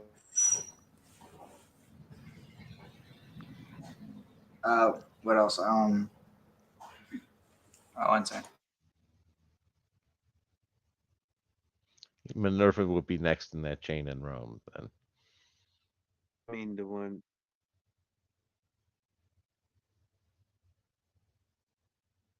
Become, so they're clearly related. Sorry, what was the question again? The way those names are related, they're very different, but there's similar enough to see the connections. And then you so probably what happens is you start off with something like Inanna. Inanna becomes like Inat or Anan, or like Anana. That gets shortened into Anat. Anat becomes like Neat or Anit. And then from there, was it Neat can easily become Athena, but it's more likely that Athena actually came from Anat directly, so that Anat splits into Athena and Anit separately, and that the connection that they're finding is actually going back further east. And Nut. And it seems Anyway, like On, the city of On, relating back to On, Lord of Heaven, highest. You may be the Un coming off the On, the increase. Wait, what city of On? Seems like there's a lot more fluidity with the vowels. Yeah, but what city of On? Heliopolis there, O-N, On. Oh, right. Relating to the sky god of Marion. Interesting. Yeah. Any other final thoughts? Nope. Like I said, fun as always, and catch you next time. All right. Cool. Goddess bless. Yep. And on that note, Want to tell the Rebbe the words of the new song that we're singing with Mashiach, right? So I'm just going to read them. Am Yisrael, have no fear. Mashiach will be here this year. We want Mashiach now. We don't want to wait. Okay?